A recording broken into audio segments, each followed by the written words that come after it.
Rebuild World Chapter 56, Postmortem Revenge Request Program. Akira, Reina and Shiori were still on their way to the HQ. Reina was supporting Shiori, who was on the verge of collapsing, as they were walking through the underground hallway. As for Akira, he was walking a little further away beside Shiori and Reina. His distance showed that he was still cautious of them. Akira was regularly consuming medicines while keeping his eyes on his surroundings. The medicines that he was taking were the ones that he bought from Shizuka's shop. Compared to the medicines found in the Old World ruin, their potency was extremely low. But even so, if he chugged a significant amount of that medicine, it would at least speed up his fatigue recovery and the healing of his wounds. He glanced at the warning printed on the medicine's packaging. Thanks to Alpha's training, he was able to recognize words, and so he was able to understand the warning. But even so, he kept on chugging that medicine frequently. Akira was weak. He understood that well, and so, it was important for him to maintain his body in the best possible state. Even if it meant that he would definitely die 10 years later from the side effect of the medicines that he was consuming. He knew that he had to do crazy things to survive the present, to stay alive tomorrow, and to keep his body functioning next week. Reina watched Akira chugging medicines and asked him, "I noticed that you've been regularly consuming a lot of that medicine. Are you all right with consuming that many at once?" Akira answered back swiftly, "I bet it's not all right." Reina was surprised by his answer. "And not all right, huh?" Although it doesn't say how many is too many, it does warn to not consume a large amount of this medicine in a short time. So I bet it's bad for my body. Then why? Shiori thought that if she let Reina and Akira continue that conversation, the subject of their conversation may turn into something that was not pleasant to talk about between the three of them. So she squeezed her leftover power to interject in their conversation. "Milady, we've moved quite far from that area. I know it's rude for me to ask, but can you please check if we can already contact the HQ or not?" The reason why Akira was consuming such an excessive amount of medicines, even though he knew that it was bad for his body, was because he was injured and extremely tired after his fight with Shiori. He did it so that he would be in the best possible condition in case they encountered monsters on their way back. So in short, it was Shiori's fault as well as Reina's too. And it was not something to discuss in that situation. Shiori's mind was still slightly numb as she thought that she should have stopped Reina sooner, or at least warned her not to talk about anything sensitive. If she was in her usual condition, she would have warned Reina way sooner than that, but the current her was unable to do that. It was because she was focusing all of her remaining energy to keep herself awake, and not to fall unconscious in that place. Akira understood why Shiori suddenly interjected, but since he also did not want to cause any fight there, he just kept quiet. Reina was the only person who did not notice that as she focused on her terminal. A voice came out from her terminal. "This is HQ-. It's connected." The moment Reina confirmed that her terminal was connected to the HQ, Akira immediately yelled at the terminal. "This is number 27. We've got 3 injured hunters after fighting against that suspicious person. We're not in a condition to face any more fights. The suspicious person is dead. There's a good chance that he brought more of his friends from underground tunnels. It seems that they're planning to secretly carry relics out from the underground city. Send us hunters who can fight well, and are proficient in providing support. My terminal was destroyed by that suspicious person when I fought him. That's why I'm contacting you from another hunter's terminal." There was a brief pause before the HQ staff replied back. "Number 27, explain what happened. First of all, about that suspicious person - give us permission to return back to HQ first." "Number 27, we need to confirm the situation first before we can do that, so answer our questions first - the permission first." Akira was yelling. From his voice, it was obvious that he was tired. The staff understood that it was pointless to argue back, so he just gave them permission to return. "Very well, you're permitted to return back to the HQ. But answer our questions while you're on your way back, understand?" There was a slight intimidating nuance coming from his voice. "This is number 27, roger that." Akira took a deep breath in order to calm himself down. They could hear sounds of a commotion leaking out from the terminal. It seemed that there was something going on in the HQ. Akira was answering the questions from the HQ staff while walking back to the HQ. He told the staff about Yajima who suddenly attacked him out of the blue, about the jamming smoke that prevented him from contacting Shiori and Reina, about the fact that he killed Yajima, and about the reason why he thought Yajima and his friends were planning to secretly carry out old world relics from the underground city. He properly answered all the questions that the HQ staff asked him. The staff was also thinking of asking Shiori and Reina too, but Reina still could not fully recover from that chaos, and was still a bit dazed by everything that just happened. Not to mention, she was really worried about Shiori. As such, she was not in a condition to answer the staff's questions. As for Shiori, she was barely conscious. She was also not in a position where she could properly answer his questions. Thus he was only able to question Akira. Akira was giving his report while carefully moving forward. He then noticed a group of hunters running towards them. Reina and Shiori were relieved that their rescue finally arrived, but in contrast to them, Akira frowned. Reina! Shiori! Are you guys alright? The reason why Akira looked slightly annoyed was because it was Katsuya's group who came running. Shiori was so relieved that they were finally able to meet up with the other hunters, that she immediately lost consciousness then and there. Reina panicked and tried to hold her up as she was about to collapse. Katsuya and the others quickly surrounded her, and helped Reina support Shiori. Alpha then said to Akira, "Let's just leave her to them. We should leave quickly. If you stay around them, it would be a pain in the bum when they start asking you about the situation." You're right. It's not like they told us to go back to the HQ together anyway, and I want to avoid anything troublesome if it's possible. Akira was quietly walking away from Katsuya's group, but Katsuya noticed him and tried to stop him. Wait! Where do you think you're going? Shiori was obviously in a bad shape as she fell unconscious, and Reina panicked when that happened. The only person who was completely calm, Akira, was trying to sneak away from the situation that they were in.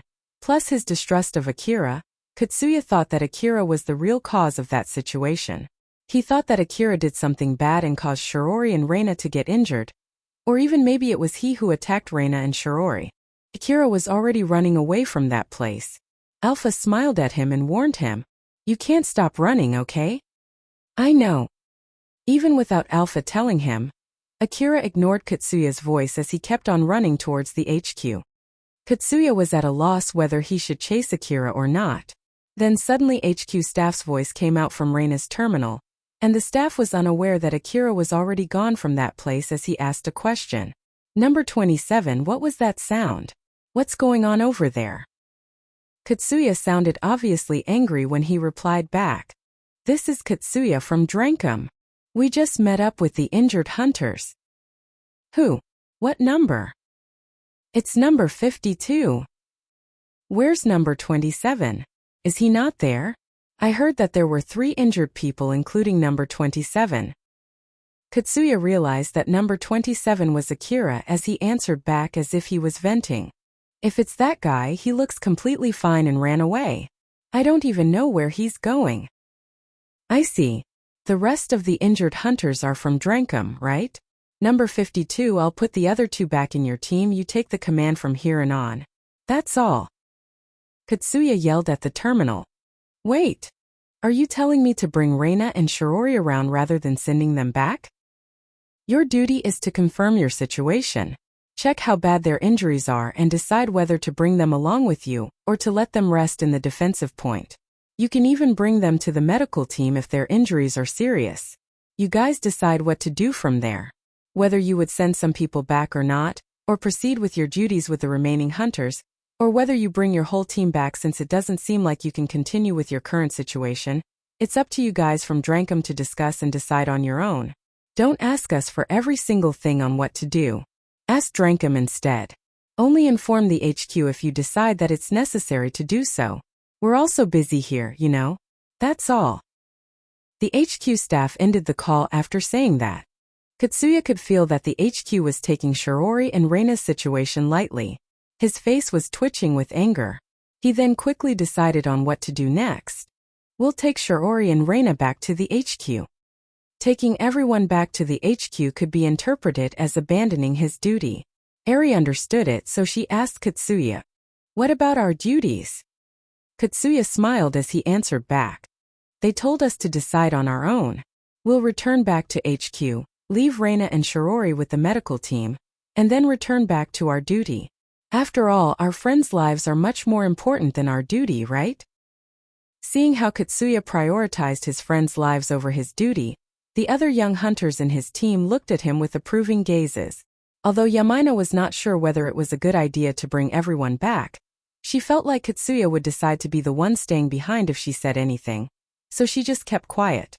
She knew how skilled Shirori was and something had happened to render her in such a bad shape, so she did not want to let Katsuya take any risk by going alone. When Akira arrived at HQ, he went on to give his report about Yajima.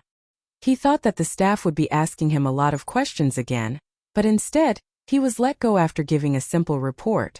It was because they had already asked the necessary details when Akira was on his way back to the HQ together with Shirori and Reina. And also, while Akira was on his way back, the situation had changed.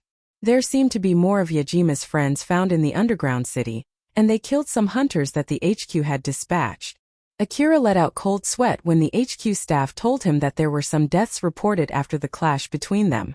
If he had encountered more people who were as strong as Yajima on his way back, there was no doubt he would have been dead by now. He barely dodged the bullet back there. Looking at Akira, who was lightly shivering, Alpha just smiled and consoled. I'm glad we quickly left that place. You can say that again. I wonder why I'm always pushed into this kind of dangerous situation. Is it because I really ran out of luck? Alpha replied back as if she was cheering the mumbling Akira. I'm sure it's because you were thinking of leaving a beautiful hostage to die back then. You might need to do more good deeds in the future. Akira looked annoyed. Don't be crazy. If I had threw down my weapon, there was no mistaking it that he would have killed me immediately, you know? I bet you're right. Although you somehow saved her, that might not be enough to balance everything. Or it may be since you were able to save her ultimately, your luck increased and were able to get out from that unlucky place right before anything troublesome happened. Akira mumbled. That's just unreasonable. While it was true that if he had stayed together with Katsuya's group, it might have turned into something troublesome, Akira did not want to think that it was because of luck that he was able to escape. If it was possible, he wanted to use his accumulated luck for something better. He understood that Alpha was only joking in order to cheer him up, but for some reason she sounded really convincing to Akira. Although there were only a few minor external wounds, Akira's body was actually in a terrible state. The cheap medicines were not enough to heal his wounds, so he asked the staff about the medical team and the staff explained to him about the details. I don't mind if you want to meet the medical team, but let me tell you this beforehand, it's not free. There are a lot of hunters who misunderstand this point, so be careful with the bill. What should I do to pay the medical bill? You should negotiate it with the medical team. Most of the hunters have their medical bills subtracted from their rewards. The amount of the bill depends on the medical services you seek, and whether you have taken the insurance or not. Your terminal was broken, right? You should go and get a replacement first. The medical team won't help you without the terminal. If you don't share your location through the shared network, they might think that you're going to run away without paying. So be careful about that too. Akira followed the staff suggestions to first get a new terminal before heading to the room where the medical team was on standby. Although they were called as the medical team, there were many other hunters who did not have a biological body like Akira. Some of them used nanomachines to enhance their bodies, some of them were cyborgs with human-like appearance, and some of them looked completely mechanical from the outside. These types of hunters needed fixing rather than healing. As Akira followed a board saying biological body is this way, a man wearing a white coat welcomed him. That man, Yatsubayashi, looked more like a scientist who loved to do human experiments rather than a doctor. He was stationed there to heal hunters with biological bodies. Akira looked worried when he saw Yatsubayashi. Although he never went to a doctor before, it did not take him much to notice that Yatsubayashi was obviously a shady person. Yatsubayashi welcomed Akira in high spirits. Welcome to Yatsubayashi Clinic, Kazusuhara Ruin Branch. Sorry to cut the chase, but how are you going to pay for the bill? Subtract it from my reward. Alright, got it. Thanks to the aid from Kagomayama City Management, you can get a free checkup. Checkup is free of cost, but my other services costs money. Don't hold any grudge against me if I don't fix your body because you don't have enough money. Okay? Alright then, remove your clothes. Akira followed Yatsubayashi's instructions and took off his augmented suit. Yatsubayashi used a strange camera-like tool and some kind of scanner to check Akira's body. He also used other weird tools to do the checkup. With his current knowledge, Akira had no idea if all of those tools were really for checking his body or not. It took about 10 minutes to finish the checkup, after which Yatsubayashi gave Akira the result. I'm glad that it's nothing serious, but I suggest that you get some treatment. So, what kind of treatment would you like to take? My wounds are nothing serious. My limbs are screaming in pain though. I can only move around thanks to the cheap medicines that I'm taking. Akira seemed to doubt what he just heard. Yatsubayashi just smiled and answered.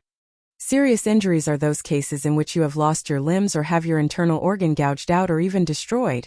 Basically, they're injuries that win you a straight tick to the hospital. Just a few cracks on your bones, or some internal bleedings, or damages from tired muscles are all small injuries. It seemed there was a big gap between Akira's and Yatsubayashi's standard for light injuries. But from the perspective of the hunters, Yatsubayashi's line of thinking was the correct one. Akira smiled vaguely. He sounded as if he was half convinced. Can you heal my wounds at least so it won't lower my fighting ability? I see. There are various treatments that you can take, but I suggest you take the one for which normal insurance doesn't apply. I'm not in any insurance. Yatsubayashi looked surprised. After all, most of the hunters in that place were in some type of insurance. Yatsubayashi seemed delighted. It was at least an expression that a doctor would not make. That sounds great. In that case, how about taking this medicine that I'm developing? This is my recommendation. You're not in any insurance, right? So I'll let you buy it for cheap. Yatsubayashi grabbed a small container near him and showed it to Akira. The container was filled with a green liquid. It was a very dubious-looking medicine no matter how you slice it. No thanks. Since insurance doesn't apply to that thing, it must be something unsafe. It's fine, don't worry. It's not like I made it from nothing. I made it by breaking down and analyzing the old-world medicine, then using that data to imitate its effect. I can guarantee its effect since I've already tried it on myself before. The reason why insurance doesn't apply to it is because of the influence of the big companies. It's set like that so people would choose the medicines manufactured by those big companies instead. This medicine is better, I can guarantee you at least that much. So what do you think? It's not like I can get the certification unless I have enough data and samples from people using it. It'll also be better for the world if people can buy a cheap but powerful medicine, right? It'll provide a better healing effect that might even save people's lives. Just think of it as a good deed to regain some of your humanity that you guys tend to lose when you do dangerous works as hunters. Yatsubayashi was trying hard to convince Akira. From her observation of Yatsubayashi, Alpha said to Akira, Akira, I'll at least tell you this, he's not lying. He's not trying to scam you or squeeze your money. I don't think he's planning of tricking you at all. Well, even if you tell me so, it's just that, you know. Well, that's completely normal. Even if that medicine could not become mainstream because of the influence of the big pharmaceutical companies, if it was a medicine that had spread among the people and had earned a certification, then it at least should not have any bad side effects. No matter how many times Yatsubayashi used that medicine on himself in the past, it was not enough to convince Akira. Yatsubayashi knew that Akira was hesitating, but hesitation was not equal to refusal. Yatsubayashi thought so as he urged Akira further. I know. If you buy this medicine, I'll also sell the old-world medicines that I have with me. These are medicines that you can't usually buy unless you use Chrome, but I'll sell them to you in Orem. What do you think? Yatsubayashi pulled out a box from a bag near him and showed it to Akira. Akira was familiar with that box, it was similar to the medicine that he found back in Kazusuhara ruin. Akira confirmed that with Alpha. Alpha, isn't that? It doesn't seem like he's lying and that box is still sealed. I think it's the real thing. You would want to get that if it's possible. Alpha and Akira agreed with each other. He knew well how powerful that medicine was. As such, he really wanted to get some of those medicines if it was possible. How many boxes are you willing to sell? Just one for 2 million orum. This medicine is usually used only for serious injuries, so it's not like I can sell it for cheap. To be honest, it was actually a kind of insurance in case his medicine did not work. But of course, Yatsubayashi would not say that to Akira. The price was reasonable. Although Akira was hesitating at first, he ended up taking that offer. All right, I'll take that. Please subtract the payment from my reward. All right then. Yatsubayashi seemed delighted as he started to prepare for the treatment. Seeing that, Akira felt like he just made a bad decision and looked slightly worried. But he then resolved himself and accepted the treatment. The treatment itself was finished in no time.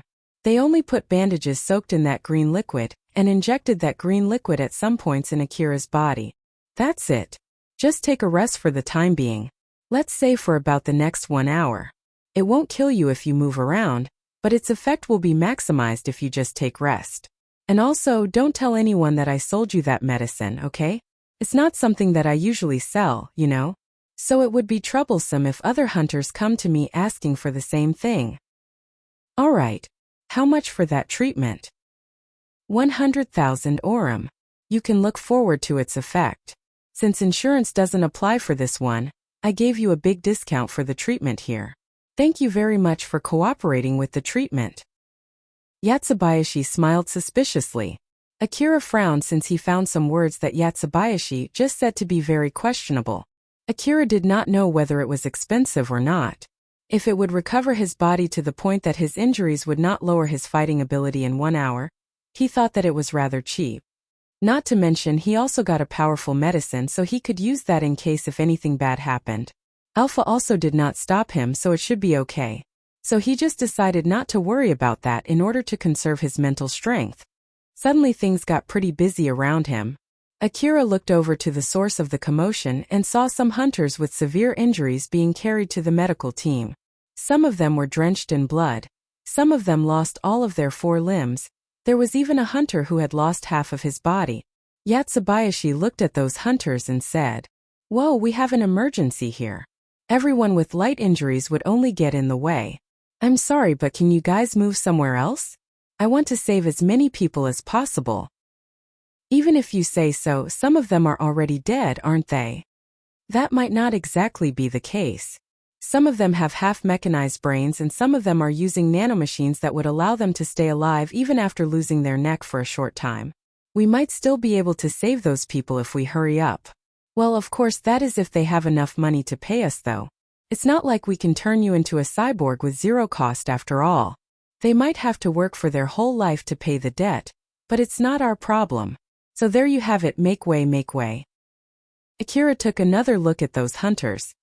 He was surprised to know that hunters with that level of injuries could still be saved as he moved away so that he would not get in the way.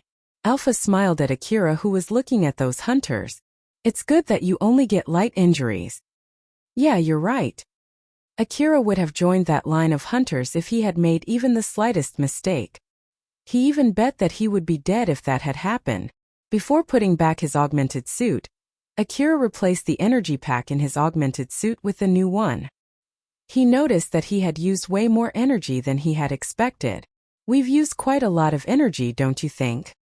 It's because I took control of the augmented suit to execute crazy maneuvers. So it can't be helped. It's a good thing that it's not broken because of that.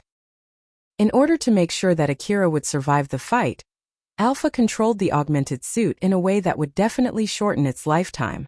Although it allowed Akira to survive, it was not cheap at all. Akira could feel that the augmented suit was a bit stiff as he walked back to the HQ. The checkup result from Yatsubayashi was a good excuse to explain about Akira's injured state to HQ. As such, the HQ only assigned him to keep watch around the area near the HQ so he could take rest. He hoped that his shift would end without any more bad things happening. Asterisk, asterisk, asterisk. There were a lot of crumbled buildings in the Kazusuhara ruin. Behind one of those crumbled buildings, a big-sized transport truck was parked as if it was hiding from sight. There were heavily armed people near that truck. It was Yajima's friends who were planning to carry out old-world relics from the underground city. Since the mastermind of that plan, Yajima, was dead, the plan continued with Nelia and Kane at the helm. Kane and Nelia had exited the underground city carrying the relics that Yajima had hidden. After they reached the surface, they blew up the hole to cover their tracks. Their original plan was to run away to another city after retrieving all the relics that they had hidden in the underground city. The truck itself was well prepared to traverse the wasteland. It was big and very durable.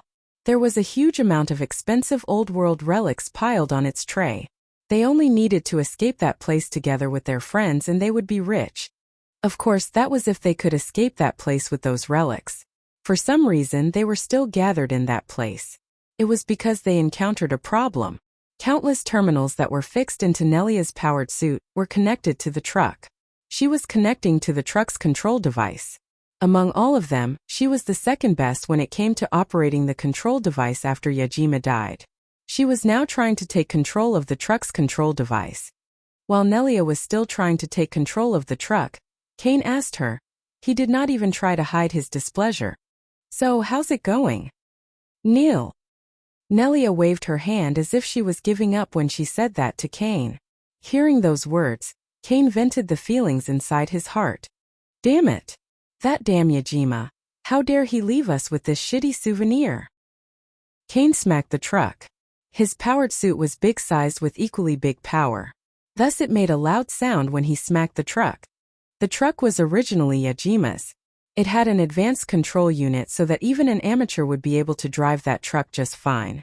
But the very source of their problem was that advanced control unit. The control unit prepared by Yajima was installed with an extra program from him. It was the Postmortem Revenge Request program.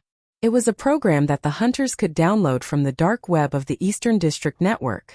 It was a program used by the cyborgs to collect the data of the person who killed them and send them over the network to make a request to kill that person. By killing that person, the one who completed that request would get rewards such as money from the requester's hidden account or locations of hidden properties of the requester. Yajima installed this program to the truck's control device in case Kane or any of his friends betrayed him. But Yajima was killed by Akira. That program had set Akira as the most likely person who killed Yajima. After all, he was the last person that Yajima met before he died. He was also the closest person to Yajima before the program's connection was interrupted by the jamming smoke. The control device of the truck was set to freeze until the target from the program was killed.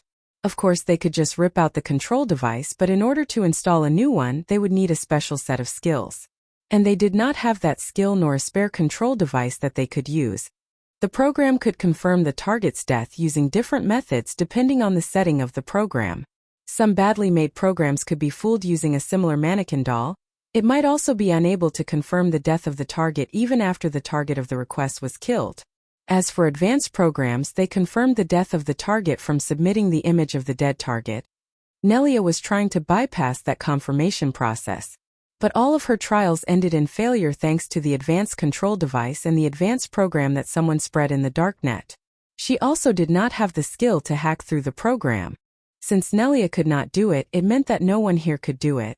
Nelia sighed and said to Kane and the others, "There's nothing we can do about it, let's just give up." Kane yelled back in anger. "Give up, you say? Are you kidding me? How much money do you think is riding on this plan? How much do you think all the relics that we gathered are worth? If we sell them, we can at least get 10 billion orum. No, we can get even more than that. Like hell, I would leave those relics here." The others around flashed looks of dread when Kane flared. If he went on a rampage with his formidable powered suit, no one in that place would be able to stop him. Looking at Kane, who was misunderstanding her words, Nelia exasperatedly said, "Who said anything about giving up on the relics? What do you mean? I was just saying to give up on bypassing that program." The terminal connected to the truck's control device was showing the target of that program's request. Nelia pointed her finger at that terminal and said, "Let's go and kill this boy." On that terminal was the image of Akira's. Rebuild World Chapter 57 Force Field Armor. Akira continued keeping watch around the HQ, and there was no problem in particular. Thanks to Yasubayashi's treatment, the pain from his wound slowly subsided and he was recovering from his fatigue. He was able to fight normally now. Akira lightly moved his arm to check his body.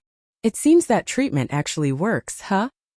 Well, he did say that he made the liquid by analyzing old world medicine. Your arms seem to be properly healed, and not to mention that we got old world medicine too. All in all, that was a good decision. Akira replied optimistically as he heard Alpha, who sounded a bit surprised. So basically it was good luck, huh? Well, after all of that bad luck, I guess this will reset the score back to 0. He thought that he had already gone through the last bad luck for the day. Not too far from where Akira was, there was an HQ staff who was talking with his subordinates. He sounded a bit irritated. We still can't contact the temporary base. We're still trying to contact them, but we can't get any connections at all. We won't be able to contact the temporary base until the colorless mist weakens. It might be a better idea to send some hunters from the underground to the surface. Most of the hunters here are contracted to work underground. We might need to change the details of the request if we have to send them to the surface, but we don't have the right to do so. Sending them to fight those relics thieves is already barely outside their job description, you know? So we can't do that. The HQ was having a huge headache in deciding how to deal with the rest of Yajima's friends. Although the HQ successfully flushed them out from the underground, the HQ sacrificed a lot of hunters to do so. It was possible for them to request hunters to go down there due to the lack of information. But now they knew there were a group of at least 2 people in the surface equipped with powered suits and powerful weaponry. So they did not have the authority to send the hunters, who came for the Urata Scorpion Nest's extermination request, to hunt for that group. Not to mention there was a good chance they already ran far away from the ruin with all the relics that they stole. The HQ did not think that they would be able to find that group even if they searched around the area. It can't be helped then. We have no other choice but to send someone to the temporary base and directly convey the message. I'm sure they're also thinking of sending someone this way. Find a hunter suitable for the job and dispatch him immediately. Yes, sir. His men immediately operated their terminal to look for a suitable hunter for the job. They could not pick hunters who were already deep inside the underground city since it would take some time for that hunter to return to the HQ. They also could not pick someone from Drankum. If they assigned someone affiliated with a particular organization to a job outside their contract, the HQ would need to negotiate with the manager of that organization, which would take some time. They needed an individual hunter with no affiliation and who was already near the HQ, someone who would not cause any problem if they were sent away from that place. The staff were looking for a hunter who fulfilled all of those conditions. Fortunately enough, they immediately found one. And that hunter was Akira. So in short, I just need to carry this terminal to the temporary base, right? That's right. To be more precise, you just need to go close enough to get a connection with the temporary base, and the terminal will automatically send the message. So please, can you do that for us? You may finish your shift and immediately return back home right after that. You just got yourself treated, right? So you must be injured. You can just go, quickly finish it, return back home and then take a good rest. I'm sure you also want to go back home as soon as possible. You just need to visit the temporary base on your way back home. Kira thought for a while. It sounded too good to be true for him.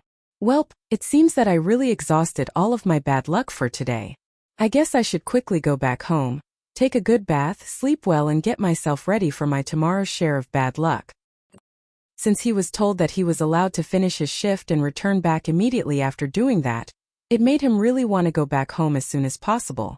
So Akira accepted that request and got himself ready to return back home. Akira actually still had a lot of time left until he finished his shift.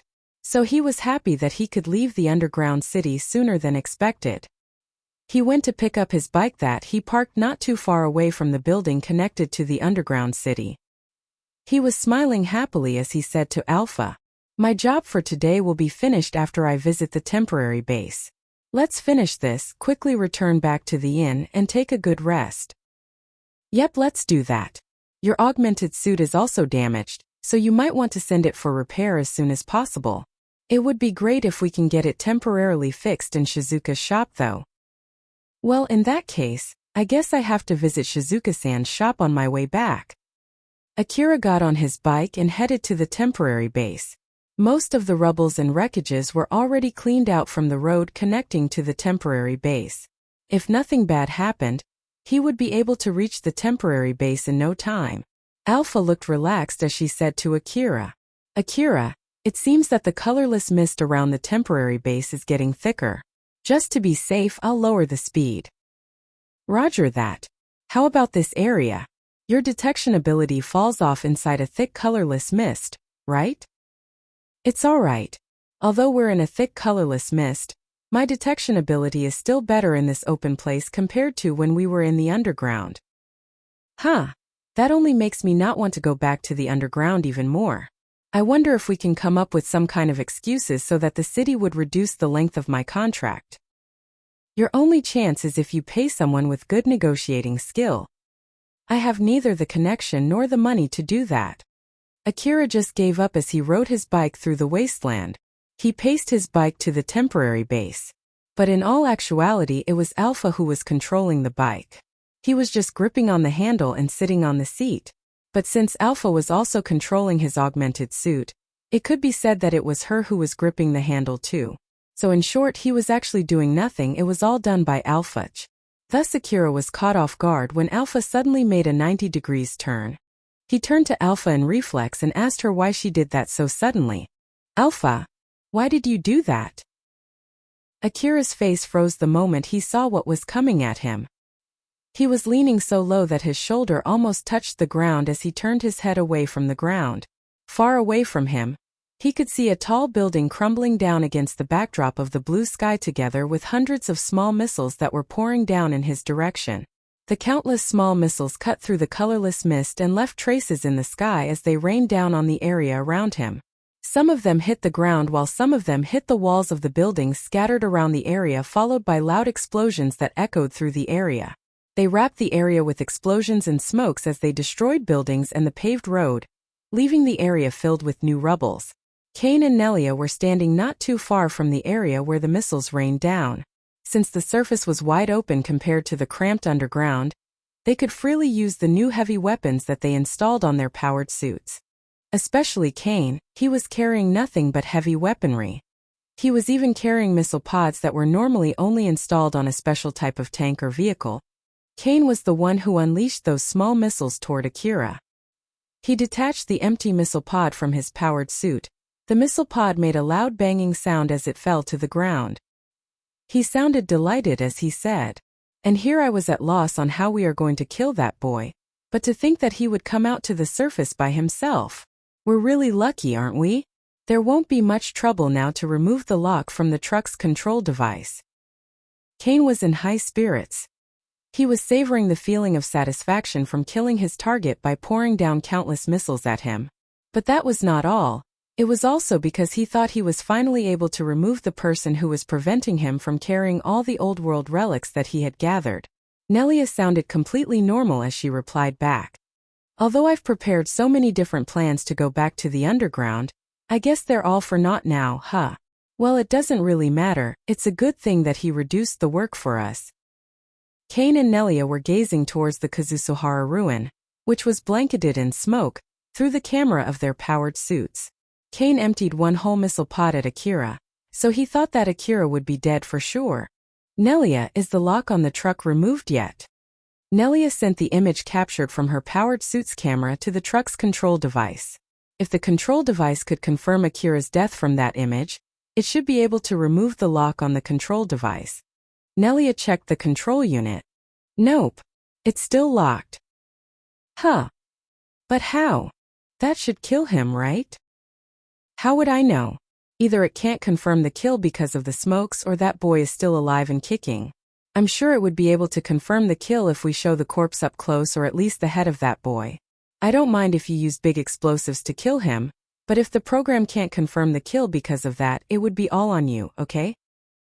I know. I just need to look for his corpse, right? I'll go. Kane went to look for Akira's corpse. The powerful reverse joint of his powered suit crushed the wreckages under him as he walked towards the ruin. Suddenly, a building close to him crumbled right onto his head, but it did not even damage Kane's powered suit.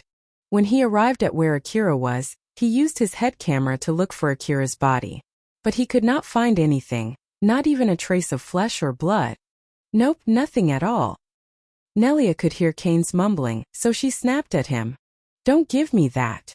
He might be buried under the rubbles. Just dig through the rubbles and check the area using your information gathering device. It should be an easy job for your powered suit, right? Yeah. Give me a few minutes. Kane grabbed the wreckages using his huge hand and threw them out of the road. The huge wreckage made a loud banging sound as they landed on the ground. It simply showed the strength of his powered suit. But even then, he could not find Akira's body under the rubbles. But instead he found a destroyed bike. It was the bike that Akira was riding. The completely destroyed bike was a testament to Kane's overwhelming firepower. I found his bike, he should be near.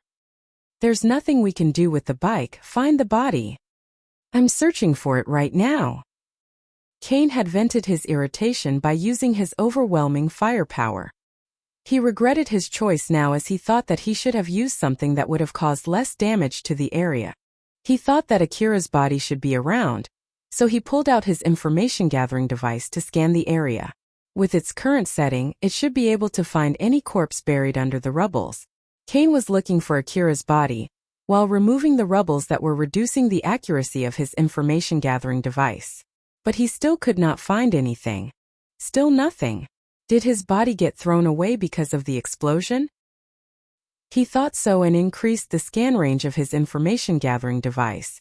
But he still could not find any signal that looked like Akira's dead body. So he slowly increased the scan range. Even then he still could not find anything. Kane started to get impatient and set the scan range to the max. He got a signal right after he did it. Over there, huh? He sounded happy as he turned the camera of his powered suit towards the direction of that signal. But the moment he did that, he could see Akira's CW's anti-material rifle's muzzle staring straight at him. When the missiles rained down on Akira, Alpha moved his body and tried her best to avoid the missiles. The moment her calculation showed that it was impossible to evade all of the small missiles, she quickly decided to move Akira to the safest place possible near him. She increased the output of the augmented suit to the maximum and intentionally let the bike fall to the ground. Using the inertia, Akira slid on his leg under the bike and used the bike as a shield from the missiles. Akira was able to defend himself from the missiles by using his bike as a shield. He also did not fight the explosions as he let the shockwave throw his body, and quickly fixed his body position before landing to soften the blow. Everything happened in a short span of time with unbelievable accuracy. Even the slightest error would have spelt doom for Akira. Alpha controlled his augmented suit and moved his body with absolute accuracy. But even so, the damage was not small. The impact from the shockwave of the missiles, the stress that the augmented suit put on his body to pull those crazy maneuvers, plus the countless impacts that his body absorbed when he was slammed to the ground, all of them drained Akira's consciousness bit by bit. In the midst of that dangerous situation, Akira even lost consciousness for a few seconds. It was a complete coincidence that he was not dead. It could even be said that it was also thanks to his good luck. The good luck that he had the moment he met Alpha continued until now as it let him survive this attack. Akira, who just regained his consciousness, was still in a daze as he tried to confirm the situation around him. Although he had his cheek touching the ground, he did not realize that he was lying on the ground. What just happened? Did I just fall asleep? Since when I fell asleep? Where am I? Is this my room? Did I get back to my room? Am I already in my room? Or am I still on my way back? Akira kept asking himself those questions in confusion. He slowly got his senses back and eventually noticed Alpha, who was calling him. Akira! Wake up! Akira! If you don't want to die here, get up! Alpha was yelling at him. In the past, no matter how bad the situation was, in contrast to Akira, who was panicking, she would always smile. But that Alpha was yelling at him right now. The moment he noticed it, he quickly snapped back to his senses. Akira tried to push his body up, but he could feel stinging pain run through his whole body from Kane's missile barrage. It made him grimace in pain and dull his movements. But then Alpha forced his body to move by controlling his augmented suit. Shoot back at the enemy. Right now. Quickly. Akira quickly extended his hand to the CWH anti-material rifle that was lying on the ground. He gritted his teeth, enduring the pain while trying to follow Alpha's orders. He understood very well from his experience that if he did not do what Alpha told him as fast as he could, his survival chance would take a dive. He followed the movement of his augmented suit to grab his CWH anti-material rifle and took an aim. He did not even question whether the person who he was aiming was really an enemy or not. Kane could not move quick enough as Akira pulled the trigger faster than he could evade. The CW special ammo hit Kane's powered suit and made a loud banging sound that echoed through the wasteland. A portion of the impact energy was converted into a blinding flash. Although the impact was still enough to throw him off, the automatic balance adjustment function of his powered suit saved Kane from falling to the ground.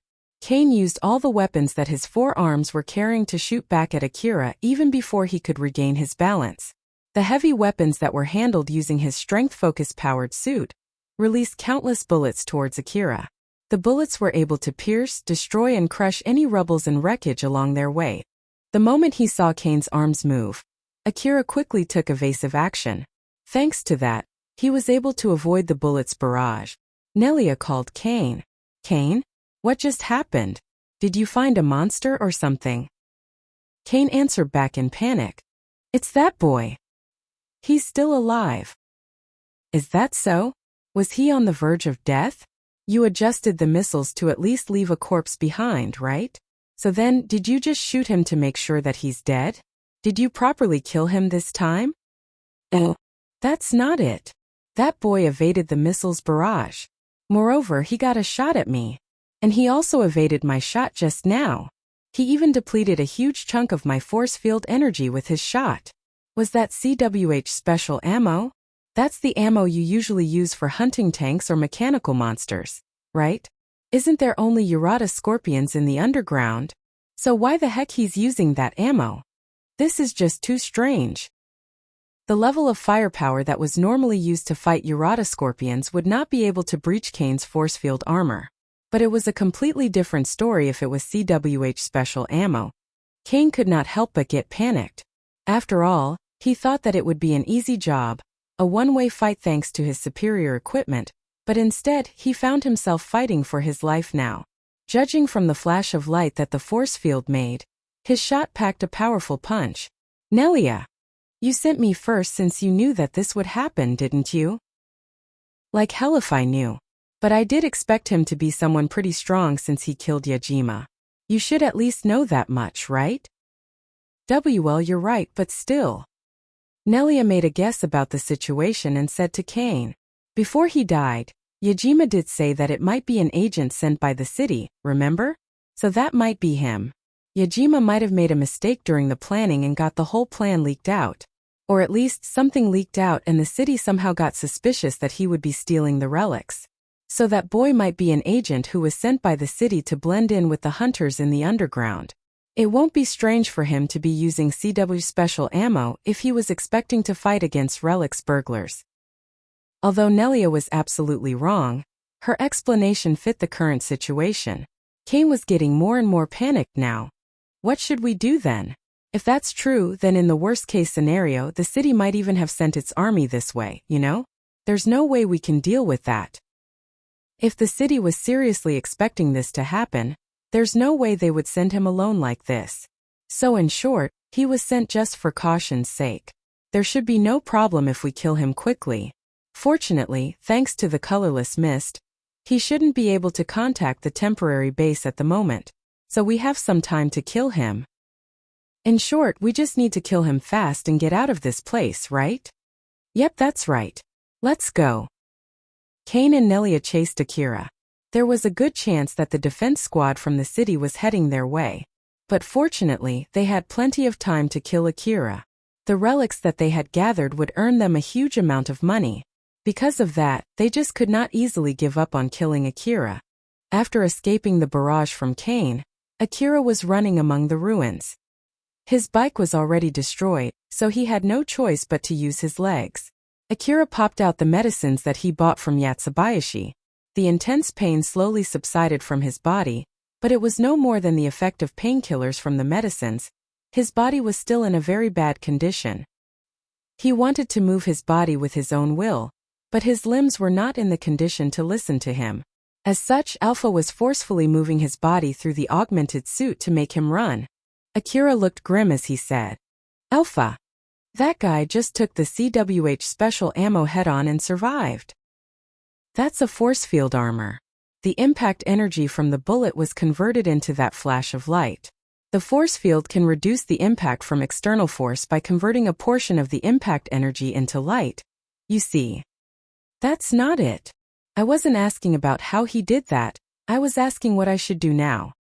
He can take CWH special ammo head-on, so what can I do to fight him? I guess there's no other choice but to keep shooting at him, hoping that it would at least deal some damages. Isn't there any weakness? In this situation, that would be no." Akira became worried. The CWH special ammo had more than enough firepower to kill any kind of monsters that he could find in that area. It could destroy any monsters as long as he hit his shot. He knew that and took solace in its firepower. But right now, he was fighting against someone who could survive his bullet and even shoot back at him right after. It was a shocking thing to him. Alpha noticed what Akira was feeling. Just don't think about it for now and get some distance from him. You also have run out of medicines too. I'll do anything that I can, just like always. You're right. I'll be counting on you. Leave it to me. Alpha replied back firmly, but she was still not smiling. She was floating ahead of Akira while guiding him with a serious face. Akira, who saw her expression, kept running while hoping that her support would be able to handle this bad luck. Akira followed Alpha's guide to run through buildings that were scattered in the Kazusuhara ruin. Eventually, he arrived on the third floor of a building where he could take a peek outside from his position. Alpha asked Akira about his body condition. "Akira, how are you feeling right now?" Akira moved his limbs to check them. He was still looking at his hand as he said, "I don't feel pain anymore. But I think this is because of the painkiller. Although I can move my limbs, I don't know if they're okay inside." Akira seemed to be able to move his limbs just fine. But that was only because of his augmented suit. He had no idea how it looked under his augmented suit, or more like, he did not even want to imagine it. Alpha made a serious face as she told Akira, "Akira, try not to move at all to maximize the effect of the medicines. If they chase you all the way here, you'll make your stand in this place. So get your resolve ready." "I understand. It doesn't look like I can run away, huh?" Looking at their ability to move, search, and the power of their weaponry, I think it's highly unlikely that you can run away from them. Judging from their first attack, you would have zero chance to win if you get out into an open space. Even back then, with that amount of wreckages and buildings around, you were only able to get out in one piece from there by using your bike as a shield, you remember? "I don't remember at all, so something like that happened, huh? It's really regrettable that we lost the bike. If you had the bike now, you might have been able to run away from them. But since it would be meaningless if the bike was okay while you're not, I guess that was a necessary sacrifice." "I see. And it's not like I can run away from them using my legs, huh?" Alpha replied back jokingly.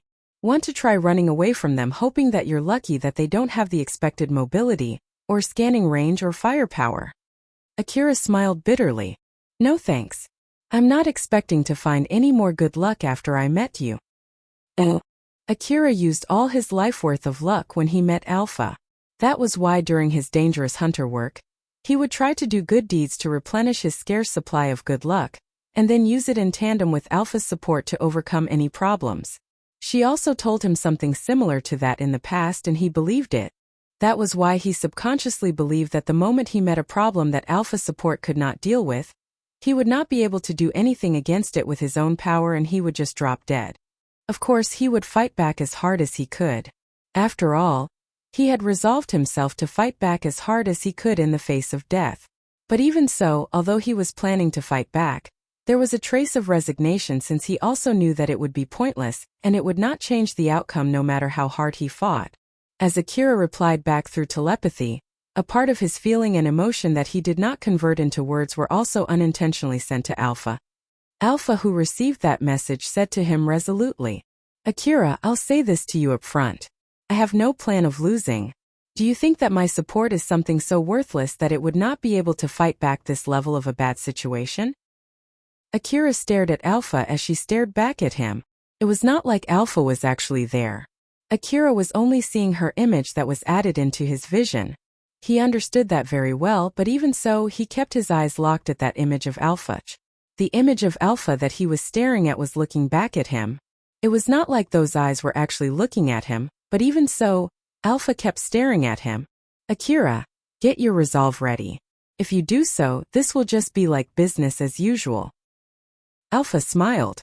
Akira stared at her smile. There was a trace of his usual trust in his eyes. His subconscious shifted from fighting back as hard as he could in a futile fight into fighting back as hard as he could to survive the fight. Akira lightly sighed and smiled in return. Getting my resolve ready is my responsibility, huh?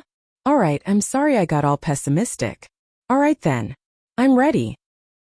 Just like he always did until now, in order to survive the harsh life that he was living or to cross the countless dangerous bridges that he had faced, Akira stood up.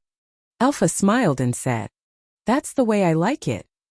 Seeing how Akira stood up, leaving all his hesitations behind, Alpha smiled happily. At that moment, it could be said that her expression agreed with her honest feeling. After all, seeing how her words could change Akira's inner will to a better direction, showed the fact that she was able to manipulate his will the way she wanted, and that her will adjustment protocol was functioning as expected. Rebuild World Chapter 58 Searching Method. Nelia and Kane were easily able to find the building where Akira was hiding by following his tracks. Nelia's and Kane's powered suits were equipped with advanced information-gathering devices. Not to mention, there were particular substances stuck on Akira's body such as dust from Kane's missile barrage. So they only needed to increase the sensitivity of their own information-gathering device to find Akira's trace, even inside the thick colorless mist. Kane looked at the building and asked Nelia, "That building, huh? Is he thinking that we'll just catch up with him if he runs away?" "Yep, maybe he thinks so. It's a good thing that we don't have to chase him. Let's just quickly finish this." "You're right." The moment he said that, Kane's force field armor flashed brightly from the impact of a bullet. Away from them, Akira was aiming at Kane from the window of that building. Nelia hid behind Kane. "It seems that the boy is expecting a fight. That damn brat looking down on us." Kane's powered suit's control device quickly analyzed the impact angle and made a conjecture about where the shot came from. The camera on the head of his powered suit captured the image of Akira holding his CWH anti-material rifle on one of that building's windows. Kane quickly aimed his 4 big guns toward Akira's direction. Those huge cannons then released a barrage of warheads at Akira, causing a loud bang. Those big guns normally could only be used by humanoid mechanical soldiers, but Kane was able to handle them thanks to his powered suit. The warheads released by those big guns could tear metals as if they were sheets of paper. But even so, they were only able to cause slight damage to that building. Nelia was shocked. That's one strong building. Although it might only be the outer wall that is durable, I wonder how long it has been standing there. There were many types of old-world buildings. Their locations, positions, and ages showed the different techniques and technologies used to construct those buildings. The people of the Eastern District did not know for sure about the era and the culture when the Kazusuhara ruin was constructed. But by seeing just how strong the building in which Akira was hiding, Nelia and Kane caught a glimpse of the culture and the era when Kazusuhara was thriving. But Kane just brushed Nelia's question. "Like hell if I know. So how was that? Did that finish him off?" "Nope, the control device is still locked. He survived that again." As Kane shouted, he took another shot from CWH special ammo. Akira had evaded that barrage as he ran through the hallway and shot Kane from another window. "That damn BR." Another shot hit Kane, cutting his words midway. Akira judged that Kane would not shoot back at him, so he quickly took another shot at Kane. "Damn it." Kane fixed his stance and readied his guns again. Nelia stood behind him and also helped him shoot back. They showered the window where Akira was, with bullets that would easily turn a tank into papier-mâché. Those bullets passed through that window and created holes on the wall inside that building. Since Alpha told Akira to quickly leave that position, he was able to avoid those bullets. As he was running through the hallway, his face turned grim when he saw the walls that were about to crumble down after the recent barrage. Yikes! That's scary. I won't even leave a trace if I get caught in that. Although it's not as strong as CWH special ammo, with a similar budget, that barrage has more or less the same amount of destructive power. I can only shoot one bullet at a time while he can go full auto. I'll be dead if I get shot even once, while on the other hand, he can take a direct hit from CWH special ammo just fine. This is just crazy. Akira smiled bitterly. Although he had decided to stand up against Nelia and Kane, it did not make them any weaker. Akira looked at the CWH anti-material rifle in his hand. It was indeed a rifle that carried overwhelming firepower when he was underground, but now it was barely able to do any damage. But even so, it was true that it was his lifeline. Even if he loaded AP bullets into his H rifle, it would only ricochet on Kane's powered suit like water falling on an umbrella. Although I heard that this CWH special ammo can easily destroy a tank. But they didn't say that it can easily destroy any tanks, right? Well, that's true. It's just that I'm starting to doubt whether it can even do anything, since it seems that my shots barely damage him at all. So how much do my shots affect him? Wait, it does affect him, right? That big size powered suit must have an equally big generator. I bet half of the generator output is routed to maintain his force field armor. Although it doesn't look like it had any effects, there's no doubt that each shot shaved its energy. So don't worry about it and keep shooting. Roger that. No matter how much it affected Kane, there was a limit on how much Akira could do. He crouched close to the ground while moving through the hallway to his next shooting position. As Akira was crouching through the hallway, he could clearly see Nelia and Kane through the wall. It was thanks to the vision enhancement from Alpha. Because of that, Akira was able to quickly line his aim at them the moment he peeked out through the window. If he took more time aiming, it would not give him enough time to evade the returning fire. Even the slightest delay would be fatal. He heightened his focus to the peak to maintain a high level of accuracy. He could even feel the time stretched out as he kept shooting. Akira peeked out for a short moment through the window and sniped Kane. He then quickly pulled back and moved to his next shooting position before Kane could shoot back at him. Akira was the mole in their game of whack-a-mole, but in his case, one whack would turn him into minced meat. In order to avoid getting whacked and to get the chance to shoot Kane at the same time, Akira repeatedly executed that dangerous sniping. On the other hand, the player in their whack-a-mole game, Kane, was aiming his heavy weapons toward the windows of that building, while waiting for Akira to show himself. He was waiting to see Akira's muzzle the moment Akira took his aim. The 4 heavy weapons he was carrying were aimed at 4 different windows of that building, but of course there were more windows in that building than his limbs. Kane aimed his guns toward the windows that he guessed Akira would shoot from. He set his rifles ready so he could pull the trigger the moment Akira peeked out. If Akira showed up in any of the windows that he was aiming, it would be the end for Akira. Thanks to his force field armor, even if his guess was wrong and took a direct hit from Akira, he could keep on playing this game just fine. He absolutely had the upper hand here. Akira kept on shooting from the windows that Kane was not aiming at. Although the impact threw Kane off balance, he was able to quickly return fire. But the moment he did that, Akira had already pulled back and was on his way to the other window. A miss, huh? Next. Akira took another shot from a different window. Kane countered back, but it was too late. The extension limbs of Kane's powered suit were quite heavy. Not to mention that the 4 big cannons that those limbs were carrying added to the total weight he was supporting. On top of that, most of the generator's output was routed to his force field armor. Thanks to that, his movement was greatly slowed down. No luck. Next then. He only needed one correct guess as to where Akira would shoot from and it would be his win. But Akira was able to keep avoiding the windows that he was watching. Statistically speaking, if it was completely a uniform random chance, he would have killed Akira about 3 times by now. Kane kept on receiving CWH bullets from Akira, while trying to shoot back at him. He kept on hoping that his next guess would finally get a hit, but after that so many misses, Kane started getting irritated. Next! Next! Next! Damn it! Next! Kane thought that it was all because of his bad luck and started getting more and more annoyed, but in truth that was not the case. Alpha was telling Akira where to shoot. She kept picking the right windows where he would be able to easily evade Kane's attack.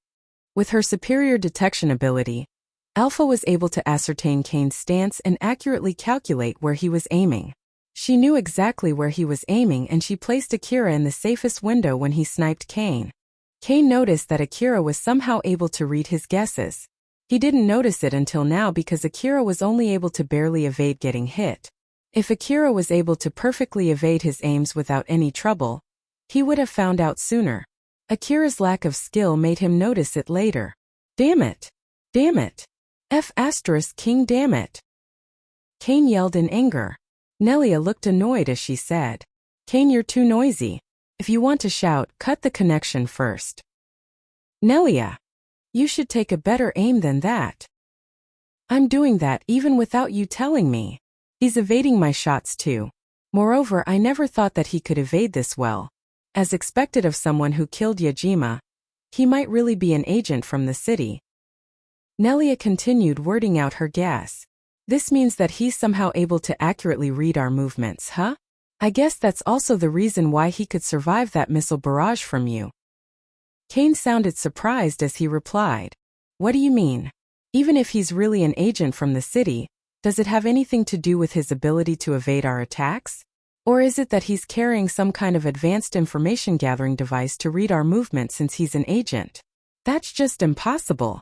Are you telling me that he's using some kind of advanced information gathering device that allows him to completely see our movement even from this distance?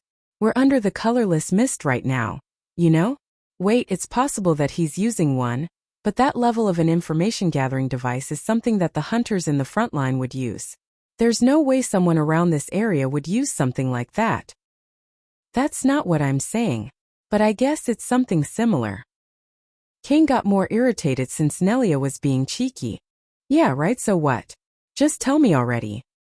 I'm sure that you at least know some facilities in this Kazusuhara ruin are still operating, right? It's rather obvious when you see those big buildings in the deeper part of the ruin. There are many important facilities in the ruin that are guarded by powerful securities even now. I heard that the city plans to eventually control those facilities. I at least know that much. So what does it have to do with this? I heard that among the relics that they brought back from the ruin, they found a device showing the full map of Kazusuhara ruin in real time. Or was it the technology to access the full map of the ruin anytime? So then what? Just tell me already. What a clueless man. Just like I said, that relic shows the full map of the ruin, all the details, and in real time. You know it yourself just how unbelievable the old world technologies are, right? In the worst case scenario, he might be able to trace even every single bullet that we shoot at him. Of course, that would mean he can do the same for us too. So in short, he might be using that relic as an advanced information gathering device which can only be used in this ruin. Using its data, he would be able to know where we're aiming. Kane was flabbergasted.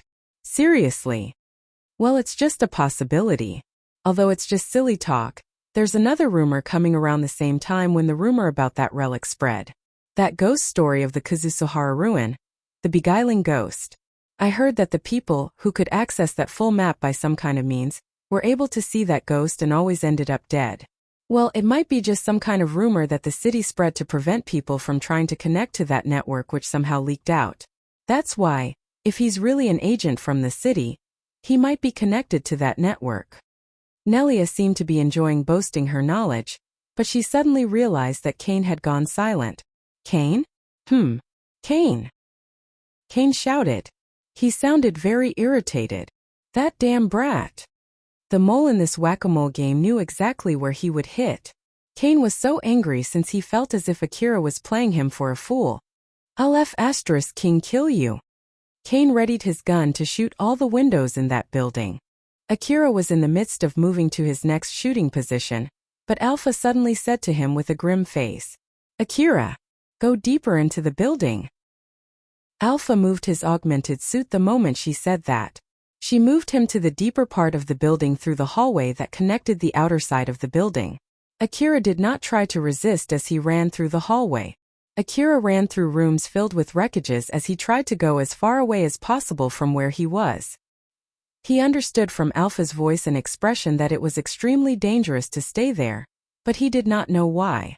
Before he could say anything, something happened that made him understand without even the need of asking Alpha. He could hear countless explosions behind him. The shock waves and the rumbles from those explosions reached him as a piece of it flew past him. The area was filled with smoke soon after. Cain emptied 2 missile pods onto that building. The missiles destroyed all the windows on the floor where Akira shot from. Some of them passed through the windows and destroyed the walls inside that building. The explosion funneled through the narrow hallway and smoke burst out from the windows. Nelia panicked. "Whoa there! What do you think you're doing? Didn't I tell you before that the control device wouldn't be able to confirm the target's death if you turned that boy into minced meat?" Cain yelled back. "Shut up.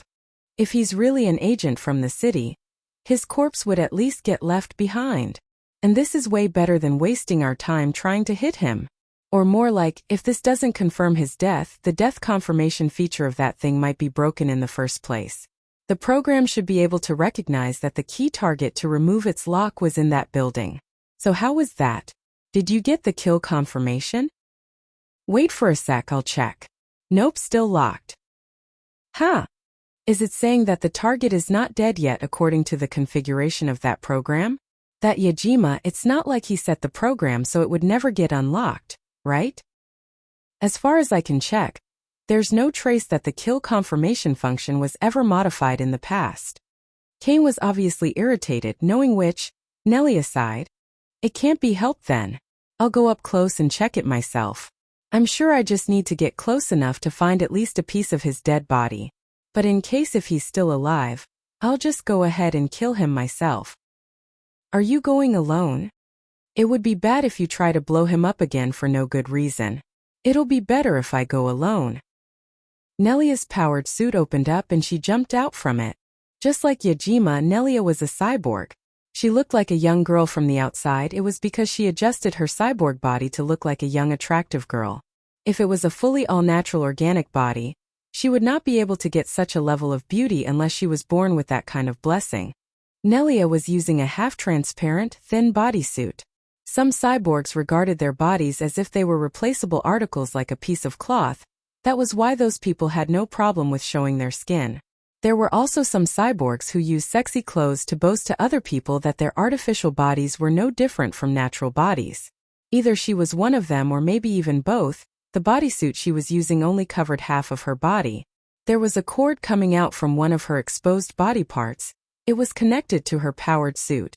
When Nelia pulled the cord off from a plug, it quickly retracted back to her powered suit. She then looked up to Cain. "I'll contact you if anything bad happens. Keep your eyes on the area around the building. I'll leave my powered suit here since it'll only restrict my movement inside the building. Just make sure to keep your hands away from it. Okay?"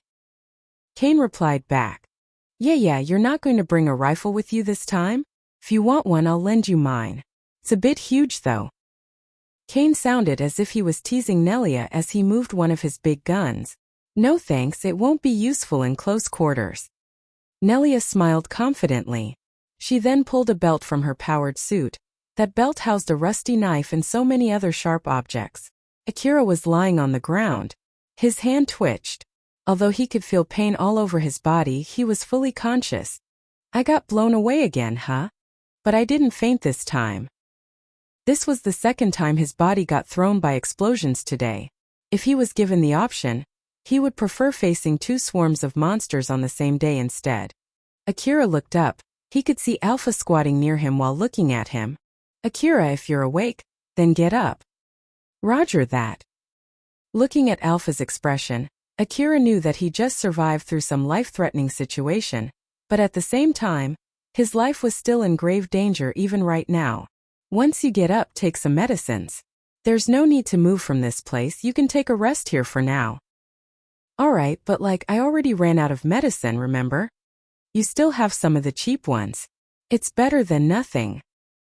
Akira pushed his body up and reached for the cheap medicines inside his rucksack. On the medicine box, a warning was printed in big letters saying not to take a large dosage in a short time. Akira's hand stopped when he saw that warning, but he then resolved himself and completely ignored that warning. Akira swallowed the medicines and then smiled bitterly.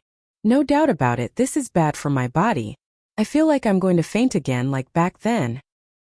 Alpha smiled. If it is just like back then, it means that you'll faint after defeating the enemies when you are completely safe. So let's hope that would happen again this time. I really do hope so. Akira crushed the empty medicine box in his hand and threw it away. With this, he also ran out of the cheap medicine too. The old-world medicine that was still in effect was working hard to fix his body. But it was only a matter of time before the effect waned. The next time he got a fatal injury, he might really end up dead. He did not even move a finger to increase the effectiveness of the medicines as high as possible. A question suddenly came up in his mind. Now that I think about it, why did they start attacking me out of the blue in the first place? Alpha, do you know anything? Unfortunately, I have no idea at all. This is only a guess, but they might be the friends of that cyborg who you killed in the underground. That guy did say that his friends will take revenge for his death, remember? He might have informed them about you before you killed him for good. If that's true, they really care for their friend, huh? I wonder if they would think that I'm dead with that attack and just leave this place. Like normally no one would survive that, right? I'm not sure about that. After all, even after facing that missile barrage rather than dropping dead, you even shot back at them.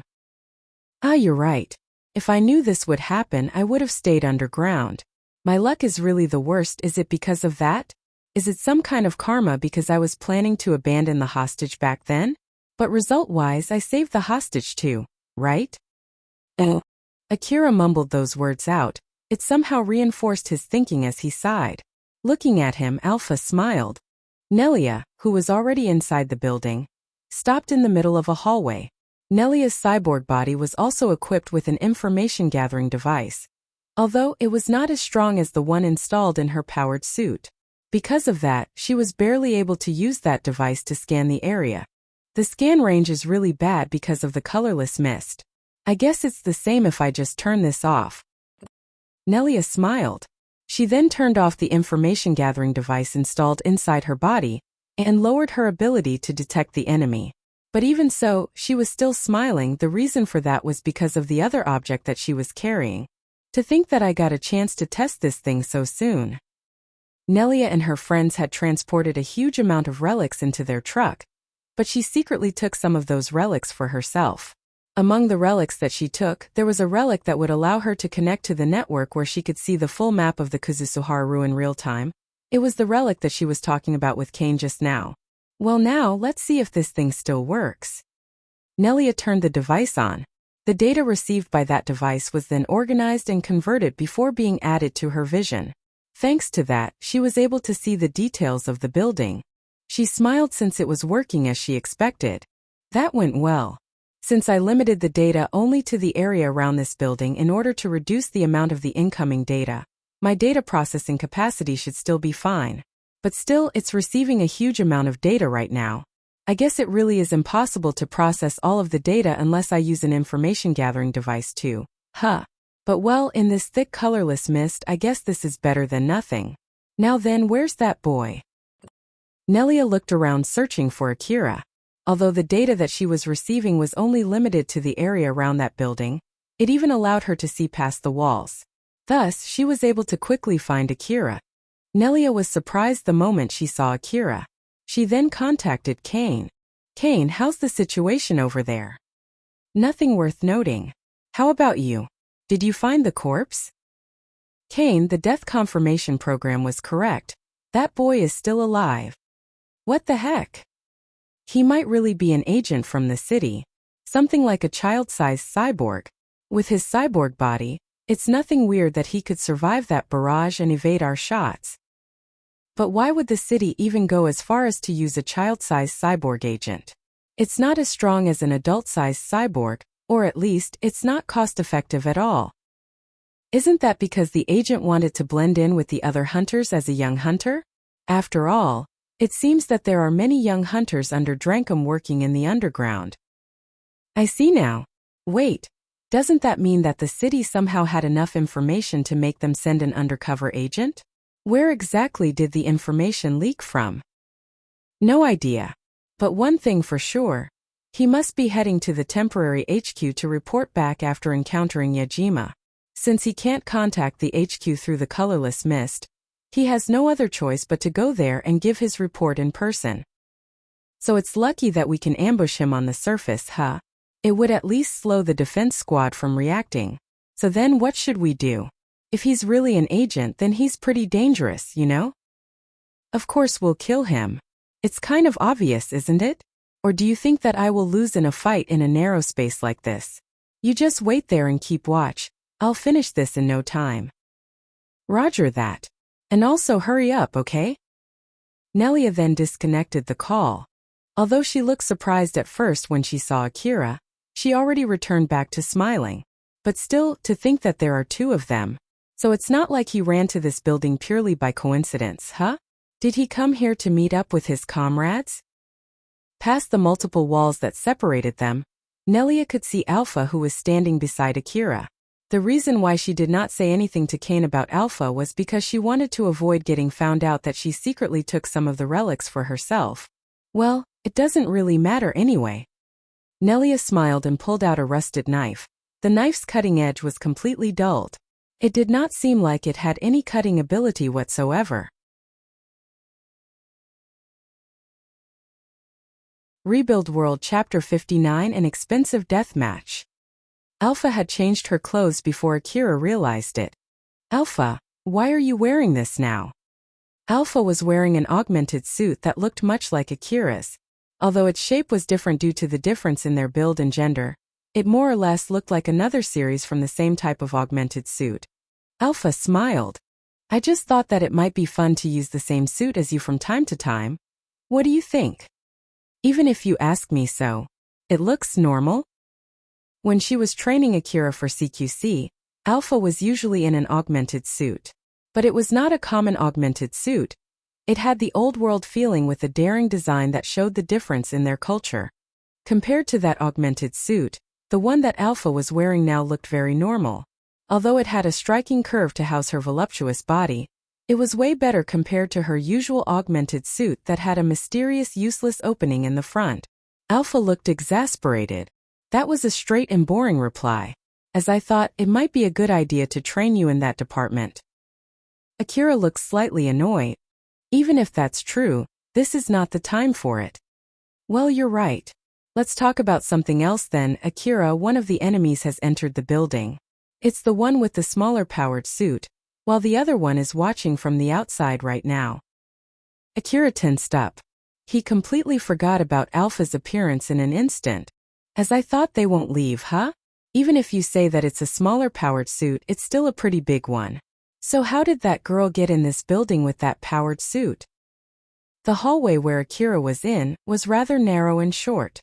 It would be pretty hard to move around in that space with all of Nelia's equipment. Akira was worried if Nelia was moving inside the building by demolishing the walls, but Alpha confirmed that it was not the case. She left her powered suit behind. It seems that my plan to bait them into the hallway without their powered suit is going well. But even so, we still don't know how strong she's without her powered suit. She might be confident that she would be able to kill you even without the powered suit. That's why she entered the building without it. It's a good thing that she left her tank-like powered suit behind. Without her powered suit, the CW special ammo should be enough to kill her, right? He thought that it was at least better than repeatedly shooting at an enemy despite dealing almost no damage at all. Since continuing so would only shave his optimism bit by bit, Akira looked hopeful, thinking that he had a better chance to win now. But before his optimistic guess turned into a real hope, Alpha warned him. It might give you a better chance, but it doesn't mean that you're in a better position now. So don't let your guard down. I know. They're stronger than me, so it's not like I can afford to lower my guard. Akira focused his mind and answered back firmly. Alpha smiled, satisfied with his answer. If it's possible, it would be great if we can lure her into a long hallway where you can take aim at her from the other end of the hallway. We'll keep on moving until we find a good position. Where is she right now? She's over there. Alpha pointed her finger towards nothing but the wall. But thanks to her support, Akira was easily able to see Nelia's image past the layers of walls. Although he was keeping his guard up since he knew he was fighting against someone better than him, with the layers of walls and the distance between them, Akira thought that there was no way Nelia would be able to see him as he instinctively lowered his guard. While Akira was observing Nelia, she too was looking straight at his face. Although there were layers of walls separating them, he could feel Nelia's gaze looking straight at him. Akira's and Nelia's eyes suddenly met each other. Akira, who had lowered his guard, immediately tensed up. "Get down!" The moment Alpha said that to Akira, he quickly lied down on the ground. His move was almost perfectly in sync with his augmented suit. Thanks to that, he was able to quickly lie down. Right before Akira lied down, he was observing Nelia. That was when Nelia made a gesture as if she was cutting him down. Not only was there quite a distance between them, but there were also layers of walls separating them. Akira could see Nelia holding a blade that was not long enough to reach him. And even if it could extend to reach him, he thought that the walls between them should be strong enough to greatly reduce its cutting power. Thus, it was highly unlikely that Nelia could wound him from behind those walls. Normally, Akira would not even have to take any evasive action. But when he saw that, he instinctively forced himself to lie down onto the ground. If someone asked him why he did that, he could not answer back with anything else but intuition. After all, he really did that purely out of instinct. There were so many reasons why his instinct told him to take evasive action. There was no hesitation in Nelia's movement. It was as if she could completely see him. It looked like she did that knowing exactly what she was doing. It was not merely a random action. But more than everything, Akira remembered that he too had done something similar in the past. Nelia swung the blade in her hand as if she was cutting the air. The blade itself did not even reach the wall in front of her. But with that motion, the wall in front of her, and all the walls between her and Akira, were all split into two. The blade that she was using was an old-world relic. The blue light that shot out from it cleanly cut everything in front of her. Akira was barely able to avoid that slash. But his rucksack was not so lucky. It was cut open, spilling out everything that was inside. The magazines and medicines boxes inside his rucksack were cut clean into two. The bullets melted where it was cut, and its cross-section looked like a mirror. Since the light that just passed above Akira's back did not transfer heat, the gunpowder inside the bullets did not explode. The blade simply erased everything that was on its path. After Nelia cut everything within a few dozen meters radius around her, the old-world blade that she was holding silently crumbled into dust and was blown away by the wind before the dust could even reach the ground. Nelia looked at the image of Akira, who was lying on the ground, and smiled. She immediately noticed that he was still alive. Nice! No, wait, that only cut open his rucksack? Well, I guess that's fine. But it at least cut his friend down. To think that he would evade that attack, as I thought, he could clearly see my movements. She looked at Akira's movements, and from it, she could easily guess that he could also clearly see her. After all, it would be impossible for him to evade that attack otherwise. Nelia threw away the blade in her hand that had nothing left other than its handle. Good grief, I even wasted an old-world relic just to kill you, you know? You're really an expensive boy. Well, it doesn't matter. I still have a lot of other old-world relics. Just wait there, I'll chop you to pieces. Nelia pulled two blades from her belt. Those were nothing but handles without a blade. But when she firmly gripped those handles, liquid metal came out from those handles. Ignoring the gravity, it formed the blade's cutting edge. The blades kept on extending out until it reached 2 meters in length. She swung her blade at the wall in front of her. The blade cut through the strong wall as if it was made of jelly. She utilized the power of her cyborg body to kick the part of the wall that she just cut and sent it flying. She then used that hole to enter the room. She kept on cutting the walls in front of her as she walked to Akira in a straight line. She was smiling happily as she was enjoying the satisfaction of cutting down old-world buildings. Akira, who was lying on the ground, tried to confirm the situation that he was in. Although he had no idea what exactly Nelia did, he understood that he just barely escaped death from that blade slash, which somehow even reached him. Because his rucksack was cut open, the things that were inside it were now scattered on the ground around him. Unfortunately, among those, Akira found his information terminal, which was already sliced into two. Since there was no need for him to operate his information terminal as long as Alpha was around, he normally kept it inside his rucksack. Akira clicked his tongue when he saw his sliced information terminal. He knew that Alpha was doing so many things in the background, which he did not even understand, to control his augmented suit. But one thing he knew for sure, Alpha controlled his augmented suit through the information terminal the first time she did. If the destroyed information terminal prevented her from controlling his augmented suit, it would significantly lower his fighting ability. Akira pushed his body up and turned towards Alpha's direction as he said, "Alpha, the terminal is destroyed. Am I going to be okay?" Akira was completely shocked the moment he saw Alpha. She was lying on the ground, sliced into two and covered in blood. He could not believe what he was seeing. This scene should have been impossible to happen. Because of his shock, he forgot about Nelia and shouted, "Alpha!" He ran towards Alpha's dead body in a panic. He extended his hand to grab Alpha's upper half that was already separated from its lower half. But his hand passed through her body and hit the floor. "Calm down. Did you forget that I'm only an image?" Akira, who was utterly confused, snapped back to his senses the moment he heard Alpha's voice, which sounded as if nothing worthwhile had happened. She was still lying on the ground with her sliced body as she turned towards him and smiled. "I'm just showing an image of what would have happened if it was a corporeal body that was cut into two by that attack." Although it looked as if Alpha was cleanly cut into two for her, it was as simple as changing her clothes.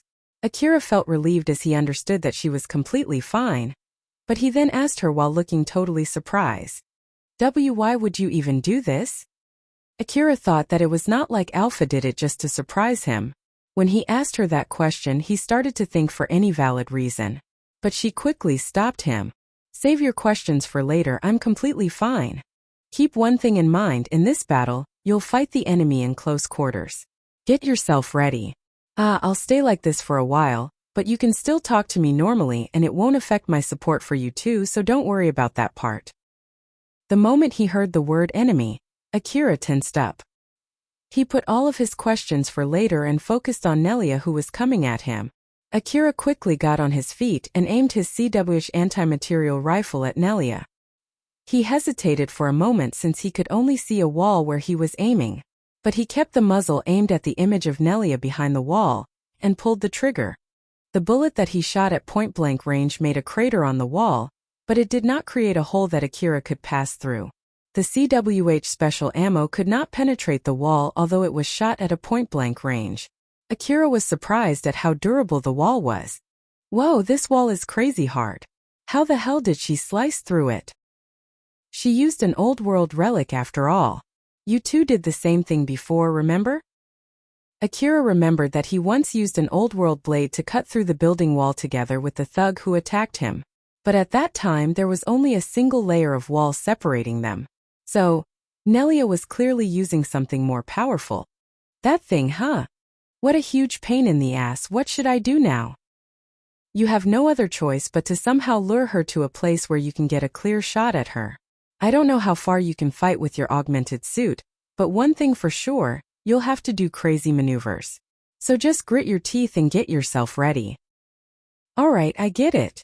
Please somehow end the fight before my limbs fall off my body, okay?" Akira yelled back as if he had already given up. He had already used all of his medicines. And on top of that, the medicines that he had taken would eventually run out of their effects soon. The next crazy maneuvers that he would do would put his body under immense stress, which might rip his limbs off for real this time. Alpha's image was still lying on the ground, sliced into two. "I'll put in extra effort to comply with your request." If Akira judged from only her voice, it sounded as if Alpha was standing beside him just like usual. Although it calmed him a little, he still sounded panicked when he said, "You should answer back with full confidence like always. Don't worry. Even if you get some muscles torn, you can still walk back home as long as you have your augmented suit." Akira could not see Alpha's expression since he was watching Nelia, but he somehow thought that Alpha must be smiling teasingly at him right now. In response, he just smiled bitterly. Nelia kept on slashing through the walls as she was walking towards Akira.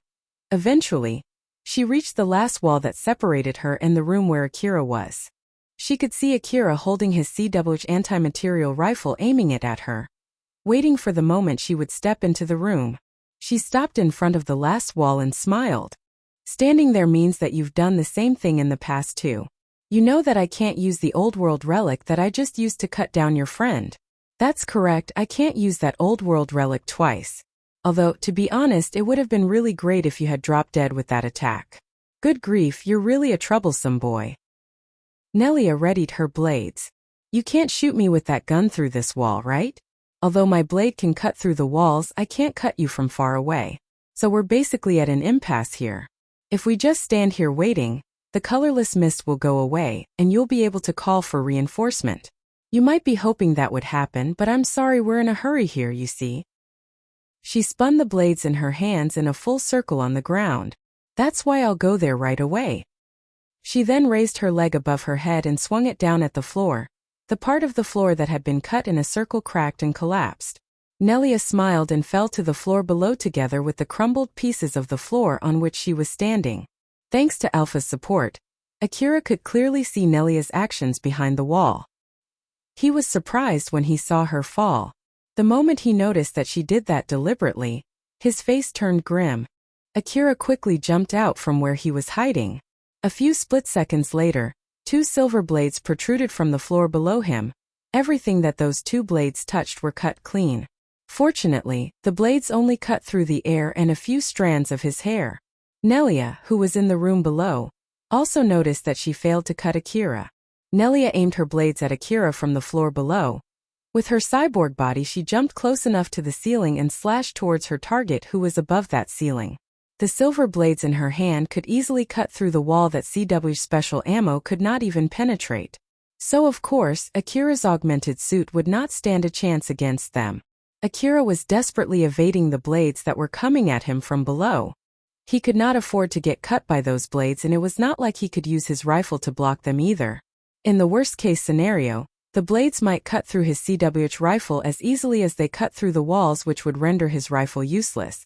If he lost his only means to fight back, he would lose any chance to win this fight. He understood this fact from his fight against Yajima. He could not render Yajima unable to fight even though he used all his strength to punch at Yajima. So that might also be the case for Nelia too. She was not someone that he could defeat without a weapon. Nelia's blades vigorously cut through the floors while chasing Akira as he kept avoiding those blades from touching his body. Normally, using the same blade to cut that floor that even CWH special ammo could not penetrate would gradually dull the blade. But the blades that Nelia was using were old-world relics. Those blades retained their sharpness no matter how many times she used them to cut through that floor. Those blades were formed by holding liquid metal within a force field. This force field would distort every time she used them to cut through objects, but it would quickly return back in no time, thus maintaining the highest sharpness no matter how many times she used them. Akira was still inside that room while evading the blades. Every time he tried to get out of that room, Nelia would slash at him and prevent him from getting out. Because of that, he was trapped inside. On the other hand, he had no means to shoot at Nelia. The floor was made of the same material as the wall, and also because of the length of his CWH anti-material rifle, he could not aim straight down to where Nelia was. Alpha! At this rate, it's only a matter of time before my legs give up. In order to evade Nelia's blades, he had to keep jumping around. Successively accelerating his body followed by a quick stop put his legs under immense stress. He had already numbed from any other feelings except the pain. Both his body and his augmented suit were close to their limit. Alpha gently said to Akira, trying to calm him down. Endure it for a little bit more. It's okay, they're not torn yet. That means that I would get a chance to shoot at her soon, right? It's not like you're saying that my limbs are going to tear off soon, right? But I can't guarantee that your body will be okay after you take a shot at her. Just tell me that I'll be okay. That would be a little impossible. It meant that he would get a chance to shoot at Nelia, but the sacrifice would be big. Akira frowned while desperately evading Nelia's blades. Nelia had sliced at Akira so many times, but she could not get a hit at him at all. Although she found it surprising, she kept smiling since she thought she still had the upper hand. It might look like Nelia was only randomly slashing at Akira, but that was not the case. The ceiling for her was the floor for Akira. By cutting it at a certain angle, she made parts of the floor brittle. Nelia was planning to restrict Akira's movements and lure him to any of the brittle parts of the floor. She would then break the floor with a kick, throwing him off balance and cut him down while he fell to the below floor. She constantly adjusted her attacks to push Akira to that particular part of the floor. If he did not evade her attack, it would cut him to pieces, but if he did, he would be slowly led to that trap. Both outcomes were to her advantage. Unaware of the trap, Akira kept evading and finally stepped on the brittle part of the floor. The moment Akira stepped into that trap, Nelia smiled and kicked the ceiling. She used the full power of her cyborg body to deliver that kick. The floor where he was standing cracked due to the impact of her kick, which could even bend steel. But even with that powerful kick, strangely enough, the ceiling did not crumble down as she had expected. Even though it was brittle and had absorbed a powerful kick from her, that part of the floor stayed in its place. What dash? Nelia shouted in shock. At the same time, recoil from her kick threw her off balance. Since the floor that she kicked stayed in place, all the force rebounded back to her. That floor was already fragile enough after it got slashed so many times by Nelia's blades. After that strong kick, it finally started to crumble and fall. Nelia could not immediately figure out why there was a delay in the crumbling of the floor, or why she was hit with recoil. Among the crumbling pieces of the floor, Nelia could see Akira, who was also thrown off balance, falling down just like her. Akira's eyes were locked onto her. When Nelia kicked that part of the floor, Akira also did the same from above as instructed by Alpha. Alpha had already read Nelia's plan and used it against her.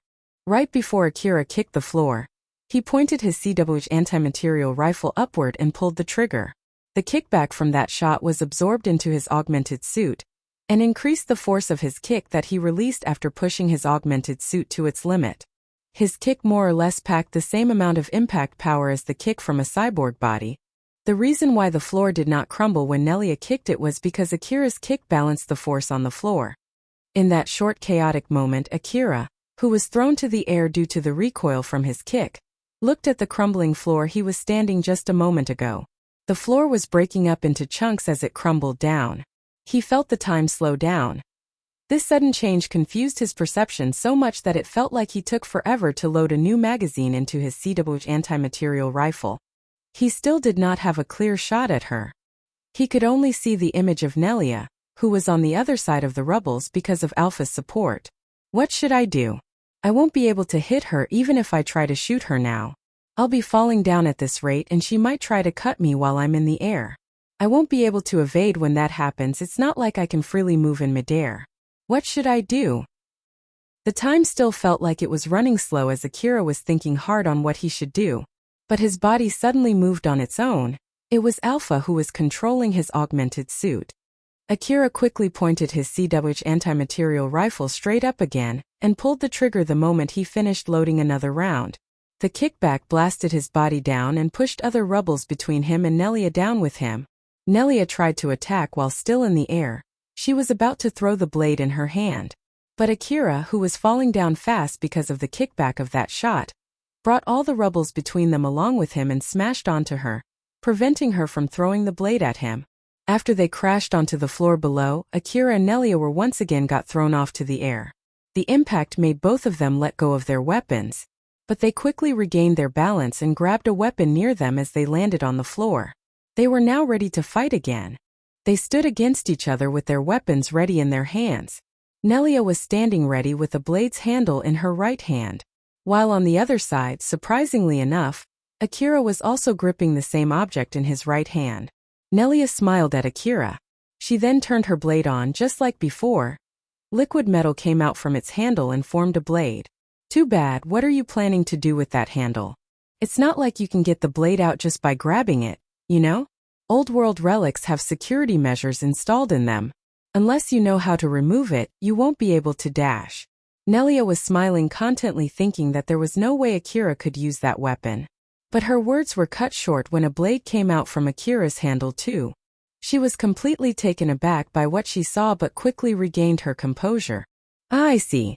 So you know how to use it too, huh? A normal hunter should not be able to get that information though. It's secret information that even an agent from the city should not be able to get easily as well. So who exactly are you? Akira really did not know anything about operating the blade, but Alpha knew. He too did not even know how she knew about it, and it was not like he wanted to know anyway. If someone asked him who he was, He would say that he was just your everyday common hunter. The one that made him different from your everyday common hunter was Alpha, and of course it was not like he could tell Nelia about Alpha. That was why Akira did not reply. Nelia took that as him refusing to answer. I see. In that case, can you at least tell me your name? This must be some kind of destiny that we met here. So at least let me remember your name. Akira hesitated but eventually replied.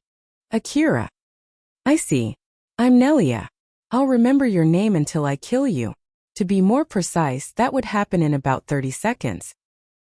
Nelia suddenly closed the distance between them, as if she just warped right next to him. She then swung up the blade that was long enough to almost touch the ground. Akira evaded her blade by jumping to the side. Had he jumped back then, he would have been cut down even if he knew the exact length of that blade. After all, the blade suddenly extended when it was swung. Then Nelia's blade made a sharp turn, chasing Akira, who jumped to the side. Akira used the blade in his right hand to block it. Both of their blades clashed.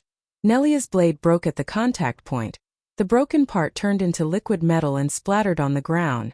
But even after losing a part of her blade, she didn't retreat. Instead, she stepped in and lunged at him with her broken blade. Akira bent over and evaded. Right after she lunged, her blade, which was broken, returned back to its original length. If Akira had stepped back, the blade would have definitely reached him. Although Akira lost his balance when he evaded, he made a big sweep with his blade. But it did not extend like Nelia's blade. As a result, she evaded with just a jump as he made that sweep. Both gained their balance immediately after and were standing facing each other again.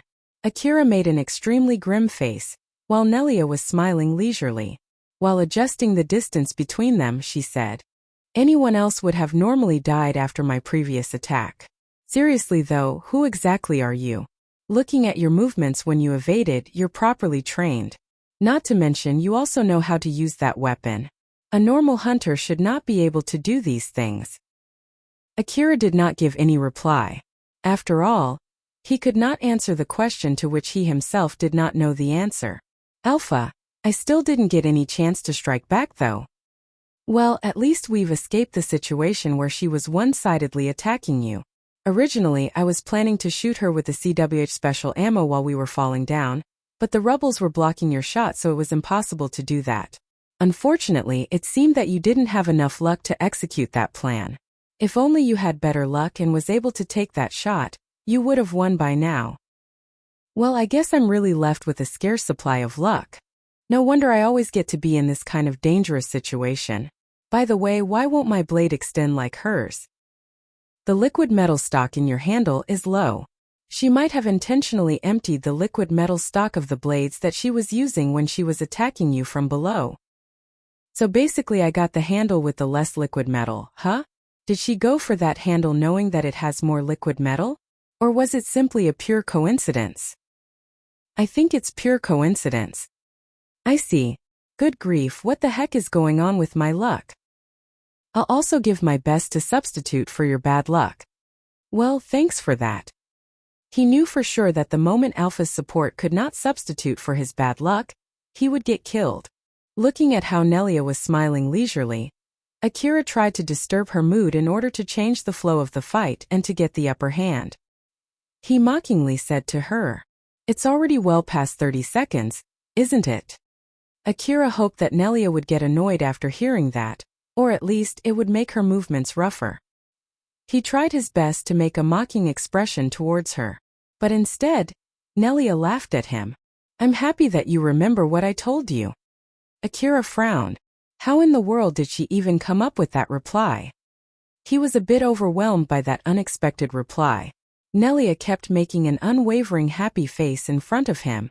"But still, I'm surprised that you can even evade all my attacks. It's pretty amazing for someone your age to have enough skill to fight evenly against me with a blade. Or is that you're actually a child-sized cyborg? Don't tell me that you're actually an old man. Well, I don't really mind either way though. By the way, are you already taken?" Akira looked puzzled. He did not understand the meaning of Nelia's question. "What exactly are you talking about? If you're not taken yet, want to try dating me? My boyfriend just died not too long ago, so you came at the perfect time. I like men who are stronger than me, you see. And I have nothing to complain about your skill too. To think that you can even joke like that. You must be really enjoying this. Akira brushed it off thinking that Nelia was only joking. But she replied back with a smile. Oh my, I wasn't joking. I'm serious, you know. I'm seriously asking you. So what's your answer? Even if it was only a ploy to shake him off, Akira thought that it might really change the flow of the fight if he went along with her acting. So then he asked Nelia. Well, say that I accept your proposal. Will that save me from this situation? Nelia immediately replied without a trace of hesitation. Of course not, I'll still kill you. This and that are two different things, you see. Me killing you and me going out with you are two completely separate things, don't you think so too? She slowly got closer to Akira while still smiling. Akira frowned and took a step back carefully. Her bizarre reply successfully shook his inner belief, but Akira was barely able to make a bitter smile as he jabbed back at Nelia. Are you seriously hitting on a guy that you're trying to kill? Are you sure you're right in the head? Is it strange? Humans are creatures that could even kill the person who they've loved for years. So, I don't see anything strange with killing the guy who I just dated. What's more, whether it's a tragedy or a comedy, having a death match with your lover is not something that you can usually experience, right? It's a kind of experience that can add some spices to this boring life. You only live once after all. It would be a waste not to savor such experiences. For some reason, Akira did not think that Nelia was lying. Although he did think of asking for a confirmation from Alpha, he decided not to. After all, he did not want Alpha to confirm that she was indeed telling the truth. Akira was even more overwhelmed by Nelia's way of thinking, since he just could not understand it. The conversation that started as him trying to disturb her focus ended up as being counter-effective. Nelia somehow let out a pressuring smile at Akira, while she kept closing the distance between them. So what's your answer? In order to erase the unexplained fear that was growing stronger inside him, Akira yelled back. No thanks. Is that so? That's just too bad. Nelia did not seem to be acting as she looked seriously disappointed. She then quickly closed the distance between them and swung her blade at Akira. He evaded her blade and struck back immediately. Both of them were using blades that could easily cut through an object that even the CWH special ammo could not penetrate. Had they left unused, those blades would have fetched a huge amount of money. Originally, all Old World relics could be sold at a high price. But if they were used, meaning that the energy saved inside it were reduced, then the value would also be decreased. And of course their values would be significantly lowered if they were broken. Akira and Nelia were constantly reducing the value of the Old World relics that they were using to kill each other. The lesser the value of the relic in their hand, the lesser the energy inside it, and the closer they would be to death. It was indeed a luxurious death match.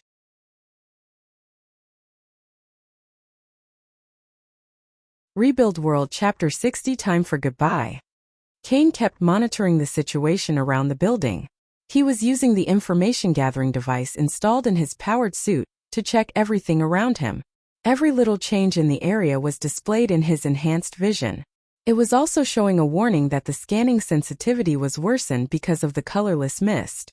It was only a matter of time before the colorless mist waned, and that would be really bad for Kane and Nelia.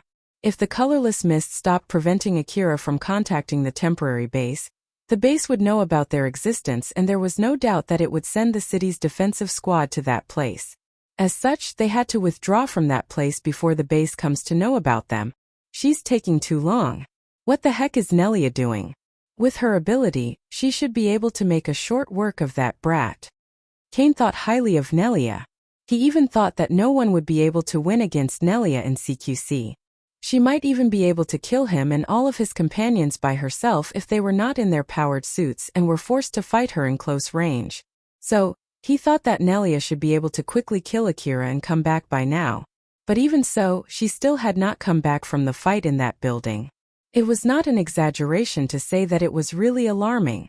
At first, he thought that Nelia would eventually contact him anyway, and he would only be a nuisance if he contacted her first. That was why he decided to hold himself back from doing so. But now that things had turned rather worrying, he decided to contact her. Nelia, how long are you going to take? Nelia quickly replied back. She sounded happy. Kane, I'm having a good time right now. If it's not something urgent, can you put it for later? Hey, this is something very urgent. The colorless mist is getting thinner. Depending on the relay device that they're using in the temporary base, they might be able to establish a connection by now. Stop wasting time and get him already. Or is it that you need more time since you're chopping the corpse to pieces? I'm not wasting time. And it's not like I have that kind of hobby either. Then are you having trouble confirming the death? It's not like Yajima set the program so that it would reject any attempts of confirmation, right? That's not the problem either. Kane guessed what was going on with Nelia. To be honest, he did not want to believe his guess as he mumbled. Don't tell me. Yep, you guessed it right. To think that there's someone who can fight me evenly in close combat. No wonder Yajima got himself killed. Although he's not as strong as me, he had his strengths. That's why we left him to take care of the underground side of the operation. I guess he was really unlucky to meet this boy. Well then you're disturbing my focus, so let's stop here. Nelia then disconnected his call. Kane carefully analyzed the new information that he just got from her. Having Yajima killed is a pretty bad turn of events already. And now this, huh? Is it because there were discrepancies between the information that we shared? Or is it just bad luck piling up on one another by pure coincidence? No matter whichever it is, I need to make a change in the plan. There was no one listening to him, but he sounded completely different compared to when he spoke to Nelia and the others. After ending the call, Nelia quickly closed in and threw a slash at Akira. Sorry for the wait. I got a call from my friend that I had to take. Did you wait long? When Nelia was talking with Kane, she was keeping her distance with Akira and her movements were dulled. When Akira saw Nelia keeping her distance from him, he thought that she did that to take a breather as she was close to her limit in their CQC fight. He even hoped that she was thinking of retreating, but it turned out that he was sadly mistaken. Akira was trying hard to fight back as he said, "Don't mind me. You can take your time talking with your friend." Nelia answered back provokingly, "Don't be so cold. Girls won't like you if you say something like that, you know? I have no plans on getting liked by a girl who loves to kill her lover. Oh my, it's not like I do it because I like it. As I said, it just adds a little spice to life. It's boring to have a dull life, don't you think? Sadly enough, I have enough spices for my life right now." Is that so? Then in that case you can just enjoy a little bit more, right? Nelia looked like she was having the time of her life as she kept swinging her blade at Akira.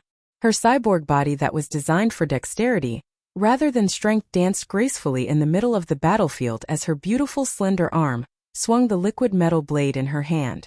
The blade was so thin that it was almost transparent, but even so, it had an unbelievable sharpness as it cut through rubbles and wreckages without any effort. Thanks to the painkiller in his medicine, Akira did not feel any pain as his body was forced to move to evade Nelia's attacks. But the moment his augmented suit ran out of energy, he would not be able to lift even a finger.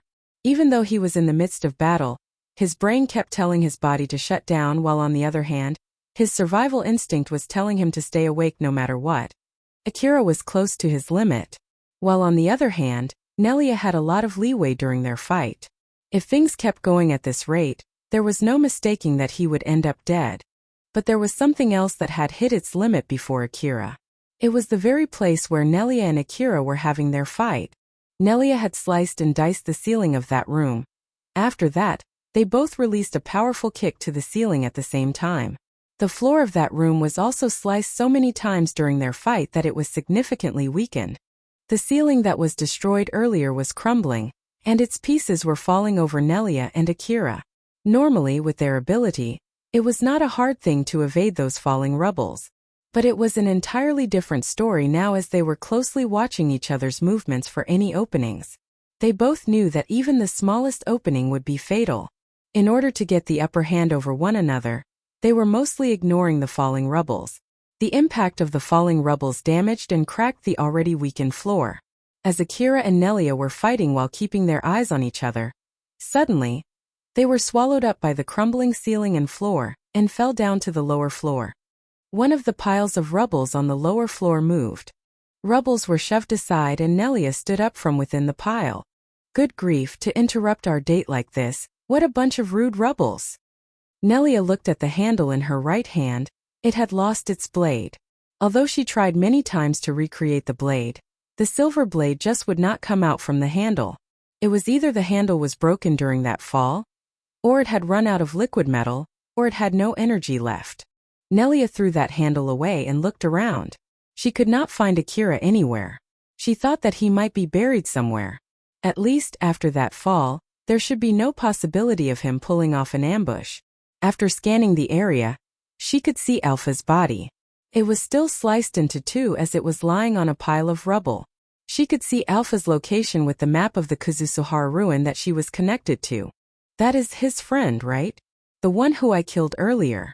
I'm glad I killed her despite the fact that I had to sacrifice an expensive relic. If she's as strong as him, this would be 2 against 1 and I would be the one losing. The image of Alpha in her vision vanished for a split second before returning back. It was because Nelia set her vision to only show information coming from her cyborg body. Since my cyborg body can't see her, it means that she's using some kind of advanced camouflage. I can't even see the blood around her too, so it must be something more than just an optical camouflage. It might be some kind of old-world technology.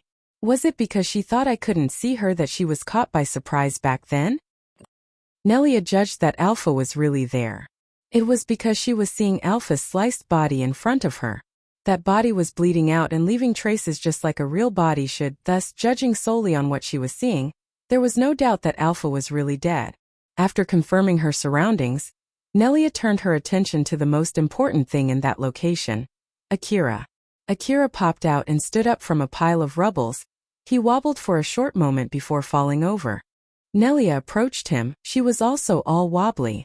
The fall had dealt quite a lot of damage to her cyborg body too. Well, let's put everything aside for now. First things first. Nelia smiled in relief as Akira was not carrying his blade too. Instead, he was using his CWH anti-material rifle to help him stand on his feet. First things first, I need to kill you. Nelia started running toward Akira. Because of the damage on her cyborg body, her movement stuttered a bit, but even so, she judged that she was still strong enough to take out Akira given their situation. She charged at him, hoping to put an end to their fight. Akira, who just came out from the rubbles, kept on stumbling over. Although he tried to get back on his feet as fast as he just could not do it. Both his body and his augmented suit were put under immense stress when he had to fight Nelia. Alpha, I can't move my body well. Can you control my body through the augmented suit? Unfortunately, I can't do that right now. A part of the augmented suit and one of its control units were broken after that fall. Because of that, I can't completely control your augmented suit anymore. Akira smiled bitterly and gritted his teeth. Losing Alpha's support because of his broken augmented suit meant that his fighting ability was greatly reduced. Why now of all times? But it's not like it's completely broken, right? You should still be able to move it. After all, the input signal should be much more stable when you use it compared to when I control it. It still has some energy left too. You should still be able to move it if you try. Is that so? So I keep stumbling because I'm not trying hard enough. Huh? It's true that the damage also makes it more difficult to move the augmented suit. I'll keep trying to take control of your augmented suit, while also finding an opening to strike back. Just try to buy as much time as possible until I get that chance. Roger that, and please hurry up. Akira was somehow able to keep himself standing using his CWH anti-material rifle to support his body. Extreme pain ran through his whole body. He gritted his teeth to endure that pain as he kept his eyes on Nelia, who was coming towards him. Nelia's cyborg body was sustaining significant damage. But even so, it still had enough power to close the distance between her and Akira faster than a normal human. Akira raised his CWH anti-material rifle and pulled the trigger. But because of the pain and lack of support from Alpha, he was moving way slower compared to when he was evading Nelia's blade. Even before he was able to pull the trigger, Nelia kicked the CWH's muzzle. The bullet flew out from the gun's muzzle and hit somewhere far away from her. With that kick, the CWH rifle was also thrown off from Akira's hand and landed nearby them. After that, she continued launching consecutive strikes toward Akira. Akira's CQC ability had gotten way better because of Alpha's training. Thanks to that, he was barely able to defend himself. But with that being said, he was not skilled enough to be able to counterattack. Akira could only desperately defend himself from Nelia's flurry of attacks. Every time Akira blocked Nelia's strike, he could feel his bones cracking and his muscles tearing. Looking at how he was being pushed to only defend himself, Nelia increased the intensity of her attacks. Since Akira was moving very badly compared to before, as if he was a different person, Nelia overestimated his injuries. Although it actually was his real ability since he had lost his support from Alpha, there was no way for Nelia to know that. So she started to smile faintly. He's moving way worse compared to before. I have to kill him now before he can regain his composure. Akira kept facing Nelia's attack head-on. The reason why he did not run away from that place was because he simply did not want to get attacked from behind. Not to mention, his CWH anti-material rifle was lying on the ground not too far from them. If he turned his back and ran away, Nelia would take his CWH anti-material rifle, which was his only weapon that could inflict damage on her cyborg body. So if he lost that rifle, his winning chance would plummet to 0. Not to mention that Kane, who was able to take CWH special ammo head-on, was monitoring the situation outside that building. There was no way he could fight Kane using only an assault rifle. If Kane found out that he had no way of fighting back, there was no doubt that Kane would come to kill him. Although Akira's eyes and reflex were able to follow Nelia's attacks, it was not the case for his body. His movements were dulled because his body was tired and he was in so much pain. Thanks to that, some of Nelia's attacks went through and added injuries to his already injured body. Even his augmented suit started getting heavier and heavier as it sustained more and more damage. The moment either his body or his augmented suit finally gave out, Nelia would be able to quickly kill him. Alpha, I'm gonna hit my limits soon. Where is the opening to strike back that you said you're going to create? It's not like I can easily make one. Hang on a little bit longer. Look behind her. Akira glanced over Nelia's back. He could see Alpha standing not too far from them. He looked puzzled. Since Nelia was not aware that Alpha was behind her, she did not put up her guard toward Alpha at all. But even if Alpha attacked her from behind, it was not like Alpha, who had no corporal body, could injure her. Thus he did not understand the reason behind Alpha's action. From the way Akira glanced behind her, Nelia noticed that someone was behind her. But her cyborg body could not identify who it was. From her experience in cutting Alpha down, she knew that there were people using some kind of advanced camouflage that prevented her cyborg information-gathering organs from identifying them. So Nelia quickly checked the Kazusuhara map network that she was connected with. From it, she was able to ascertain Alpha's movements behind her. Judging from how Alpha was moving, she thought that Alpha did not know that she could track her location.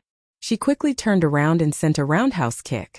She set that up so that it would be a perfect counter that would catch Alpha, who was coming at her, off guard. But she was surprised threefold. The person who was coming at her was the same person who she thought was dead.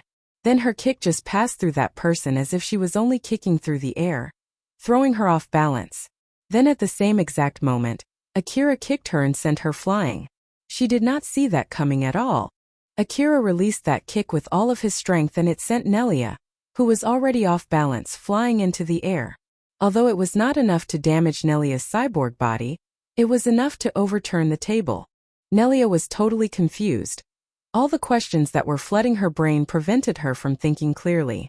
She was still confused even after she slammed into a pile of rubble, but her confusion was cut short the moment her eyes met Akira's eyes. What reflected in her eyes was Akira, who was already aiming his CWH anti-material rifle at her. After Akira sent Nelia flying with his kick, he quickly grabbed his CWH anti-material rifle lying near him and immediately aimed it at her before pulling the trigger.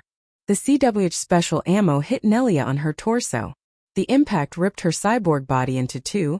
Mechanical parts were sent flying into the air and scattered on the ground. Her upper body and lower body then landed at two different places. But Akira did not stop there. He emptied his rifle at Nelia. Although he was able to destroy her lower half and limbs, her head was left untouched. It was not like he did that intentionally.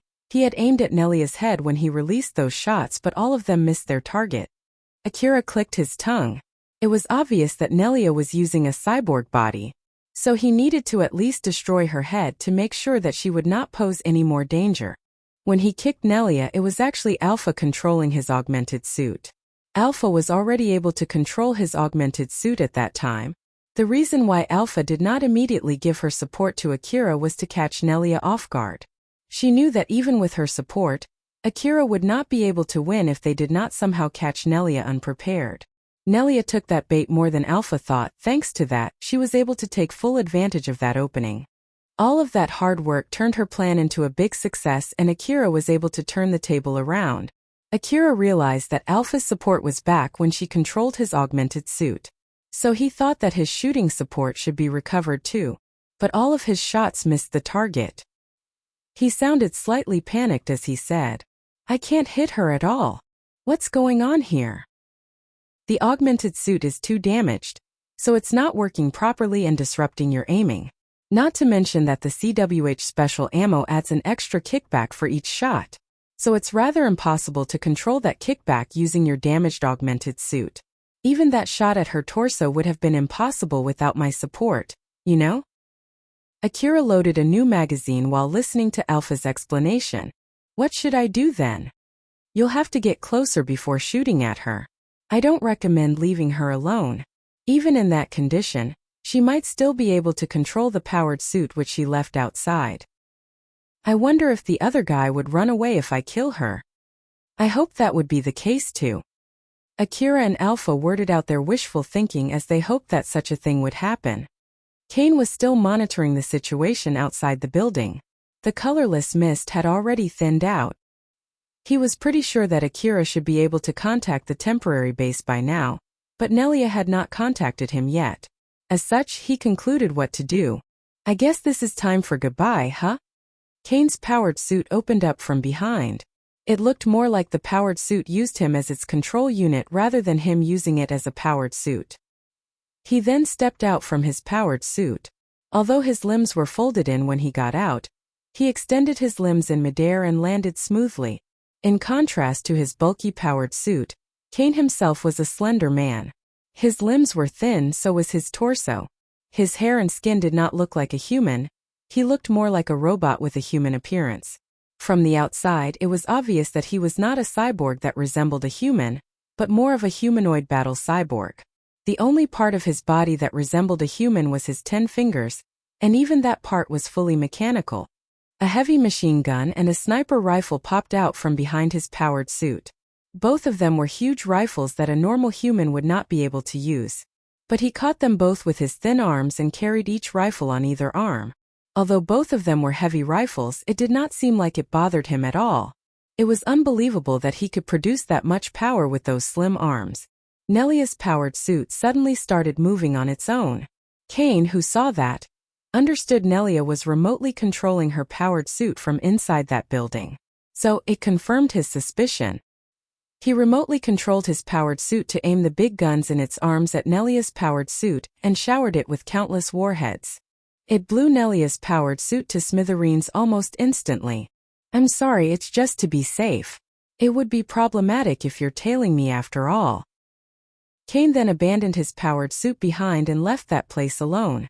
Even after losing half of her body and her limbs, Nelia was still alive. As a cyborg, she would be able to stay alive for a few days with just her head.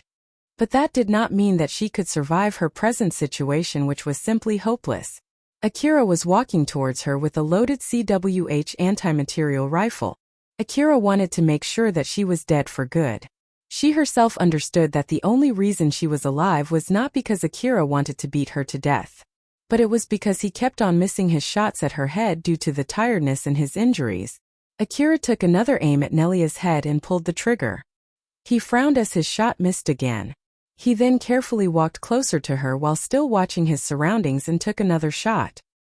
He repeated that action since he kept missing his shot. He could immediately kill Nelia if he walked right next to her, thrust his rifle to her neck and pulled the trigger. The only reason he did not do that was because he was still very cautious of her. He knew that Nelia was obviously stronger than him. Even though he had the upper hand right now, He did not think that he had rendered her fully harmless. And that was exactly what delayed her death. Nelia was still smiling even in that situation.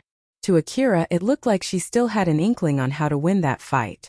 So he became more cautious of her, and it slowed him down from approaching her. Nelia actually was not smiling thinking that she could still win that fight.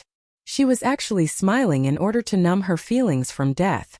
If she died here, then that would be the end for her. That was all there was to it.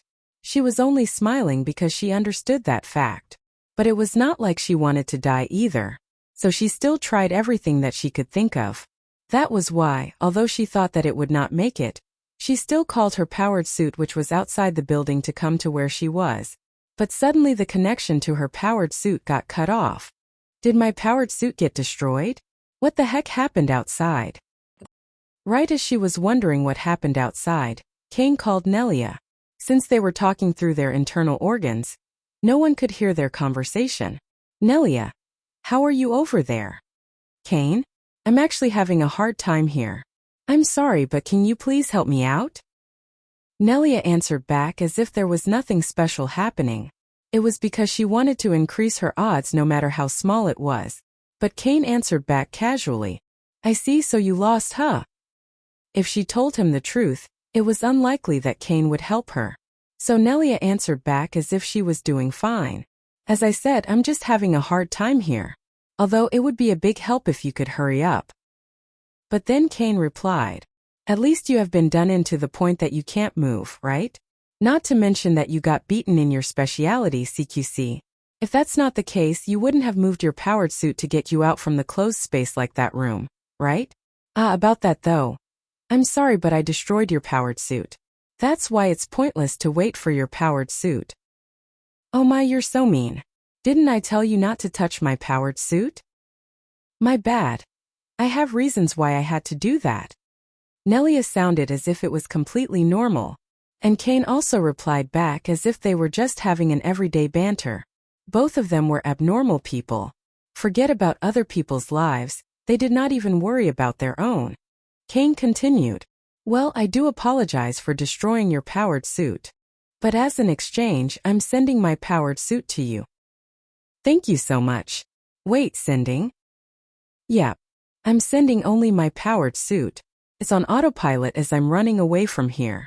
I have no wish to fight someone who can beat you in CQC. By the way, I also set it to go on a rampage regardless of friends or enemies. The colorless mist is already gone. So he might have contacted the city and the city defense squad might already be somewhere near. If my powered suit goes on a rampage, it would at least be able to divert their attention. Well then, take care. Kane then ended the call. Nelia tried to call him multiple times only to get rejected. She then mumbled, good grief. If you would send me your powered suit, I hope that you would send me the access code too. Nelia kept calm even in that situation. In her head, she simulated any ideas that she could come up with. Suddenly, Akira's shot landed right beside her. Although it shook her head, she still looked completely calm without even a trace of fear or panic.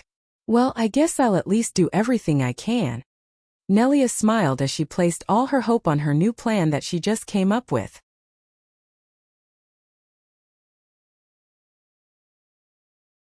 Rebuild World Chapter 61, Lucky/Unlucky Ending. Akira took another aim at Nelia's head and pulled the trigger. The bullet flew and landed right beside Nelia's head, sending her head flying again. I still can't hit her, huh? Alpha smiled, trying to calm him down. Calm down, if you lose your cool, you won't be able to hit the target that you normally could. Can you do something with your support? Your augmented suit is damaged to the point that it's not working normally. If I try to control it now, it might cause a malfunction. In the worst case scenario, it might even tear your limbs. So, are you sure you want me to control it? Nah, please don't. Alpha had already turned back to her usual self. She was floating beside Akira, just like always. But at this point, Nelia could no longer see Alpha. It was because the relic that she used to connect to the Kazusuhara map was destroyed by Akira's attack and Alpha knew about it. Akira pointed his rifle at Nelia once more. She just smiled and said, if you kill me, you'll die too. Akira ignored her and pulled the trigger. The bullet landed near Nelia and threw her head up in the air again. Even so, she continued. My friend has betrayed me and he's planning to kill both you and me now. He has sent his powered suit here, setting it in autopilot. His powered suit is equipped with a self-destruct sequence to take anyone around it down together with it. You can't run away from it.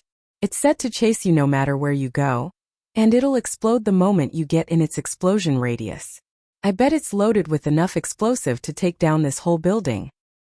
Akira ignored Nelia's warning as he kept walking towards her. He then took another shot which destroyed her upper half, leaving her only with her neck and head. Your only chance to turn off the self-destruct sequence is by either destroying or deactivating its control device. I bet it would be very difficult to destroy its control device since it's hidden behind its thick armor. But if you leave it to me, I can hack into its control device and deactivate it. As a matter of fact, I'm actually doing that right now and preventing it from exploding. But if you kill me now, it'll immediately explode. Akira ignored her yet again and took another shot. The bullet grazed Nelia's ear and hit the floor. Her head got thrown once more by the bullet's shockwave. I see. Well, it's up to you. You're in the position to decide here. I guess it's not a bad thing to die together with someone who I tried to hit on. Nelia smiled. It was the same smile she had when she flirted with Akira. Akira stood beside Nelia and picked her head up by pulling her hair. He locked gaze with her. Any proof? Nope.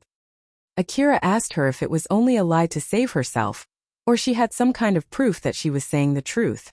But Nelia said that she did not have any proof. She even told Akira that he could go ahead and do anything he wanted if he did not believe her words. Akira could not tell if she was lying or not. Alpha looked grim as she suddenly told him, who was still confused, to quickly get away from that place. Akira, you need to get away from this place first, quickly. Akira immediately followed Alpha's instruction. He ran away from that place, bringing Nelia's head with him. The whole building was rumbling. It was because Kane's powered suit was forcing its way into that building. That powered suit, which was set to autopilot, ignored any damage on itself as it forced its way in from the side of the building that was weakened by the missile barrage earlier. It broke through the wall, floor and ceiling of the building with its huge body. It used its powerful firepower to drill its way through that building.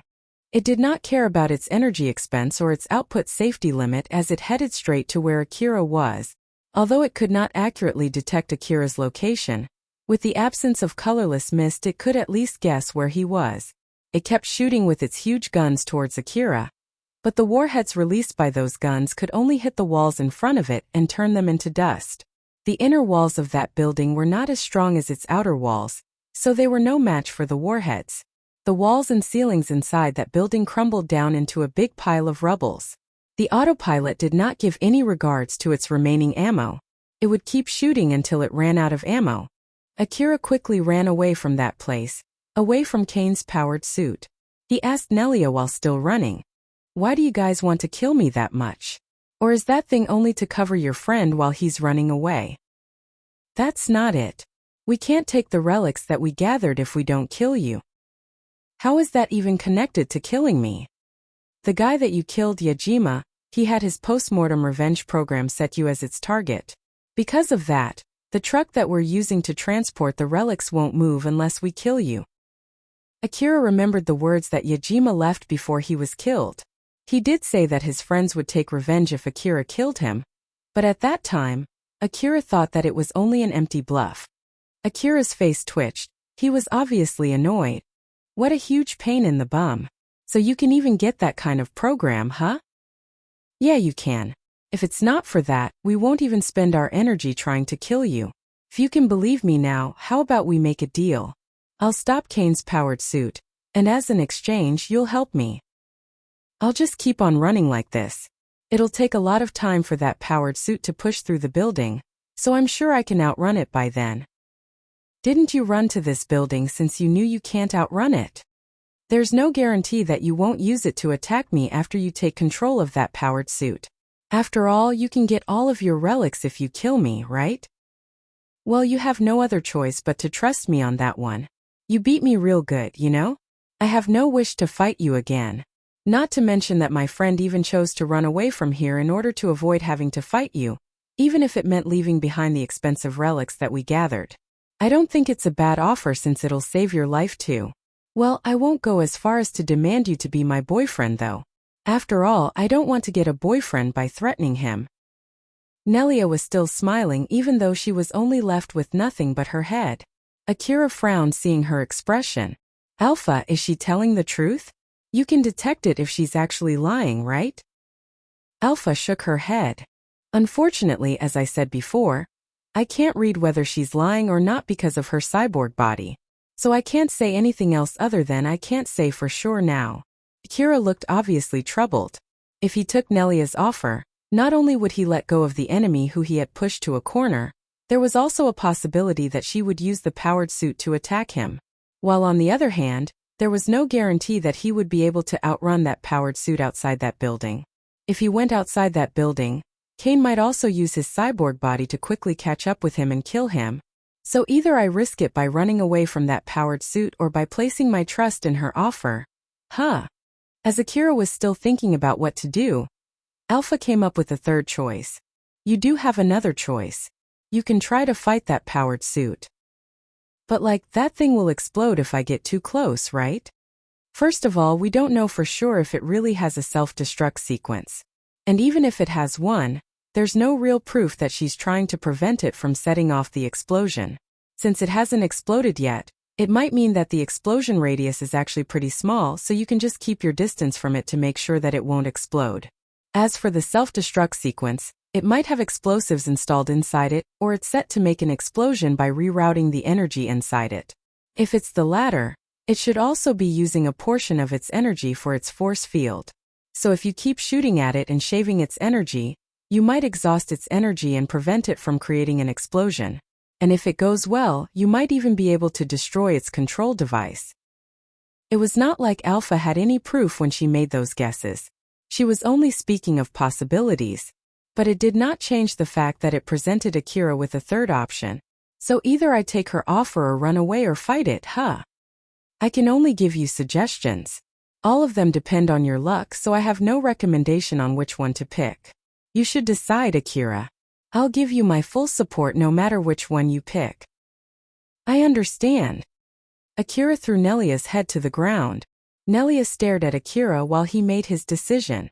I'll try fighting back first before asking you for help, so you just wait here.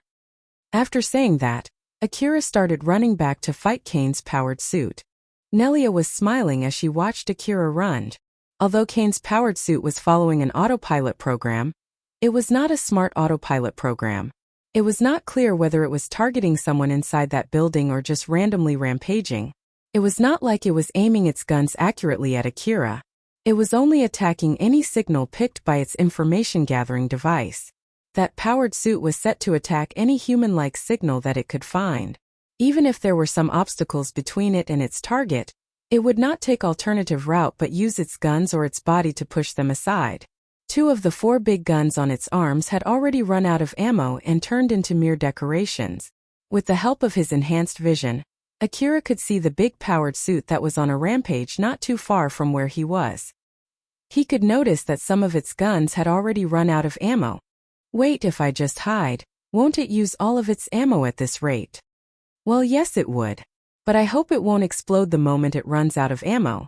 It would be really bad if the whole building crumbles down, you know? That sounds really likely to happen. So it can't be helped, let's go. The rampaging powered suit created new holes on the building's walls. Akira used those holes to snipe that powered suit, and thanks to its huge size, the shot landed. The CWH special ammo hit that powered suit's torso. The impact threw its huge body into the narrow halls. It was moving very slow, although Akira's body was in a bad shape. He was still able to move faster than that huge powered suit. The force field absorbed the impact of the CWH special ammo. A huge bang and a flash of blinding light enveloped the area. The powered suit reacted by turning its guns at Akira, but its arms and guns got caught in the rubbles, thus slowing it down and giving Akira a chance to move somewhere safe.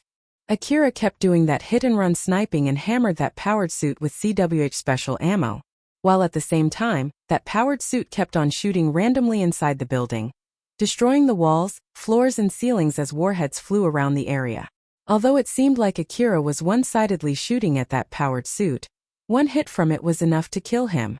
While on the other hand, although each impact threw its body off balance, Kane's powered suit did not stop spewing out warheads from its huge guns. Those warheads turned wreckages and rubbles in the area into dust. Thus Akira had fewer and fewer places to hide. Akira did not think even for the slightest that he had the upper hand there. Then suddenly the sound of the bullet impact changed. The force field had run out of energy, so the CWH special bullet was able to directly hit the powered suit's body. It started getting obvious as its movement got worse. Akira did not let that slide as he kept on shooting at its torso. It was not for naught. Akira eventually dealt some damages to its control device. When that happened, the control device sent an emergency signal and caused the powered suit to violently flung its limbs around as if it was in pain. But it did not stop Akira. As he kept on shooting at it, the powered suit eventually stopped moving. Akira carefully checked the stopped powered suit while exchanging the magazine on his rifle. It seemed that the powered suit had stopped for good. Did we win? That seems to be the case. At least it doesn't seem like it poses any danger anymore. Yeah! Akira shouted in delight. It was a shout of victory since he was finally able to escape from his deadly situation and defeat the big enemy, who he originally did not expect to defeat. Akira, this is not the end yet. Don't drop your guard until we finish everything. I know, let's go. Akira firmly replied before running to finish the rest of his business there. Nelia was waiting for Akira. It was not like she could do anything other than waiting for the result of her gamble. And finally she could see the result coming back. Akira returned to where Nelia was. She smiled and welcomed him. Welcome back. It seems that you somehow destroyed Kane's powered suit. Huh. It's amazing for you to be able to do that in this situation. It was as Nelia said, Akira's body was in such bad shape. Both his body and his augmented suit were near their limit. But even so, he somehow survived and stood there in front of her. Looking at how Nelia was still smiling even in that situation, Akira obviously looked puzzled and asked, "You look so relaxed, are you not afraid of dying?" "Nope, not at all. But it would be great if you can let me live." "I see, well, I don't want to die either." "We really think alike. As I thought, won't you be my boyfriend?" "No thanks. I don't want to date someone who tried to kill me, and I don't want to date a dead girl either." Akira answered back swiftly. He then readied his CWH anti-material rifle and pointed it at Nelia. There was no way he would miss his shot at this range. He just needed to pull the trigger to assure his victory, and he still had enough power to at least do that much. But then Nelia smiled and said, "Well, it's going to be fine." Akira looked puzzled. "What do you mean by that?" Before Nelia could answer that question, Alpha suddenly interjected. "Akira, don't move." Akira followed Alpha's order. He stopped moving. His finger was still resting on the trigger. Then the next moment, the CWH anti-material rifle in his hand was suddenly sent flying. He was taken aback by what happened as few guys suddenly appeared around him. They appeared all of a sudden from nowhere, or at least Akira did not notice them before at all. The person who shot and sent Akira's CWH anti-material rifle flying was one of those men. As Akira was still confused by what was going on, more of those people appeared around him. "Alpha, where did these people come from? I didn't notice them at all." "They just came. All of them are using camouflaging devices. That's why you didn't notice them." "See, camouflaging devices? Those are devices that prevent other people from detecting your location. There are many types of camouflaging devices, starting from heat camouflage, movement camouflage, sound camouflage." "That's not what I'm asking about." Then one of those guys said something that answered Akira's question. "Don't move. We're Kagemayama Defense Squad. Surrender yourself and don't try to fight back. If you don't obey our orders, we might judge that you're against the city management. We even have the permission to take you out in that case." Those guys were soldiers from Kagemayama Defense Squad. More of them kept appearing as they surrounded Akira. Other than Akira, there were many who were trying to make contact between the underground exploration HQ and the temporary base. Although Akira failed to make contact with the temporary base, Other people successfully conveyed the message from the Underground Exploration HQ. The head commander of the temporary base thought that the situation was pretty bad and decided to quickly send out the city's defense squad. The defense squad quickly patrolled the area around the Underground Exploration HQ. In the midst of their patrol, they noticed explosions as if someone was fighting nearby. That was when Kane sent his powered suit to the building where Akira and Nelia were. The defense squad thought that it might be the relic thieves fighting against monsters, so they sent some of their men to check the source of that sound. When they arrived, they saw Akira aiming his CWH anti-material rifle at Nelia. Akira looked at the people who were surrounding him and let out a sigh. It was obvious that they were more skilled and had better equipment than him. They looked completely cautious as they pointed their rifles at him. They could kill him anytime if he made any suspicious move. I feel like this has happened before. What a coincidence, actually I too feel the same. Akira was talking about the experience he had when he was about to kill Yajima. At that time he should have quickly pulled the trigger, because he didn't do it, he had to pay for that mistake by fighting Shirori. But with that being said, it's not like he could do that in this situation. He quickly raised his hands and yelled before Nelia could say anything. After all, it would be problematic if she said something that would complicate the situation. I'm Akira. I'm a hunter working in the underground city exploration operation. The relic thieves ambushed me when I was on my way to the temporary base. You can ask them for confirmation. Chain them. You have permission to shoot them if they fight back. We've received reports of dead hunters from the underground. So keep your guard up.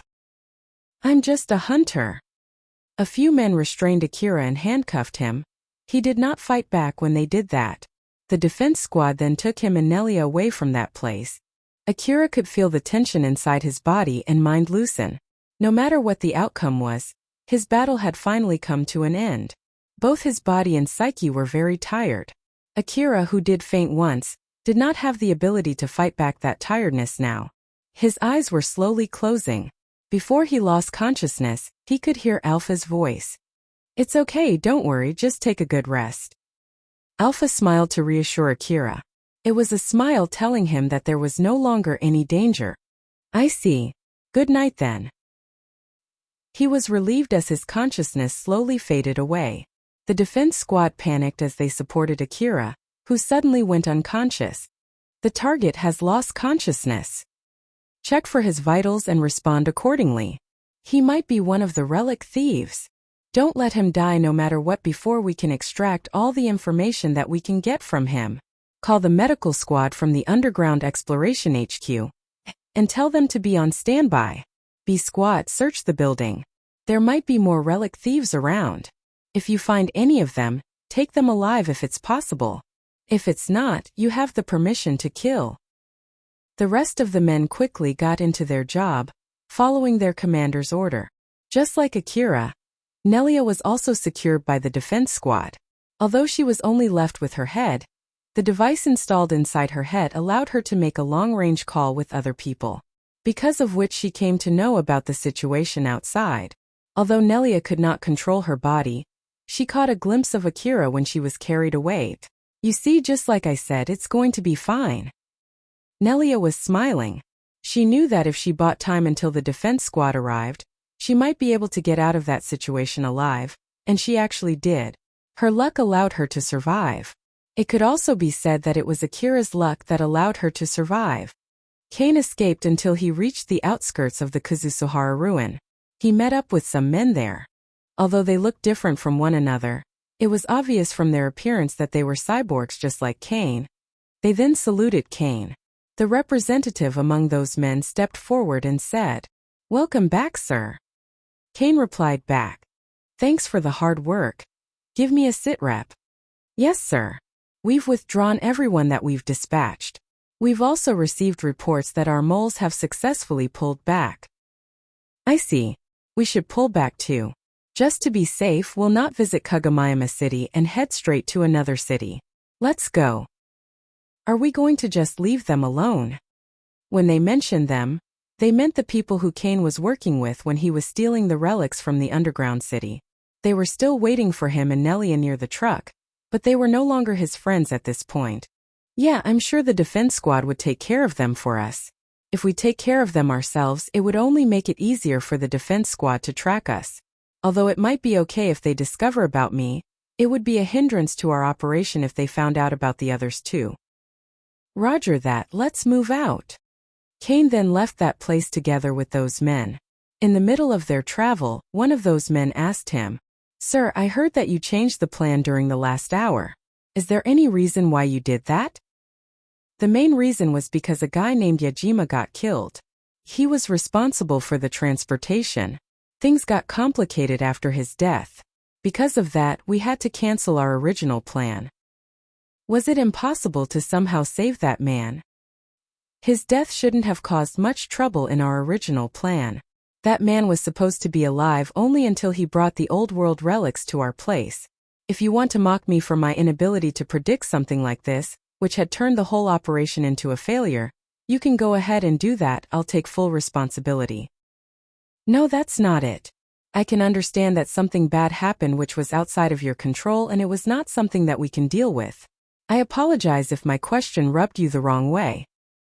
That man noticed that Kane's mood was worsened, so he decided to stop asking any more questions. Kane fell into deep thought. But still, how did it end up like this? According to the men from inside the long-term strategic division, there should be no hunter in this area who can take out Yajima or Nelia. Nelia did say that there might be an agent mixed among the young hunters from Drankum. Now that I think about it, Drankum did send some young hunters to the underground city, and I heard that there was someone among them who was actually a good hunter. Did the city send some agents to Drankum in order to control that big gang from the inside? And did we encounter one of those agents by pure chance? If he's really an agent from the city, that explains why he's that strong. I guess I'll look into it more later. He then asked the guy near him, "I heard that there was a big group among the Drankum's young hunters. Do you know who's the center of that group?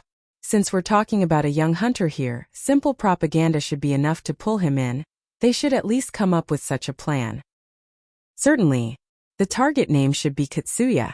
Do you need us to make a detailed document about him? No need. I'll investigate about him myself later. I'll ask you to make one later in case if I need it. Yes, sir. That man decided not to say anything needless in order not to make Kane's mood worse again. But because of that, he lost the chance to correct their misunderstanding. Kane and those men left Kazusuhara ruin and vanished into the wasteland. Nelia was imprisoned in a solitary cell inside the Kugamayama city's prison. It was equipped with devices to restrain a cyborg. There was a table inside that solitary cell. Nelia was fixed above that table. She was still only a head. There were a lot of cables connected through her neck. Most of them were for keeping her alive while some of them were to block her from contacting other people. So she couldn't do anything and felt bored to death. Shortly after, a man came in. He smiled at Nelia. Nelia-san, right? I'm Yanagisawa. How are you, I guess? Nelia smiled and replied, I can't say that I'm doing good. I'm feeling so bored. I don't mind if you put a filter on, but can you at least let me connect with the outside world? Yanagisawa smiled and shook his head. I'm sorry, but sadly I don't have the authority to do that. But I can at least accompany you in wasting some time. Don't worry, we'll just have a good talk. In short, I just need to get information out from you, but it doesn't mean that we can't have a good civilized talk. I have told you everything though. Well, I don't mind talking to you, but this is an exchange, okay? For everything that I'll tell you, make sure that it'll reduce my sentence, okay? After saying that, Nelia smiled invincibly. Yanagisawa smiled back. Of course, I'm someone who thinks that human rights apply even to criminals. That also includes the right to make a deal. Making a deal is important. It's one thing that binds people together. It's a means to communicate with people in different positions. Those who can't make a deal with other people are the same as monsters. After all, it's not like you can negotiate with them. Nelia seemed to be a bit annoyed by Yanagisawa's attitude. She stopped smiling and asked, So then, what do you want to ask me? We want to know more about this Kane. I've told you everything before. Do you want me to tell you the same thing one more time? Well, it's true that you did. We've heard about him both from you and your friends. We followed the information you gave and tried to chase this guy named Kane. But then there's one thing that we discovered: this Kane guy doesn't exist. I'm not here to complain to you that Kane is a fake name. If it's fake, then it's fake. One thing for sure, this guy who's using this fake Kane name does exist. Don't blame me for your inability to make a proper investigation. Yanagisawa just smiled silently. That smile somehow made Nelia worry. He suddenly said, "By the way, what do you think will happen for your punishment?" Let's see. I guess my cyborg body will be confiscated by the city, and they'll make me do forced labor. They'll send me to dangerous ruins controlled by the city management.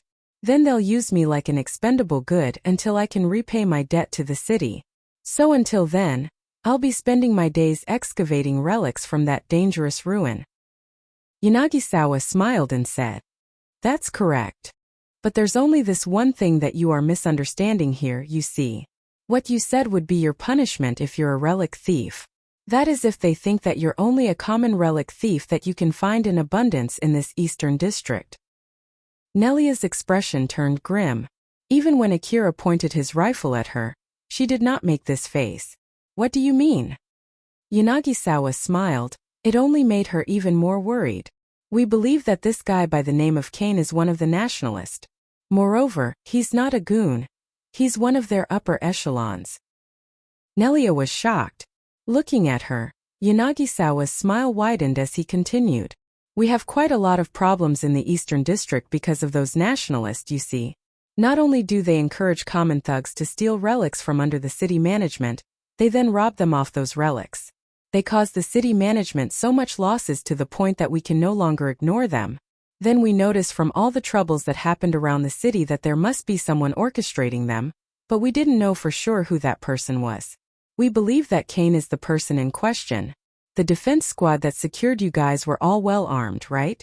Those men were originally sent to capture the nationalist." Nelia's face turned pale after hearing what he said. She understood her situation. Yanagisawa continued. He kept talking about the subject that made Nelia even more worried. It made her understand just how bad the situation that she was in. "Right now, the city is suspicious of you since it seems that you're pretty close to this nationalist officer. So we're rather suspicious if you're actually hiding some information that might help us identify that person. Some of us even think that you might be one of those nationalists that stands against not only this city but against the whole corporate government. If this misunderstanding doesn't get cleared up, your punishment will be very, very miserable. To be more precise, you'll be used in the rebuild laboratory experiment." Nelia sounded terrified as she asked, Wait, didn't that laboratory get disbanded?" Of course, the rebuild laboratory was publicly disbanded. But it's not like we killed all the researchers or scrapped all the research results from that lab. They're still researching even now. But this time they're doing more ethical experiments compared to before. As long as they keep producing results, the corporate government is willing to turn their eyes away. Under the management of the corporate government, they're producing a huge amount of results at the expense of the human rights of a very small number of people. But of course, these people are chosen for unredeemable criminals. I'm talking about criminals who have caused quite a significant loss to the city management. Nelia was so scared that she had trouble saying anything, but she somehow was able to raise her voice, although only barely. I'm not." "Well, I'm sure that's the case. I'm sure you're not one of them, and you have nothing to do with those nationalists. That's why you better try your best to prove that you're telling the truth. Tell us something that will make us believe you. Like I said before, I'm someone who believes that human rights apply even to criminals. I believe that we need to at least uphold the minimal level of human rights, like sentencing criminals to death by turning them into minced meat, or by injecting them with poison, or by feeding them to the monsters. That's why I don't really agree with the idea of handing criminals over to the rebuild laboratory for experiments. But I have duties that I need to fulfill too, you see. That's why I hope that you cooperate with me. And also, to be honest, I don't know for sure what they do inside the rebuild laboratory. After all, it's a secret that only the corporate government knows." Nelia was frozen in fear. Yanagisawa smiled and continued. "So then you'll tell me everything, right? Don't worry, we have a lot of time in our hands. Not to mention that you did say you're bored, right? Now you have something to spend your time on." It could be said that it was Nelia's luck that was keeping her alive. It could also be said that it was Akira's luck too. But she regretted the fact that she was still alive, as she was desperately trying to make excuses so that she could continue to stay alive. Whether it was a lucky thing or an unlucky thing, no one knew for sure yet.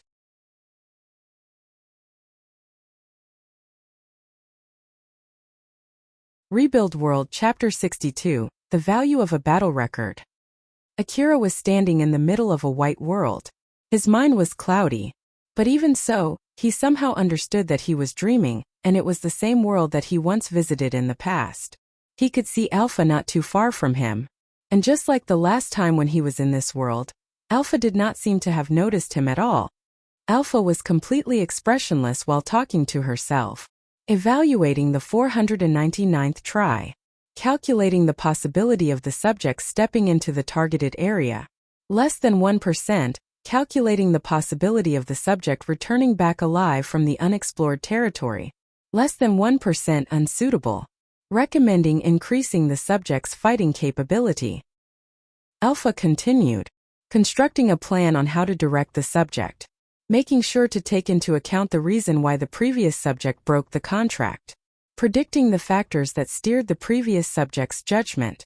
If the previous subject's action was successful, there would be undefined numbers of human well-being affected and rescued, etc.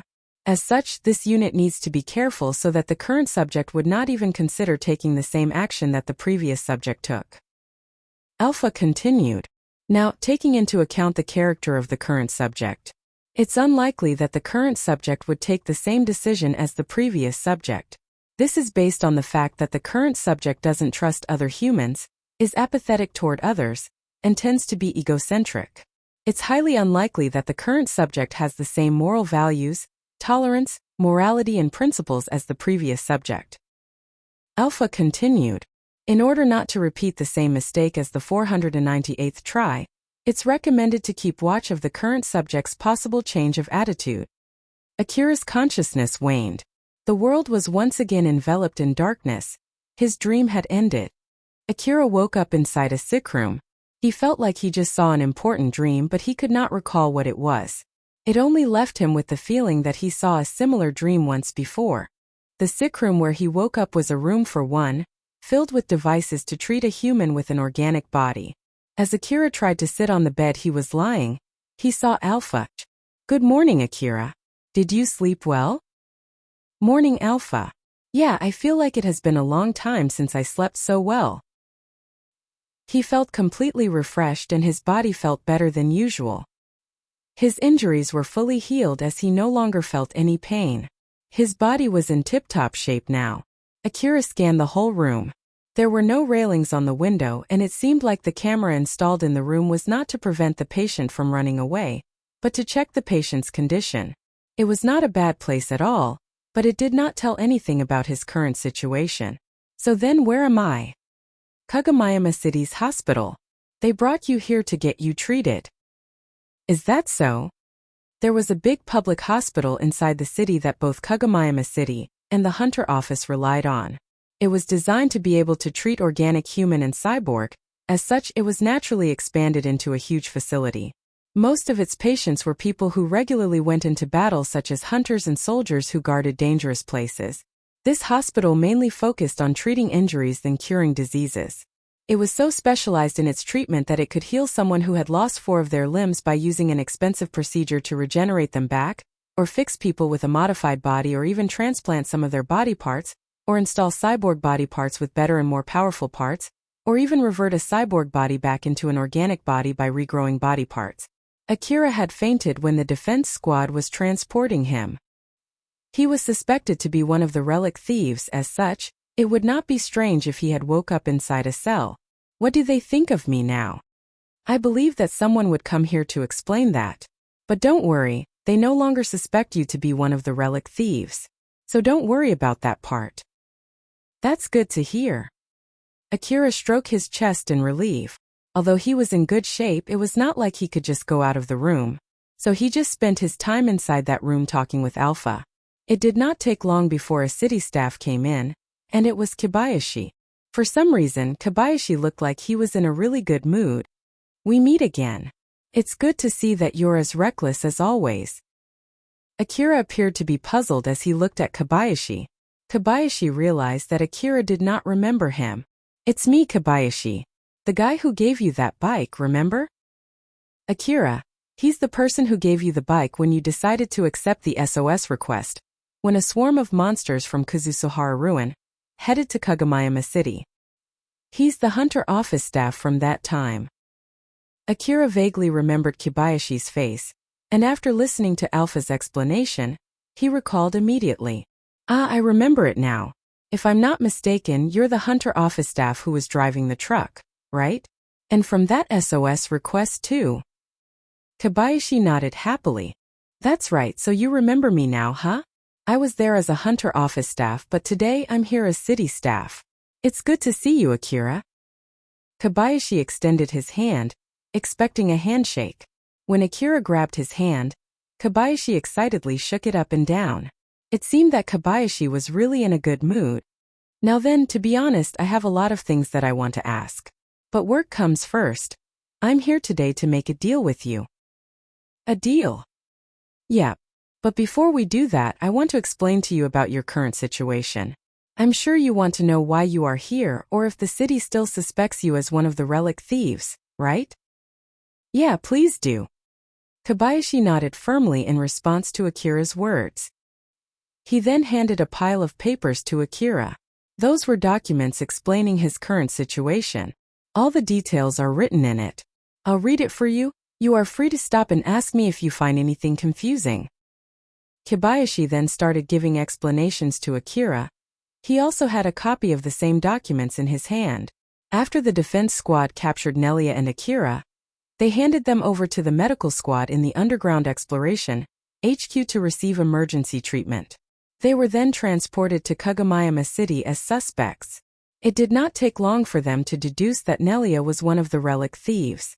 After all, she quickly confessed and told them everything about the other relic thieves. Nelia was very cooperative during the questioning.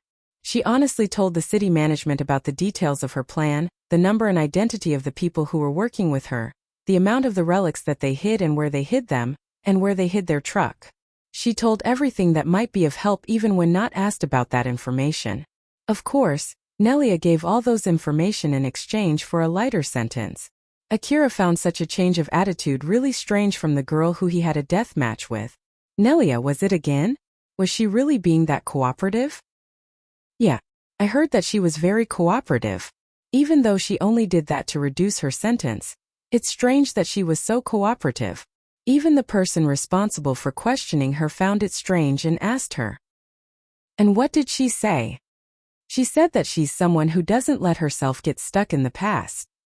Akira's expression showed a mix of admiration and dismay. That girl really holds to her value. Or more like, she doesn't take much time to move on. So there are people like her out there, huh? But thanks to that, the investigation went really well, and the suspicion on you was quickly cleared up. Normally, we would have done a stricter investigation, you know? Maybe because the person who was assigned for her investigation was the best one there is, they got it done like this. But even if that's true, I don't feel thankful to that Nelia at all. She was so close to killing me, you know? So what happened to her after that? From your story, it sounded like she got a big pardon in her sentence. Did she escape the death sentence? It's not like you just set her free, right? Of course not. But it at least saved her from severe punishment. She was sent for forced labor under the city management. She was given a cyborg body with the city management's authority set above her own authority plus an explosive planted in her head. So forget her right of life and death, she doesn't even have the right over her own body. She'll be sent to explore dangerous ruins or fight dangerous monsters. I bet the city would use her as an expendable pawn until she serves her punishment period or pays back her debt to the city. Depending on how hard she works, she might be set free in the future. That's unless if she doesn't die first, of course. I see. After listening to what would happen to Nelia, Akira was rather relieved. But he still somehow felt uneasy. Although she deserved that, Akira somehow felt unsatisfied. Even though someone as strong as Nelia was denied authority over her own body and sent to do forced labor, he still felt that she was let off easily. Kobayashi noticed that Akira still looked a bit unsatisfied. What's wrong? It's nothing. Oh, I see you wanted to kill her yourself, huh? Since her cyborg body is owned by the city management now, don't even think of killing her, okay? In the worst-case scenario, all of her debt will be shifted to you if you do that, you know? If you want to kill her yourself, do that after she finishes her sentence. It's okay. I have no plans for picking a fight with the city. It's good to hear that. There are people who do that from time to time, you know? Well, it's not like I don't understand their feelings though. Kobayashi continued his explanation. After that, it did not take long to capture the rest of the relic thieves. The transport truck was also confiscated by the city, and the city recovered all the stolen relics. Although few of them escaped with some of the stolen relics, thanks to Nelia's confession, the city had precise information about who they were. It was only a matter of time before the city management captured them, but there was still no information about Kane. The city did investigate the information about him that they received from Nelia, but they only ended up finding out that it was fabricated information.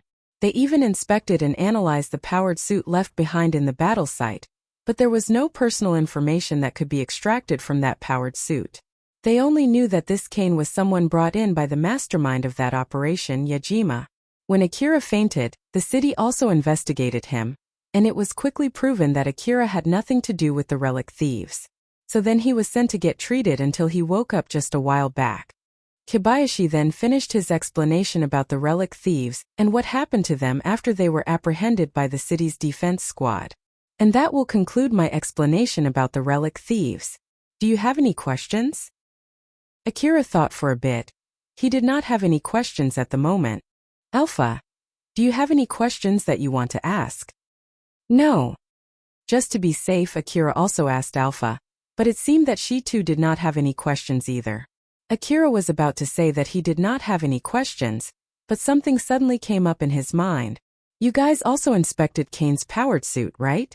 Did you guys find a self-destruction device inside it? Self-destruction device? Wait for a sec. Kobayashi checked his information terminal and scanned through the documents about the investigation's result. He then checked the details about Kane's powered suit. No, we didn't find anything like that. After Kobayashi said that, Akira frowned. He realized that Nelia was lying back then. Alpha smiled bitterly and said, "She did get us good, didn't she, Akira?" Well, I still somehow won that fight, so I guess it doesn't really matter now. Akira's words and expression contradicted each other. Nelia lied to him and he got completely tricked. She was a good trickster, that was all there was to it. Akira thought so while making a disgruntled expression. Kobayashi thought that it was rather weird. But he then continued. Well, at least, according to the result of the investigation done by the city's defense squad, we didn't find anything that looked like a self-destruction device inside that powered suit. Why did you ask that question, by the way? Well, since it was charging right at me, ignoring any damage to its body, I thought that it was set to self-destruct, you see. I'm sure it was sent only as a diversion to buy more time. With such a big thing charging at you, you'll have no other choice but to deal with it, right?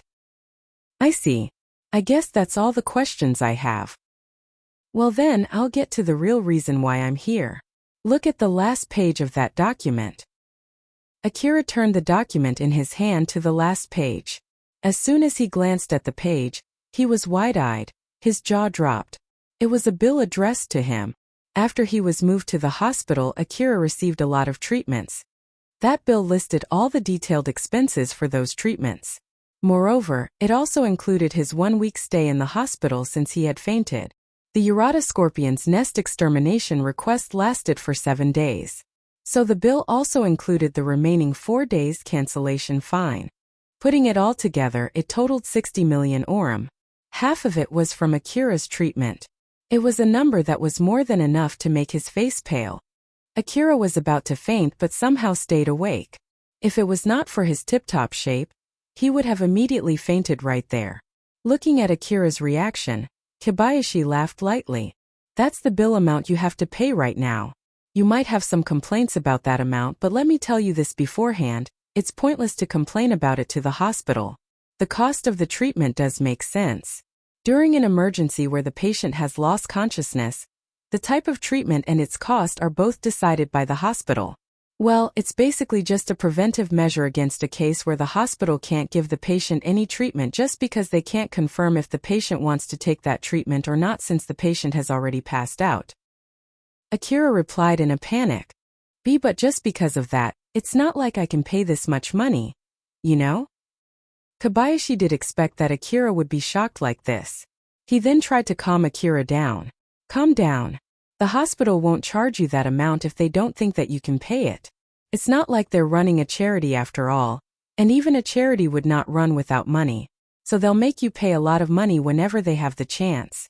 Which in this case, to be more precise, it would be subtracted from your reward. My reward? Yep, your reward. Like I said before, I'm here to make a deal with you. Kobayashi smiled when he said that. To cut the chase, if you accept our offer, not only can you pay for that bill, you can even go back home with an extra 100 million orum. So what do you think? Doesn't that sound enticing? Akira was thunderstruck when he thought that he would be carrying a 60 million orum debt. He was then told that he might even go back home with 100 million orum surplus money. He was so dumbfounded that he was lost for words. Akira, get back to your senses. Oh ah. Akira immediately snapped back to his senses when Alpha called for him. Looking at that, Kobayashi smiled bitterly. Now that you've returned back to this world, can I continue? Yeah, sure. So what's your demand? Our demand is simple. We want you to sell your battle record in the black market. To be more precise, we want you to change it to this. You were just monitoring the underground defensive point when a swarm of Urata scorpions attacked you. You then got injured and were sent to the hospital. You'll be bound by confidentiality, so you can't tell anyone about this. If someone asks you what happened, just tell them that you got assigned to watch the defensive point, or you can't say anything due to the confidentiality of the request. It'll also get reflected in your record in the Hunter Office's webpage. There might be a chance that the record which you sold to be listed under another hunter's battle record, in which case you can't claim that as your battle record, okay? After saying that, Kobayashi waited for Akira's reply. Akira was actually waiting for Kobayashi to continue his explanation, but since Kobayashi went silent, Akira quickly asked him, "Is that all?" When Akira asked that, Kobayashi tried hard to hold back his laughter. Akira looked puzzled since he did not think that he said anything funny. Kobayashi somehow held back his laughter. He then answered back while locking his gaze at Akira. "Yep. That's all. You'll just have to sell your battle record, which says you overpowered 3 relic thieves alone. The record says that you even defeated them when 2 of them were equipped with powered suits. I'm really glad that you are always so reckless. For someone like you, losing this record is nothing big at all, right? A normal hunter would get super angry if they lose this kind of record, you know? Although hunter rank can be used to judge the ability of a hunter, the same thing could also be done using battle records. Records like defeating a strong monster or bringing back an expensive relic and so on. With records like these, hunters could boast regardless of their hunter rank. Records of fighting against battle-oriented cyborgs or a powered suit would boost hunters' value. If it was only winning a battle against a strong monster, anyone would be able to get that record by working in dangerous areas where powerful biological monsters roamed. In contrast to that, winning a fight against another human with powerful fighting skills and equipment was an extremely rare record. Fighting a monster and fighting a human demanded completely different combat skills. A battle record against someone powerful would really entice requesters who are looking for people with that skill set. Not to mention, both the city and the Hunter Office guaranteed the accuracy of such battle record. Thus it was a highly valued commodity. So in short, the city management demanded such an important thing from Akira. Even though Akira did not know the real worth of that battle record, the fact that he was thinking very lightly of his own battle record made Kobayashi really delighted. Akira looked puzzled as he looked back at Kobayashi. To be honest, I don't see how that thing is worth 100 million orum. No, adding the 60 million orum, that would be 160 million orum. I don't see how my record is worth that much. If you're serious about this, can you tell me how you even came up with such a value? Akira sounded doubtful. He thought that there must be some kind of string attached to this deal. Akira could not refuse the deal. If he did, he would have to find another way to pay his 60 million orum debt.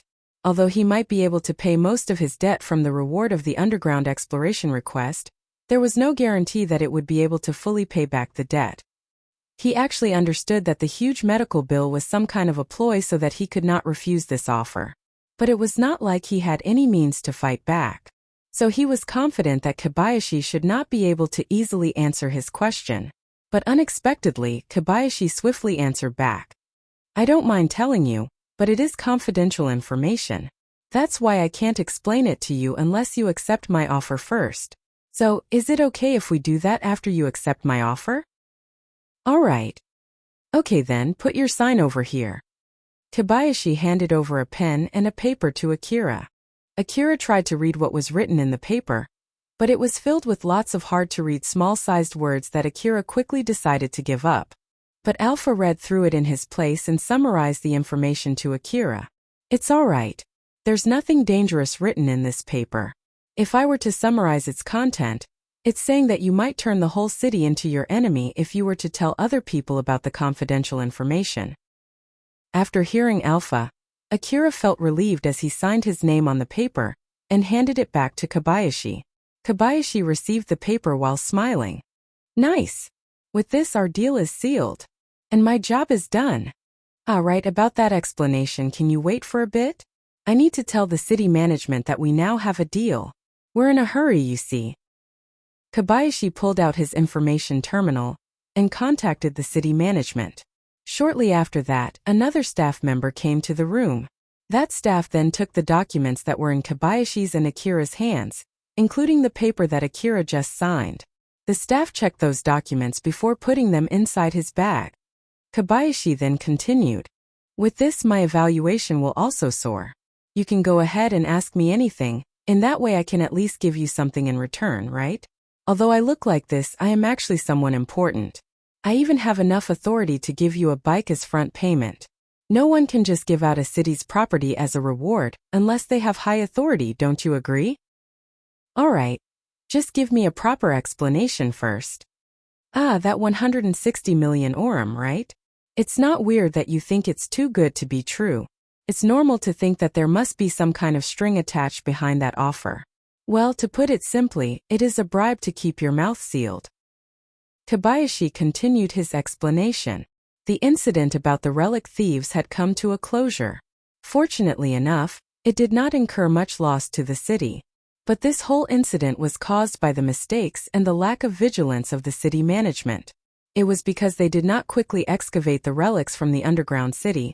They let the relic thieves roam around the underground for too long, and they failed to anticipate the possibility of relic theft. Most of the reasons why that incident happened stemmed from city management's negligence. It was now impossible to hide that incident. Not only were some hunters killed, the city even sent out its defense squad. With that being said, it did not mean that they could just let it spread to the public. But then a hunter encountered one of those relic thieves by pure coincidence and killed him. That hunter then went to the surface, got ambushed by another pair of relic thieves, and drove them back. The city did not want that incident to end like that, since it would bring the city management to shame. Although it happened because of the incompetence of the city management, luckily enough, it somehow got resolved.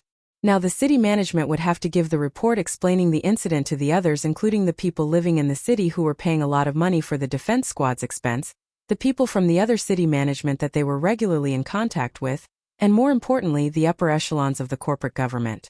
Thus this incident might hurt Kagomayama City Management's authority. Kagomayama City Management tried to come up with various plans to resolve the problem. According to their investigation and interrogation regarding the incident, they quickly found out that the main players in that relics thieving incident mistook Akira as an agent from the city. And so the people who were looking for a solution turned their focus onto that revelation. So rather than some nameless hunter taking out those relic thieves by pure coincidence, if the story was splintered into something better, something like the city somehow got hold of the information about those relic thieves, so the city management decided to send an agent in disguise as a hunter. Then as expected, that agent encountered the relic thieves and took them out. If that was what happened, then the city management would get a good evaluation instead.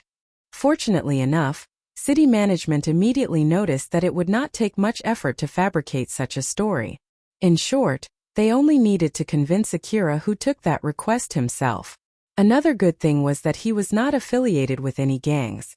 So the city management only needed to make a deal with Akira, and then they could take care of the rest. As an assurance for the deal to go smoothly, Akira was given an expensive treatment. The hospital did not hesitate when giving Akira such an expensive treatment since the city management gave its guarantee. As a result, Akira was handed that 60 million orum bill.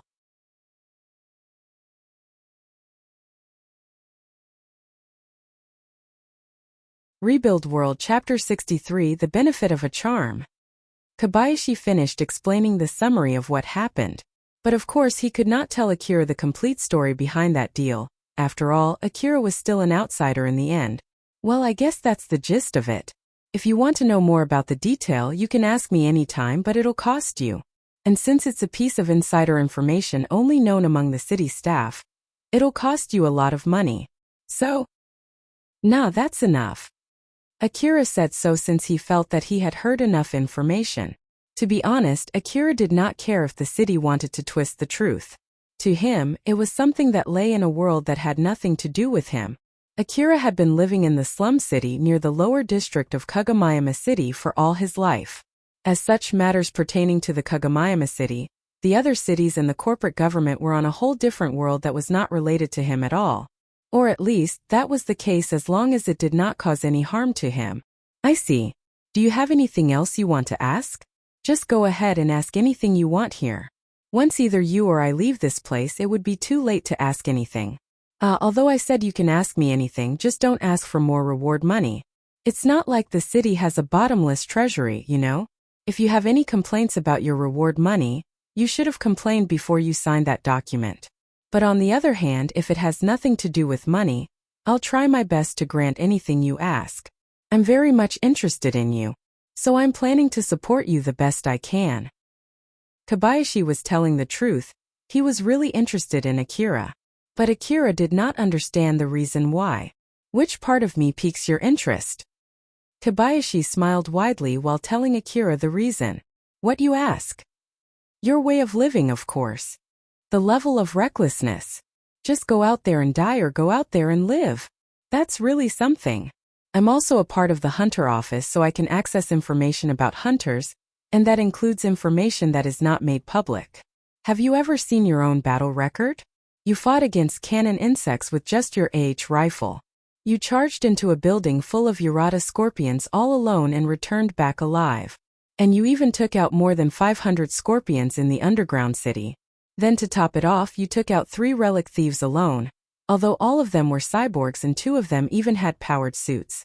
These feats are not something that a rank 20 hunter can normally accomplish. Not even possible for a rank 30 hunter. Although, it seems that you got all beaten up to be able to do these. It's great that we can patch you up, though I'm sure that you'll get all beaten up again in no time. Akira looked rather disturbed as he asked, was my body that bad? Yeah, that's why it took 60 million orum to fix your body. I did say to you that the medical bill does make sense, remember? One of the treatments that we used to fix your body was limb regeneration.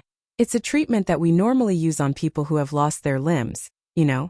Without all of those treatments, well, it's not like you'll be dead tomorrow or something, but I bet you won't survive another year. So thanks to those treatments, your body is basically as healthy as most of the people who live in the middle district. Akira was speechless when he heard what Kobayashi said. But Kobayashi just smiled and continued. You feel like you're in your tip-top shape right now, don't you? That's thanks to all those treatments. You're from the slum city, right? So I bet you mostly eat those foods that the city distributed freely in the distribution area. Those things sometimes contain nasty stuff, you know? Like monsters' meat, which no one knows if it's okay for consumption, or food produced from old world relics which we don't even know how they work. Of course, it's not like it'll kill you the moment you eat those foods. But it's definitely bad for your health if you keep consuming those foods for a prolonged period. There were even reports of cases where they caused immediate effects. I heard that it was because of the nanomachines which they couldn't fully clean up from the monster meat, or some unknown nanomachines that were mixed in the food produced by suspicious-looking old-world relics. I wonder if you ever noticed it yourself. Akira frowned. If asked whether he had noticed it himself, the answer was definitely yes. Akira was able to connect to the old world domain, that in itself could be considered as an immediate change. It was an ability that the current technology could not explain yet. Although he was able to meet Alpha thanks to that, it was not like he could honestly feel happy about it. So the city management is distributing those kinds of foods. Huh? Well, it's just like what people say, there's nothing more expensive than free stuff. You can get them for free, but they're unhealthy. So I hope you understand that part. By the way, it's basically written in the wrapping of the distributed food and the signboards in the distribution areas, you know? But well, I bet there are not many people in the slum city who can read those warnings though. On the other hand, I'm sure those who can read the warning decide not to say anything since they'll be troubled if the city stops distributing free food. Although there are good people out there who give out healthy food for free, I bet they are not the majority. Moreover, if such information leaks outside, big influential people in the slum city would immediately monopolize those people. Well, that's just how it works in the slum city. It's not like I can do anything about it even if you complain to me. The city management mostly kept its hands clean from the slum city. As long as the slum city did not cause any bad influence on the rest of the city management would leave the slum city alone. It could even be said that the order in the slum city was guarded by the people of the slum city. Even if the slum city was technically a part of the lower district, people regarded it as a part of the wasteland. That was why people had no problem robbing under the daylight, just like those thugs who attacked Akira the other day. Even if those thugs killed Akira, no one would try to capture those thugs. But it also worked both ways. No one would try to capture Akira even if he fought back and killed all of those thugs, as long as those thugs were not affiliated to any organization. But then, if someone said that that slum city was lawless, that was completely wrong. If power was everything, then the ruler of the Eastern District was the corporate government, while the ruler of the slum city was Kagomayama City, and both the corporate government and the Kagomayama City hated unruliness. If the order in the slum city worsened to the point it even caused damage to Kagomayama City, the city management would not hesitate to clean the whole slum city together with everyone inside it. That was why the people of the slum city at least kept the minimum level of order.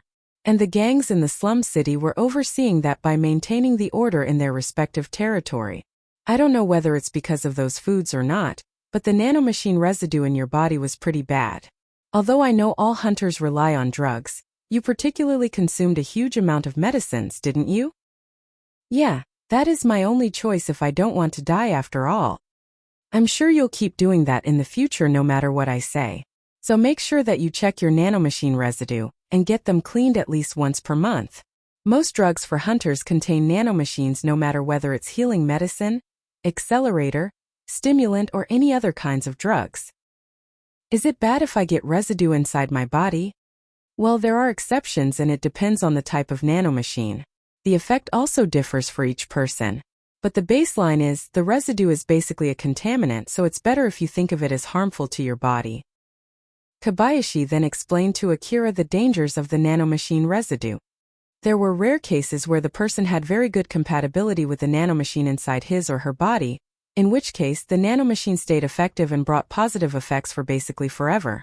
In contrast to that, most of the time the nanomachine residue acted as a contaminant as it brought a negative effect on the body. Sometimes the body would not be able to expel the nanomachines from inside even after they had stopped working. Some hunters, unbeknown to its risk, think that those nanomachines would not cause any harm since it had stopped working anyway. But in reality, it often interfered with the effect of the new drugs that they consumed. And when the effect of the drug that they consumed reduced, these hunters tend to consume the drug in a bigger portion, which in turn increased the amount of nanomachine residue inside their bodies. Then the cycle continued until the drugs that they consumed had barely any effect at all on their bodies. Moreover, the residue might even harm their bodies when they consume drugs with nanomachine with the opposite effect. While working as a hunter, Akira ended up having to consume a huge amount of medicines. He consumed medicine while ignoring the consumption warning.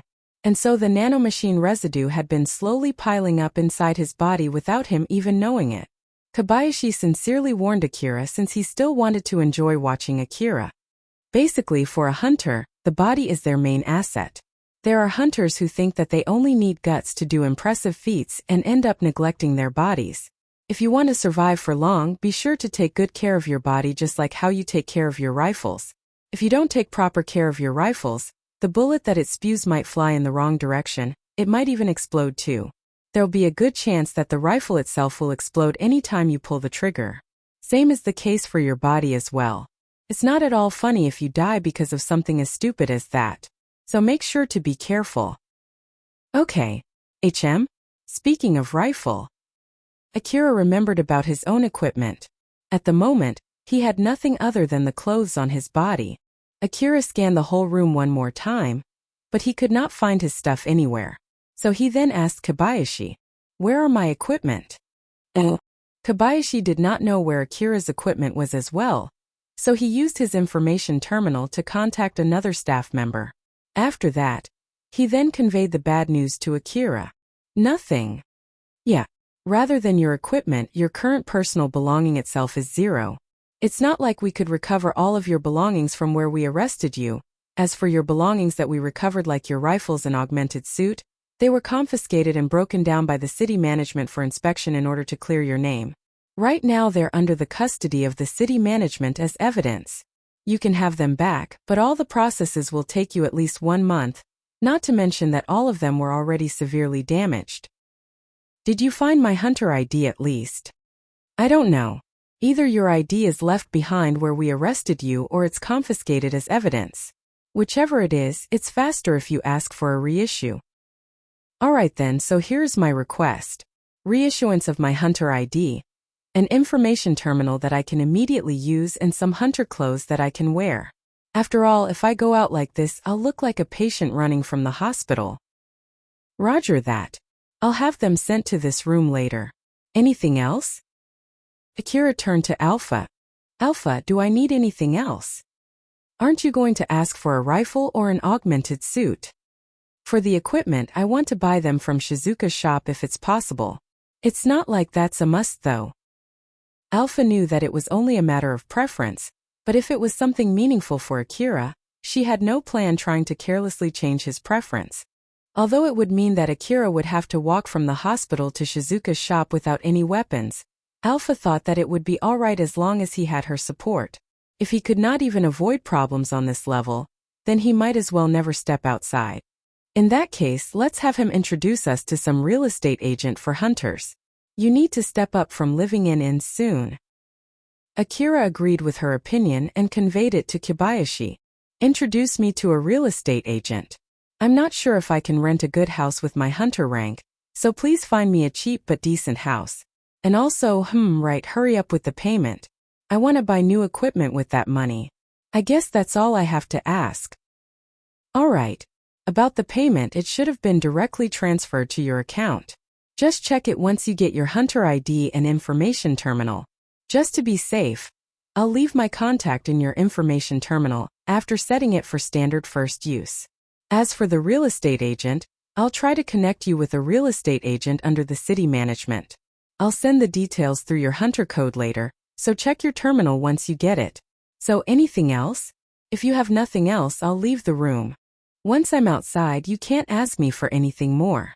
So, do you really have nothing else to ask? Yeah. I see. Alright then, take care and good luck in your hunt. I'll be looking forward to your next reckless feat. Kobayashi waved his hand and left the room. It was only a few minutes after Kobayashi left the room when Akira could feel his empty stomach. He had not eaten anything for a whole week. He bet that he was fed through an IV tube during his treatment. The moment he realized that he had an empty stomach, his stomach started to grumble. But at the moment Akira had no money at all, and even if he had some money, it was not like he could leave that place before he could get his hunter ID. Akira regretted the fact that he did not ask Kobayashi for food. Oh great. I should have asked for some food too. Now that you mention it, it has been a week since your last meal. You didn't notice it earlier? You didn't notice it either. I don't need food. Since you didn't say anything, I thought that you were okay at the moment. It's not like I can tell if you're hungry, you see.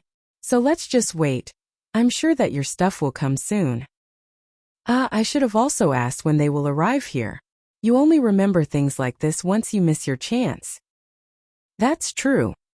Akira had no other choice but to keep waiting while enduring his empty stomach. It took about an hour before a city staff member came to that room, bringing all the stuff that Akira asked Kobayashi. Asterisk, asterisk, asterisk. Shizuka was managing her shop just like always. As usual, she was spending her days selling ammo and other equipment to the hunters for her living.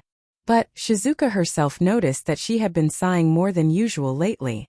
She even understood the reason behind it. It was because it had been a week since the last time Akira visited her shop. There had been occasions when Akira did not visit her shop for more than a week in the past. But right now, he should have just finished his request to take out the Urata scorpion nest in the underground city. Shizuka's shop was quite popular. It was selling a pretty good collection of equipment and it had a lot of regular customers.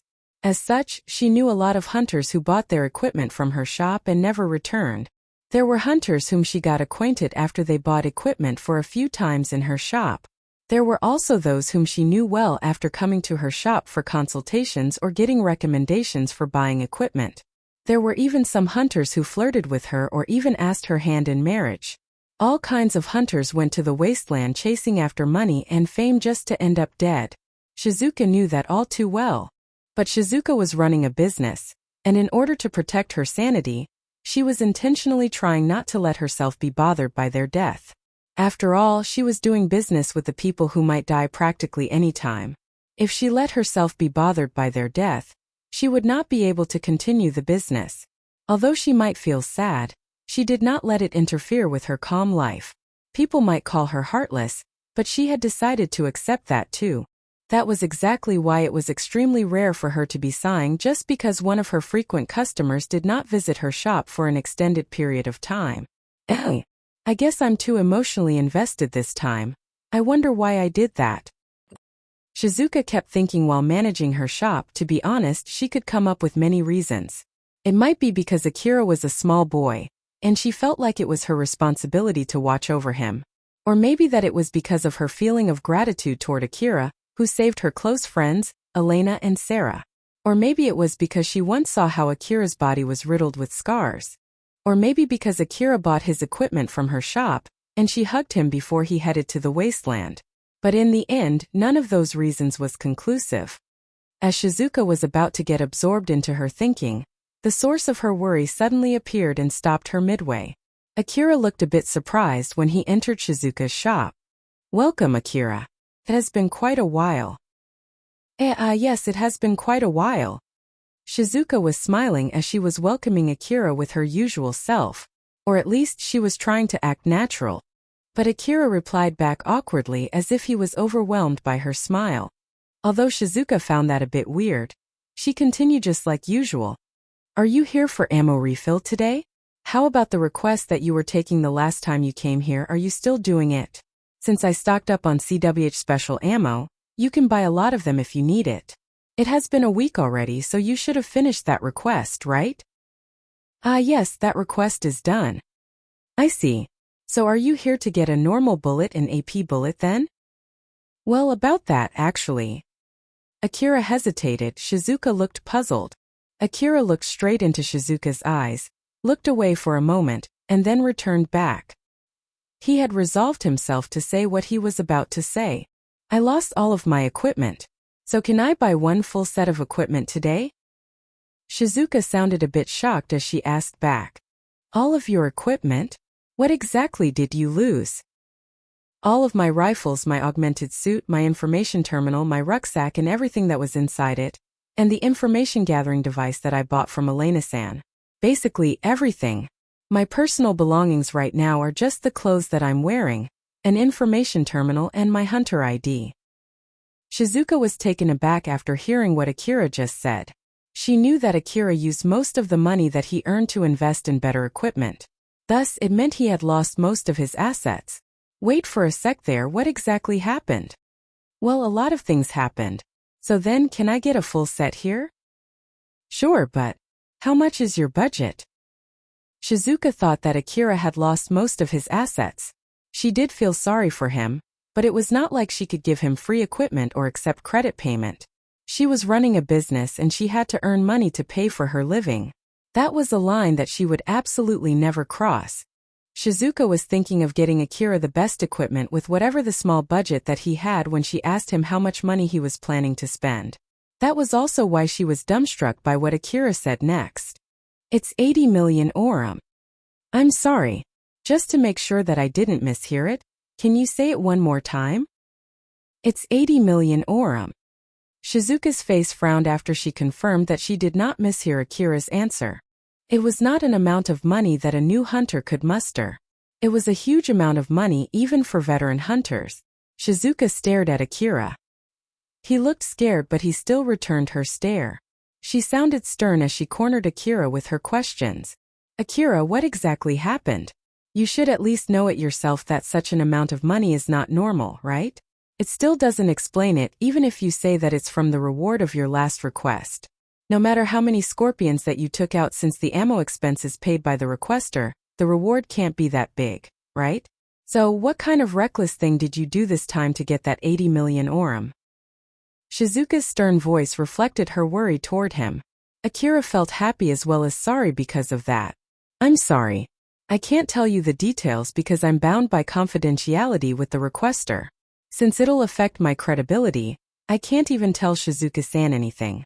But it's not because I don't trust you, it's because my contract said that I shouldn't say anything. To be honest, I'm not even sure whether it's okay to tell you that it's a confidential matter. Normally, Akira would lie saying that nothing in particular happened.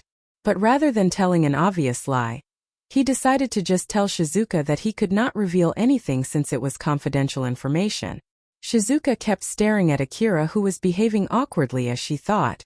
Akira's requester this time is Kagomayama City, right? I'm sure he did something dangerous. But on the other hand, it means that the city management is the one forbidding him from saying anything, so I can't keep digging deeper. It doesn't seem like he's injured and his complexion looks well too. To be honest, I want to know the details, but basically Akira finished his request and got a huge amount of money, huh? The only reason that I can't honestly praise him is that he might continue doing reckless things if I praise him here. But I guess that's just my selfishness, huh? Although you said a lot of things happened, it seems that you're not injured at all. Akira answered back swiftly. I'm alright in that part. Or more like, thanks to all the treatments that I took, I feel better than before I took that request. Shizuka at least felt relieved after hearing that. She understood Akira had reasons why he could not explain anything to her. But one thing for sure, he was doing fine. Shizuka looked at Akira with her usual smile. Alright. As for the equipment, I can decide everything as long as it's under the budget, right? With such an amount of money, I'll really use it to pick anything I want, you know? So don't regret it later, okay? Shizuka smiled teasingly when she said that. Akira just replied with a smile. It's okay. I'm sure that your choice will definitely be better than mine. If I have to make any particular request, then it would be to get a better augmented suit. I don't mind if it's more expensive than my previous one. I want to get an augmented suit that can at least last for a few years. Alright, it'll be too late to take back what you said now. Just wait here for a bit. Okay? Shizuka then went to the back room before returning back with 2 rifles. You can use these until your augmented suit arrives. These are my recommended rifles that can be used without an augmented suit. AAH assault rifle and an A2D assault rifle. I've explained to you before about the AAH rifle, so do you want me to explain about the A2D assault rifle?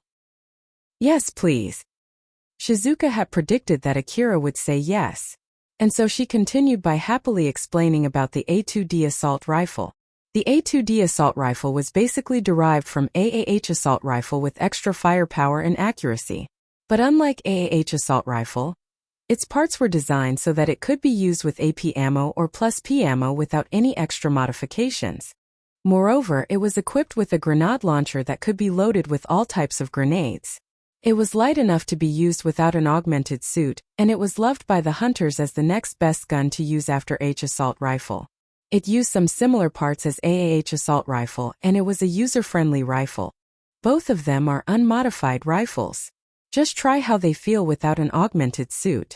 If you don't like its weight, you should avoid adding any modifications that add too much to its weight. Even after you get your augmented suit, you'll need to at least keep some rifles that you can use without it. It would be bad if your augmented suit breaks inside the ruin and you have no rifles that you can use without an augmented suit. Is it better if I buy a sight right now? If you plan to use that sight in tandem with your information gathering device like before, It's better if you buy one after you get your new information gathering device. Using a standard sight without an augmented vision is not really that bad.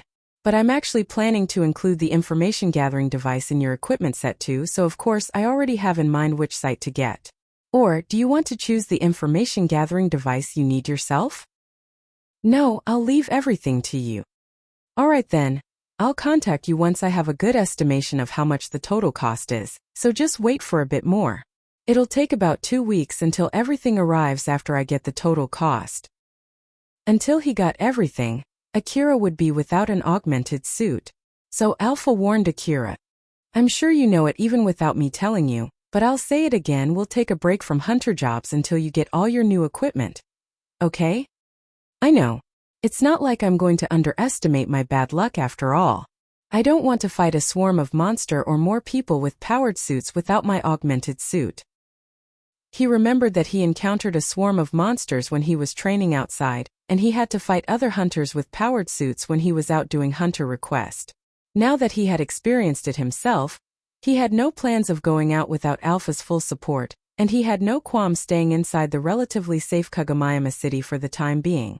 After that, Akira finished buying most of his equipment set in Shizuka's shop. He stuffed his new rucksack with medicines, ammo and a rifle maintenance kit. He then picked his new rifles and hung them around his body. Once he put everything on, he could feel they were quite heavy. It reminded him just how helpful his augmented suit was. Akira exchanged his information terminal contact number with Shizuka. If only he had his previous information terminal, he would be able to use the same contact number, but since it was destroyed in his fight against Nelia, he had to use a new contact number now. He also asked Shizuka to contact him through his hunter code, instead if she could not contact him through his information terminal contact number. Shizuka looked at Akira with his new equipment. He had a better set of equipment compared to the first time he came to her shop. But to her, those equipment did not look reliable at all for some reason. It was because she had a feeling that as long as Akira kept working as a hunter, he would only get to face more battles and harsher fights. Akira, are you planning to go out like this for now? If he said yes, Shizuka planned to give Akira a stern warning not to do anything dangerous. But he shook his head. No, I'm planning to take a break until I get all of my new equipment. After all, it's not like I have the ability to fend myself in the wasteland without a complete set of equipment. Is that so? That's good. It seems that you've gone through a lot lately, so it might be a good thing to take a good rest from time to time. Shizuka smiled in relief knowing that Akira himself had no plans to be reckless. They exchanged a short light conversation before Akira left the shop. After seeing him off, Shizuka took out her information terminal and started operating it. Since he had also lost his information gathering device, I guess it's a good idea to contact Elena and Sarah to get their opinion. After all, I feel like they'll complain if I decide on an information gathering device to get for Akira without asking them. And I'm sure that they'll be happy to hear that he is still alive as well. Shizuka wrote a message to Elena and Sarah saying that she wanted to ask for their opinions, since she was buying a new set of equipment for Akira, and sent that message. After visiting Shizuka's shop, Akira went to Cheryl's base. Since he was lying in the hospital bed for a few days and had lost his information terminal, he had no means to contact Cheryl. It would not be strange if she had assumed that he was already dead. So, Akira thought that he should visit Cheryl's place as soon as possible before it caused any problems. Akira was talking with Alpha as he was walking through the slum city. But still 60 million orm for medical treatment and 80 million orm for new equipment. I already spent most of my money, huh? I wonder what's going on with my sense of money. Akira smiled bitterly when he said that, but Alpha just smiled and replied, you should be happy that you're earning enough money to use them like this now. You might also think that such an amount of money isn't worth it for winning that gamble with the bad odds, even after betting your life and all your personal belongings. But with this, you'll be able to get a good set of equipment, you know. Not to mention that since you received that treatment, all of your injuries from that gamble are completely healed now. It's true that it was not easy at all, but result-wise, I think it ended up well. To be honest, I'm not really sure about that. During that fight, Akira lost his rifles, his augmented suit and all the small things that were inside his rucksack. He got all of them by risking his life, so he had a certain attachment towards them. He then remembered something. The charm that he bought from Shizuka's shop was a good luck charm for his gamble in the old world ruin. And just like any other gambles, the more you bet, the lesser your chance to win, but the bigger the prize if you won. If what happened back then was because of that good luck charm, if the effect of that good luck charm is to increase the number of occasions of such a gamble, I guess it's not an exaggeration to say that it brought good luck by bringing gambling chance with a big bet. Even if I had to supplement the amount of bet with something else, for example the danger of death. It is not an easy thing to find such a chance where I can get this much amount of money by betting my own life. After all, normally you can only get a small amount of money even if you bet your own life. So looking from that perspective, I guess it really brought me good luck, huh? Wait, but... Akira decided to stop thinking about it. It was because he knew that it would be bad for his spirit. Moreover, he had lost that charm now. So there was no meaning in thinking about that thing anymore. Akira thought so as he stopped thinking further about it. Alpha looked a bit puzzled as she asked Akira. Akira, what are you thinking? No, I was just thinking about that charm that I bought from Shizuka's shop. As Akira answered back through telepathy, he also unintentionally sent his thoughts to Alpha about that charm, and him thinking he would get to face more deadly fights if he kept that charm with him.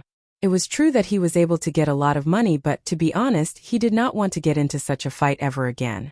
And lastly, it also transmitted the fact that it was Alpha who recommended that charm to Akira.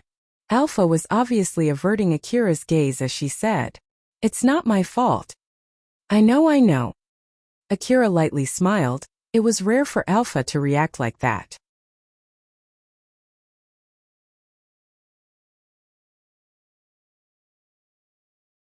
Rebuild World Chapter 64. Cheryl's Panic.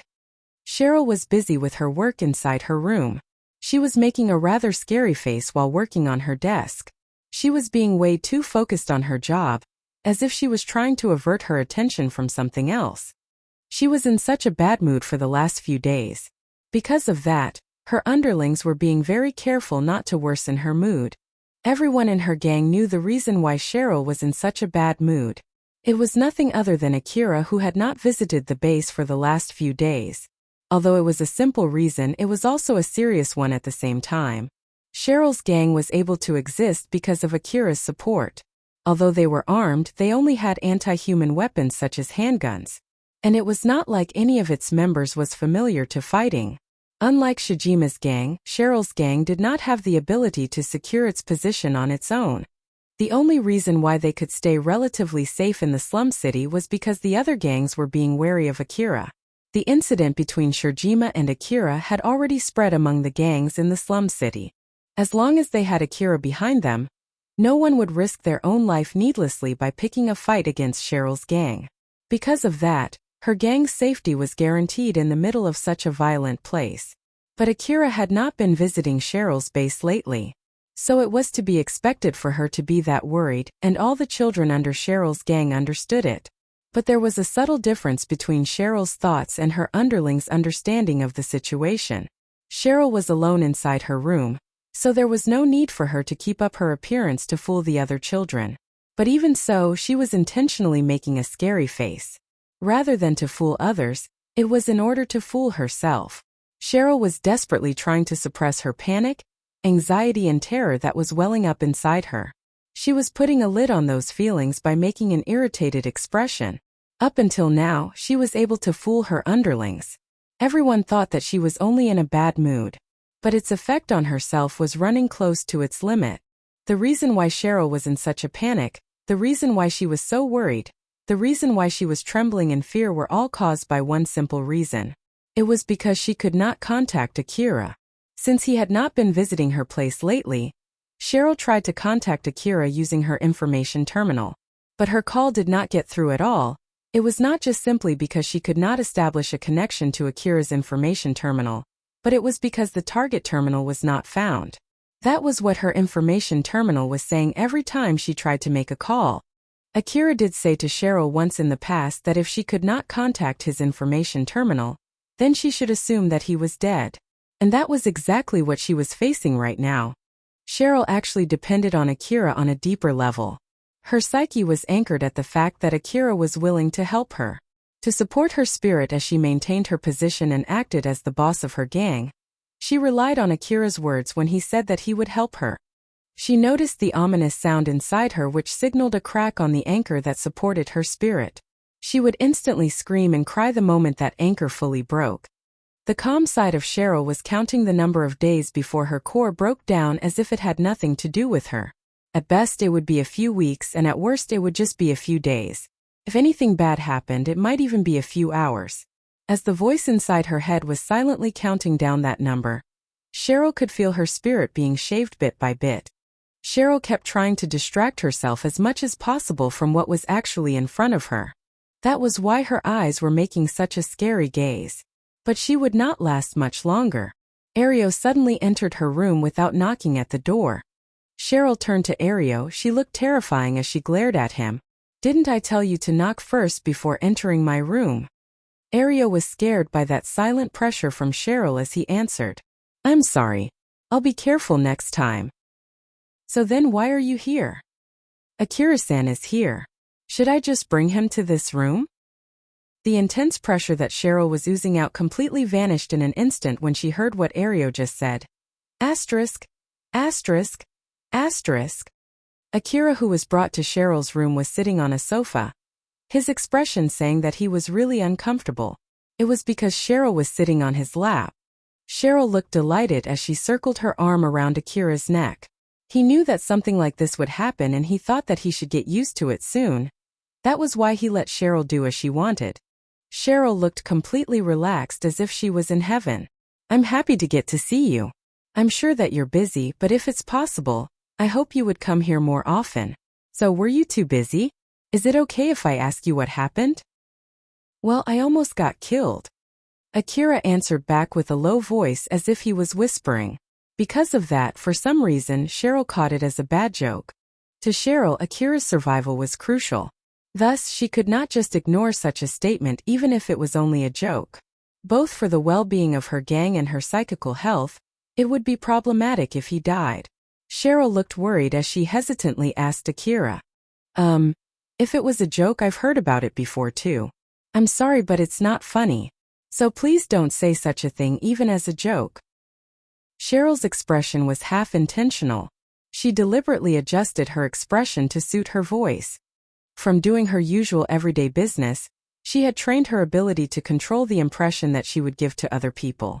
If she did that to the other children in her gang, her beauty would amplify its effect and cause that person to be ridden with guilt for saying such a bad joke while also giving the sense of happiness from having such a beautiful girl worry about him or her. But what she said now was also her real feeling. Her voice and her expressions were nothing but high-quality tools to help her convey her message. But then Akira answered back calmly, "I'm not lying and it's not a joke. I really almost got killed back then and this time too." Cheryl understood from the way he said it that Akira was serious. His voice did not sound as if he was exaggerating or boasting over a lie. She was so panicked now that she understood Akira really almost got killed twice, and her mask immediately crumbled down. Cheryl moved her hands from Akira's back to his shoulders as she pushed herself away so she could sit face to face with him. "Are you all right? Just like you can see, I'm super healthy right now.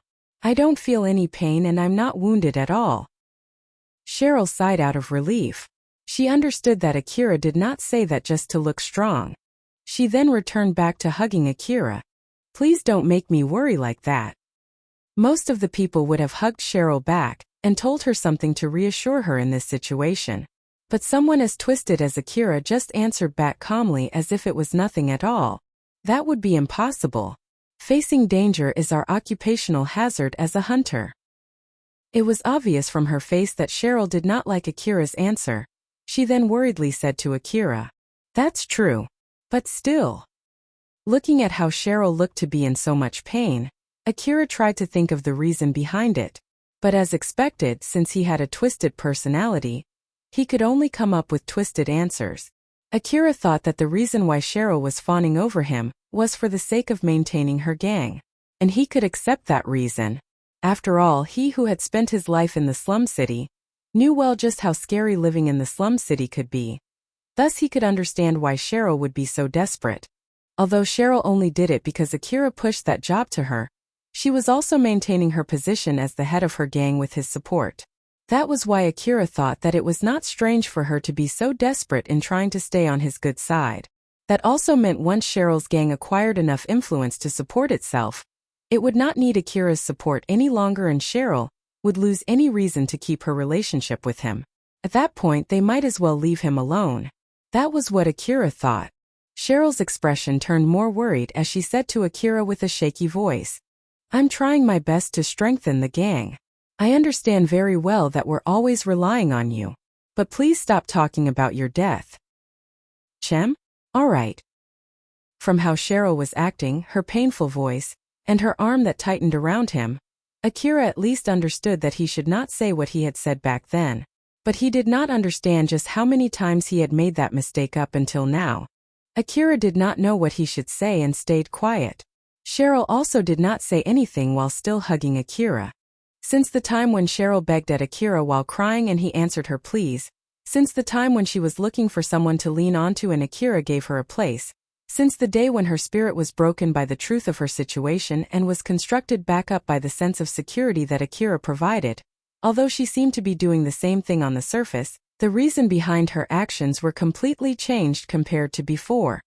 The reason why she worked so hard developing her gang was so that she could hand over the gang once it was properly developed to Akira in order to return the favor. Cheryl had offered her body to Akira once, but he rejected that offer.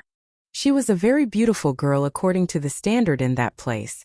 For a slum city girl, she grew up very healthy and her attire was neat and beautiful. Her overall appearance was even better than most of the people in the lower district of the Kagomayama city. Since she was living in a relatively blessed condition when she was under Shibuya's protection, the beauty that she acquired was not tainted by the living situation in the slum city. But when Cheryl told Akira that he could do anything he wanted with her extremely beautiful body, Akira completely rejected her offer, saying that she would not be able to help him out in case they fought against monsters, not even as a diversion. As such, Cheryl understood that she could not use her body to repay Akira's kindness, nor to maintain her good relationship with him. Cheryl did not know why Akira helped her. She did not consider the possibility that Akira did it, since he thought that doing a good deed might help him fight against his bad luck. After all, she could not imagine him believing in such a baseless thing. She thought that he only did it out of a whim due to his kindness. At the moment, she had nothing of value that she could use to repay Akira's kindness. But even so, he was still helping her out, thus piling the favor that she wished to repay one day. Cheryl thought that if she did not expand the gang's influence and somehow earn some profits that she could give back to Akira, and if she did not make him think that he was glad he helped her out, Akira might one day just abandon her. In truth, Akira was not that eager to abandon Cheryl as much as she thought, while at the same time, she was also not eager to cut her relationship with him as much as he thought. But both of them thought that eventually the other person would end their relationship, and that misunderstanding caused her to cling on to Akira even more. Cheryl thought that she had to do something about the strange silence after that small exchange, so she came up with another subject to talk about. I tried to contact you, but I couldn't get any connection at all. Ah, right, the information terminal that I was using was destroyed. I came here today to tell you the contact number for my new information terminal. Akira lifted her aside and pulled out a small information terminal. Cheryl also went and picked up her information terminal that was on her desk. She then sat beside Akira and operated her terminal to exchange their contact number. After completing the task, she put her information terminal on the table near her, and was about to return back to sitting on Akira's lap facing him.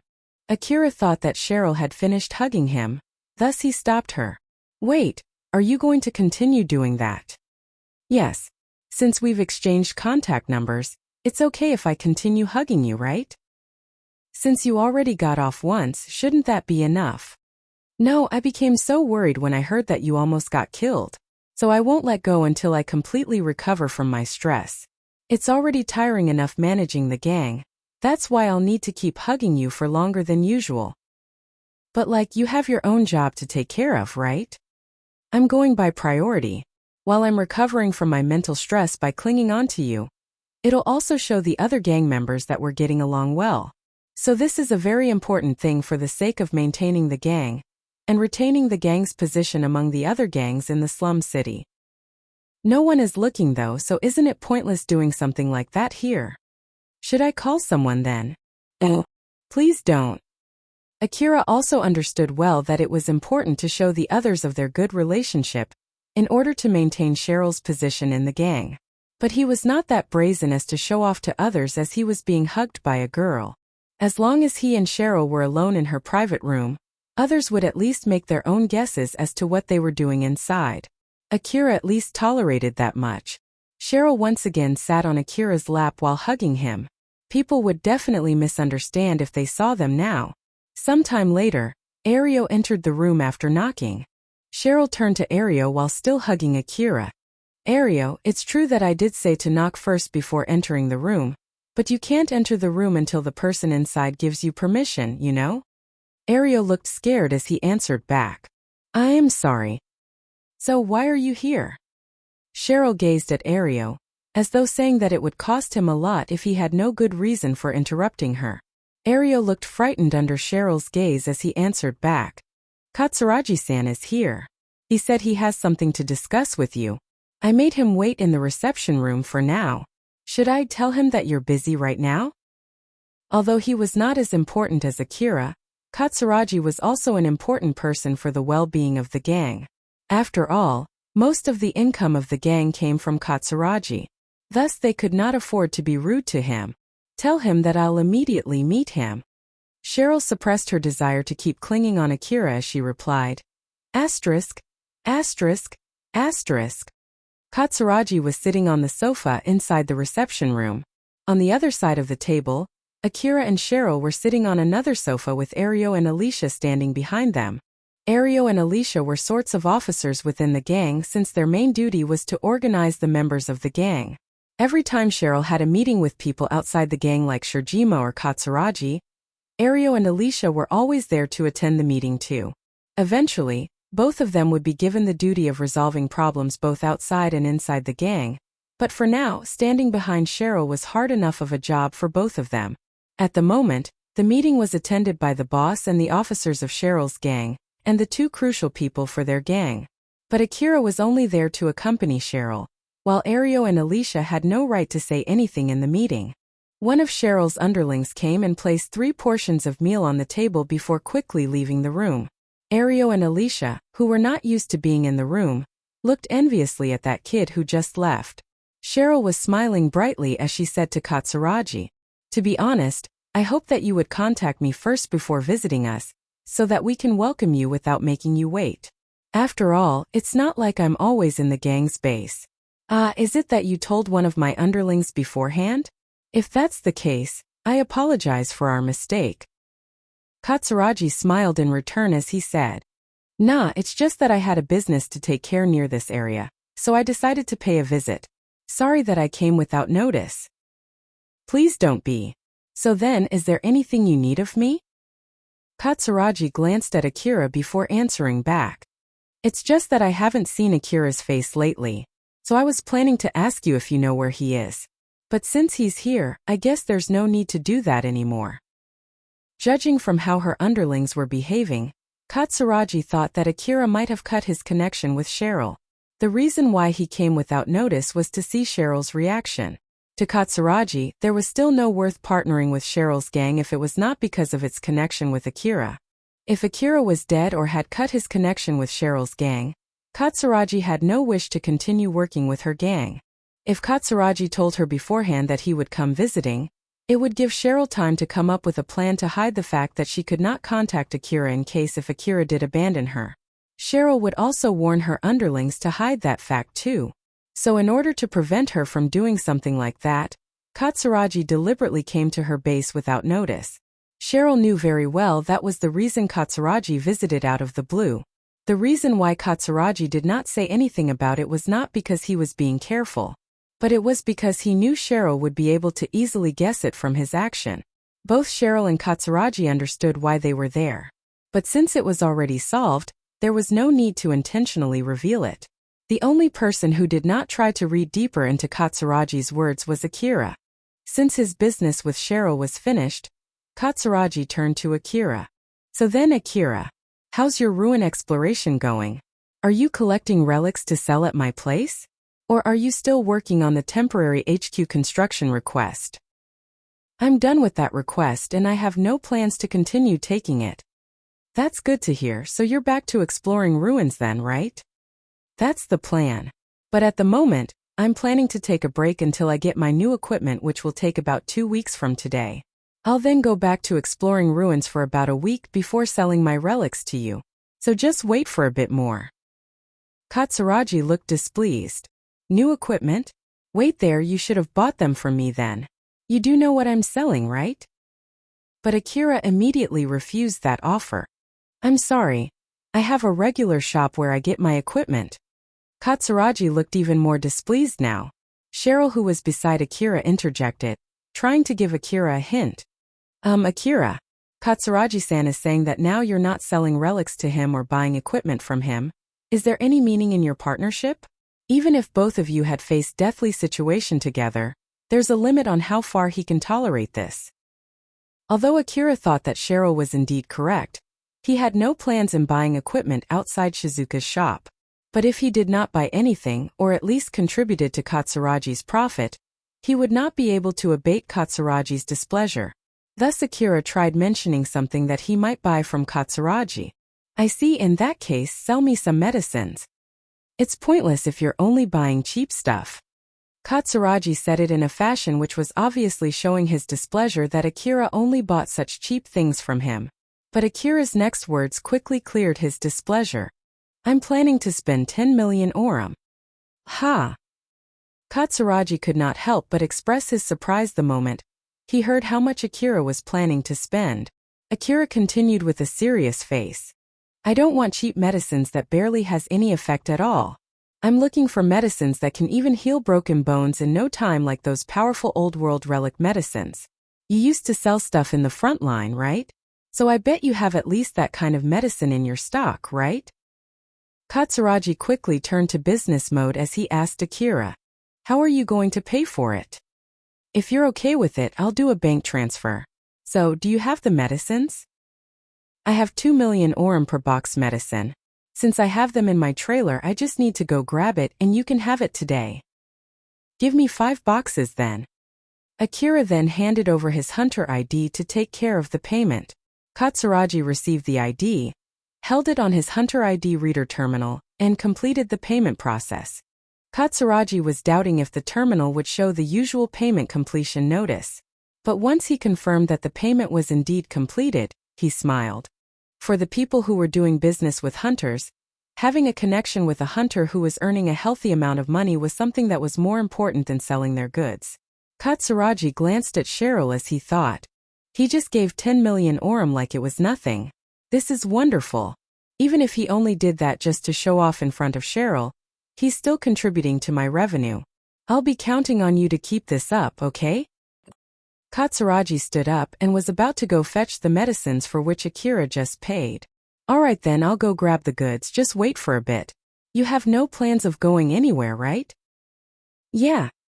As Katsuragi was about to leave the room, he turned back to Akira and threw a question at him. Well, you just gave me that much money so easily. But what will you do if I just run away with your money or bring you bad goods instead? Akira swiftly but calmly answered Katsuragi's question. If you run away with my money, I'll just chase you down and kill you. And if you bring me bad goods, I'll just cut my connection with you. I see. It seems that we'll get along very well in the future. Katsuragi smiled in satisfaction after hearing Akira's answer.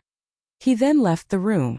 Ario and Alicia were dumbfounded as they saw a 10 million orum deal was done right in front of their eyes. For Ario and the other children, they could rarely get 1,000 orum even after spending their whole day collecting wreckages and selling them to Katsuragi. Moreover, the gang's cut would be subtracted before the balance was divided equally among all the children that did the work. So in the end, every single child would get less than that. They felt conflicted as they watched Akira finish that deal, which involved a huge amount of money that was outside their reach, like it was nothing. Ario and Alicia knew that Akira was also a child from the slum. Their age and the environment where they grew up were not that much different, but now Akira was standing in front of them as if he came from an entirely different place. Although it gave them a hope that they might get as successful as Akira if they got lucky at the same time, it also made them feel unfair at how Akira could be so successful despite the fact that they were about the same age and were living in the same place. Although from the outside Cheryl looked completely calm, she was actually pretty shocked inside. It was because Akira was actually earning way lot more money than she imagined. Being able to pay 10 million orms so easily showed that Akira was on a different level compared to those average hunters. And that would mean Cheryl was using such a great hunter for her benefit, although she had nothing that she could give to pay him back. Cheryl thought that if she could not somehow give something back to Akira, he might eventually abandon her gang. But since Akira was a good hunter, then it would mean that she should give him something of worth for such a good hunter. But she could not imagine what could be of worth for someone who could regularly earn at least 10 million orum. Not too long after that, Katsuragi came back with the medicines. Sorry for the wait. This is the 200,000 orum per box medicine. As Katsuragi said that, he put some boxes of medicine on top of the table. All of them were small enough to carry with one hand. They also did not look heavy. Akira frowned as he looked at those medicine boxes. I bought 5 boxes, right? There were only 4 boxes on the table, 1 box was missing. When I went to check my stock, it turned out that I only had 4 boxes left. So that's it. After saying that, Katsuragi took out another 3 boxes and put them on the table. As my apology, I'll give you 3 boxes of this 1 million orum per box medicine. So in total, you get 11 million orum worth of goods for just 10 million orum. Are you good with that? Well, I don't really mind, so I'll accept it. I'm sorry about this. Akira had no qualms with getting more goods with what he paid. As for Katsuragi, although he ended up with less profit, he was willing to tolerate it. But more than that, as a businessman, he wanted to make up for his blunder of not being able to provide what his customer requested, although he had already accepted the payment. After all, it was not a problem that he could fix just by returning the money that he had received. Now that he had already cleared up that problem, Katsuragi immediately moved on to the next order of business. By the way, I'm planning to restock that medicine soon. I can order more of that medicine if you want me to. So what do you think? I'll come to your trailer to buy them when I have the money. If I have the money but you don't have the stock, shouldn't you try to get some stock from a different store? As for the money, I can't really say for sure whether I can get them or not. After all, that's what it means to be a hunter. But as for your stock, it's yours to take care to begin with. After all, that's what it means to be a merchant, right? I can't deny that. Very well, I'll put my hopes up and wait for you. Just contact me when you have the money. If Akira told Katsuragi to put in more orders, Katsuragi might use that as an excuse to make him buy his leftover goods. But Akira was somehow able to avoid making such a mistake. Deep inside, Katsuragi clicked his tongue, but he was giving his businessman smile on the outside. Katsuragi decided to move on and brought up another subject. By the way, you're planning to return back to exploring the ruins, right? Other than old world relics, I actually buy and sell other things too. Things like information about relics' location or the maps of the ruins that you can't normally find circulating in public. If you still have nowhere to sell them, you can bring them to me. You can even use me as a proxy to sell them. Of course, I'll take some commission out of it for taking care of all the troubles for you. But it'll be easier than selling them yourself, right? Even if I want to sell the data about the inner parts of the ruins, what should I do about the data format? I know someone who specializes in analyzing the data collected by information-gathering devices. As long as it's not a special information-gathering device, it should be okay. With this, you would not be coming back without any result even if you don't find any relics after exploring the ruins. Well, even if you bring back information of an area that has already freely circulated in the network, you can still get a small amount of money for bringing in a bit more detailed information of that area. Alright, I'll do that when I feel like it. But still, I see that you're handling all kinds of goods. To be successful under the corporate government, I need more than just money, you know? But of course I still need money too, so I accept investment from time to time. I'm sorry, but I don't have that much money to spare. Thought so. After that, Katsuragi exchanged his number with Akira and left the building. Akira stuffed his newly bought medicines into his rucksack.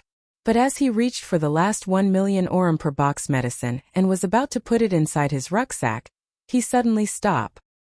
He thought for a while before passing that medicine to Cheryl. She caught the medicine box, which flew at her in a parabola, with her both hands. Akira then said to Cheryl, "You can have that. Just use it when you need it." Thank you very much." Cheryl tried her best to return a smile at Akira, but she couldn't show her natural smile and looked rather stiff. Even someone who hardly knew her could tell that she was pushing herself to smile. At least, it was not a smile that she usually gave Akira. Akira noticed that there was something strange with Cheryl's expression. He at least understood that he had done something wrong, but he could not tell what and where he went wrong. "Alpha, did I do something wrong again? I just thought that these children might get injured during their job in the slum city. That's why I gave her that medicine." Alpha seemed to be thinking before answering back. "I don't think you did anything wrong. But well, people see you and Cheryl as a couple or maybe lovers. They might find it strange that you gave her something so not cute like that medicine box. Moreover, if you give a present from a discount, then it means that your love is also discounted. Basically, if you give a 10% discount object as a present, then it means that your love and gratitude are also 10% less or something like that." Nah, I guess I'm just reading too far into it. I didn't think that far when I gave her that medicine though. But well, I guess it's true that I wouldn't have given her that medicine if I hadn't got it as a bonus. Well, as an object to show off to others that she's your lover. If someone asks you which one works better between accessories like a necklace or a ring and a box of medicine, I guess you know the obvious answer. After all, it's not like she can use a box of medicine as proof to other people. Ah, right, that was the case, huh? Well, I did say that I'll help her. I guess I'll give her something which she can use for such purpose later. Akira and Alpha were talking to each other, although they were somehow not talking about exactly the same thing. And of course, they did not even touch the subject about why Cheryl was making such an awkward expression. While looking at the medicine box that she held with both of her hands, Cheryl thought that now she had received even more favor which she should pay back. Although she already had enough problems thinking about how to repay Akira, she now had that hurdle raised up. Cheryl was in a panic now.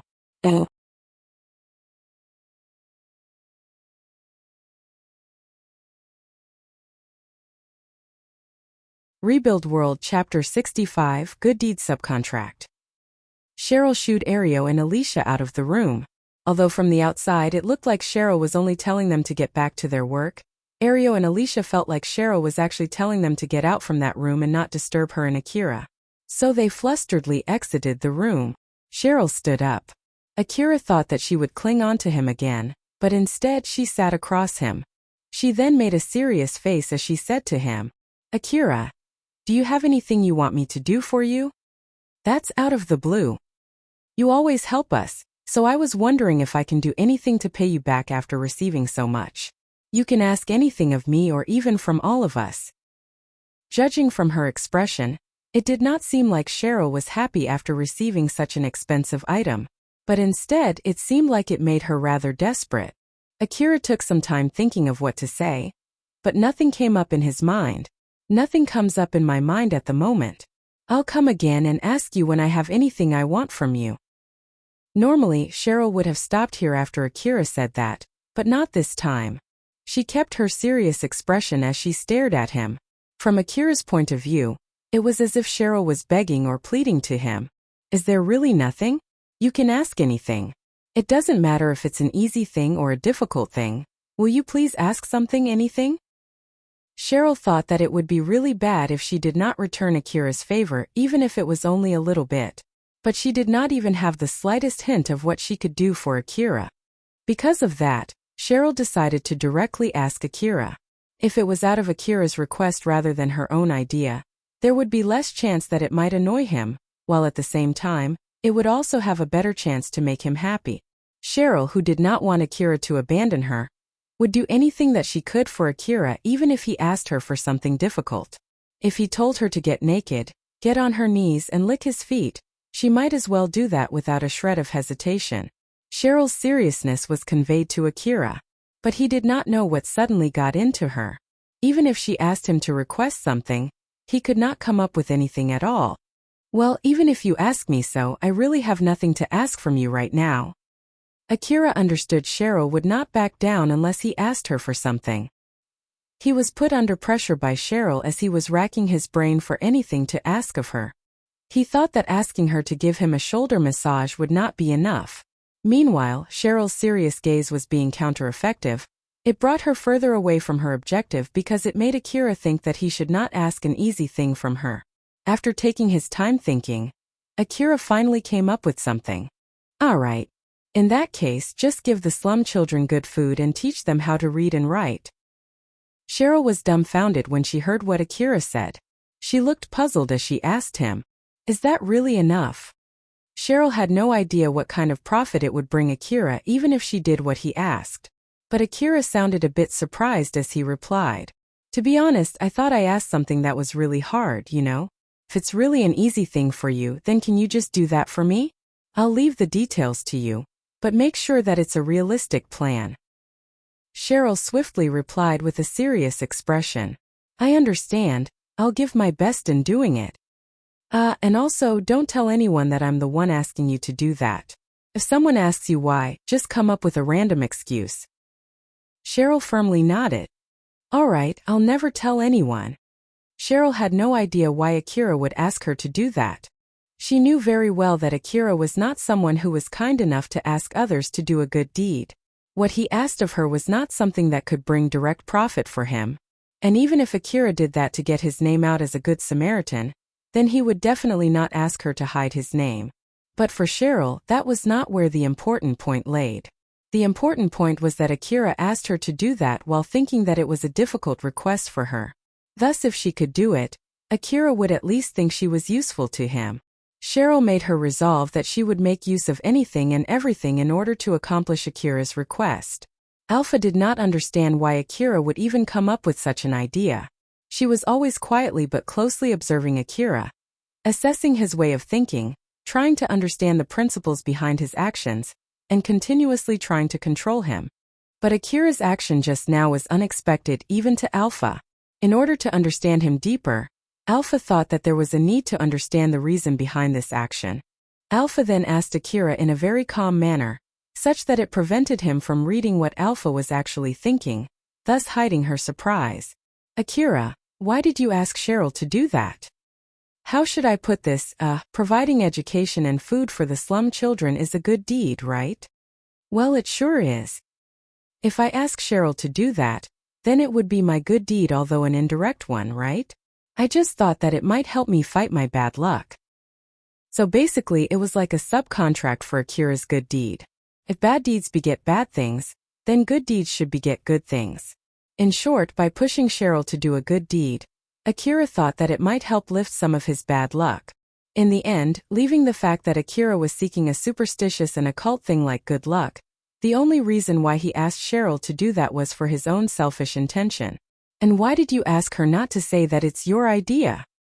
If others come to know that it was my idea, I somehow feel that it would only bring me trouble." The reason why Akira asked Cheryl to keep it a secret was to avoid getting roped into any trouble afterwards. It was not a rare story when somebody came to help someone in need, and quickly disappeared without asking for any reward or leaving behind any name. Akira was twisted enough to interpret such a heroic story as though that person did not want others to know his or her name because people would swarm into that person for free help.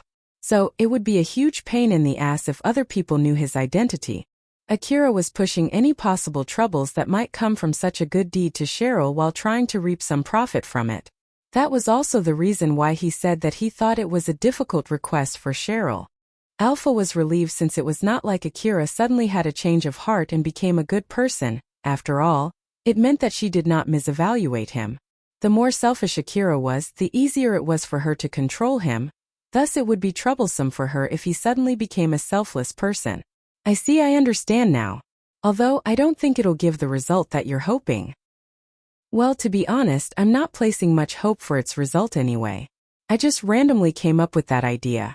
And even if it has no effect at all, it's not like it'll cause me any harm." "That's true. Well, even if it causes you some harm later, I don't mind as long as you don't try to put your life at risk just to cover for someone else. Remember that I only have you, so I don't want you to put yourself in unnecessary danger. Okay? I have no problem abandoning a hostage who has nothing to do with me. So I won't do such a thing. You know that all too well, don't you, Alpha? Now that you mention it, you're right. When he was in the underground, Akira did not drop his weapon, even when Yajima took Reina hostage. Akira himself knew that he was a cold-hearted person. But on the other hand, Alpha still remembered when Akira did not hesitate to shoot and kill the person who threatened to harm Shizuka inside Cheryl's base. Akira also took an SOS request, which he had rejected, when he knew Sarah and Elena participated in intercepting the monster swarm even when it meant that he had to go alone. Alpha could not make any predictions about what Akira would do if one day Shizuka or Elena or Sarah were taken hostage. After both of them returned back to Cheryl's room, Cheryl returned to clinging on Akira again. Although he was planning to leave the base right after, he was overwhelmed by Cheryl as he was pulled by her to her room. Cheryl was charging herself by clinging to him. Akira did not know it, but Cheryl was actually using him as her psychical support.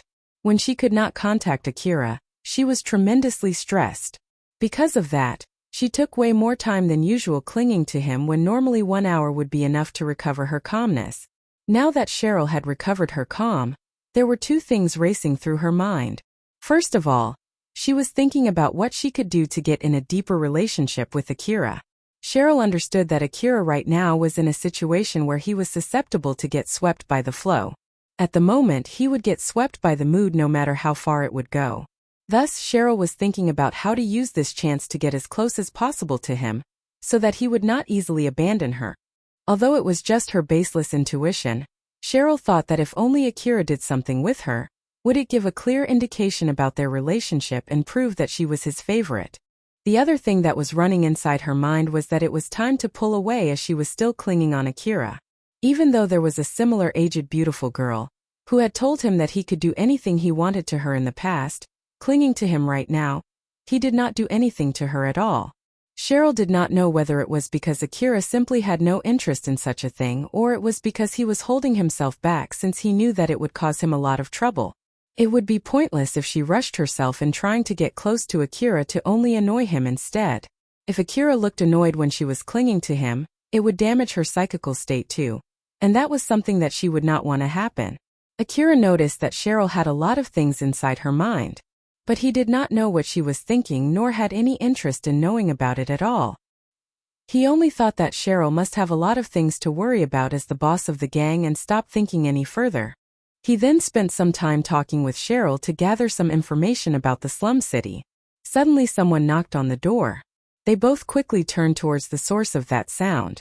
The person who just knocked at the door waited outside for an answer. "Come in." After Cheryl replied back, Alicia entered the room. Showing her close relationship with Akira was an important thing for Cheryl to keep her position as the gang's leader, as well as for the safety of her gang. Akira understood that too. That was why he did not try to get Cheryl off his lap. But he still felt a little bit embarrassed being seen like this, thus he averted his eyes from Alicia to a random place in the room. Cheryl was still clinging on Akira as she asked Alicia, "Do you need anything?" It's nothing, it's already your bath time. So I was wondering if you're going to take a bath today. If you're not, then someone else might use the bath instead. Alicia was there to remind Cheryl that it was her bath time. There was a bathroom inside the gang's base. Everyone in the gang was using the bath in turn since it was not big enough for all. Due to the same reason, the bathroom was always occupied except for when it was cleaned, or when the next person took his or her turn. And with more and more children joining the gang, it was incredibly difficult for everyone to get their turn for taking a bath every day. Because of that, Cheryl wanted to limit herself from occupying the bath for an extended time. It was not like she could not do that, but it'll definitely cause displeasure among her subordinates. And so Cheryl always used the bath every day at a fixed time. Since Cheryl was not using the bath even though it was already her bath time, Alicia came to check her. If she was not going to use the bath, Alicia was planning to use the bath with Ario before letting other children use it. Cheryl was a bit surprised when she realized how long she had been talking with Akira. "It's already that late? I'll go wait for a sec." Cheryl stepped down from Akira and grabbed her toiletries. She kept her toiletries in her room since it would be gone in no time if she left them in the bathroom.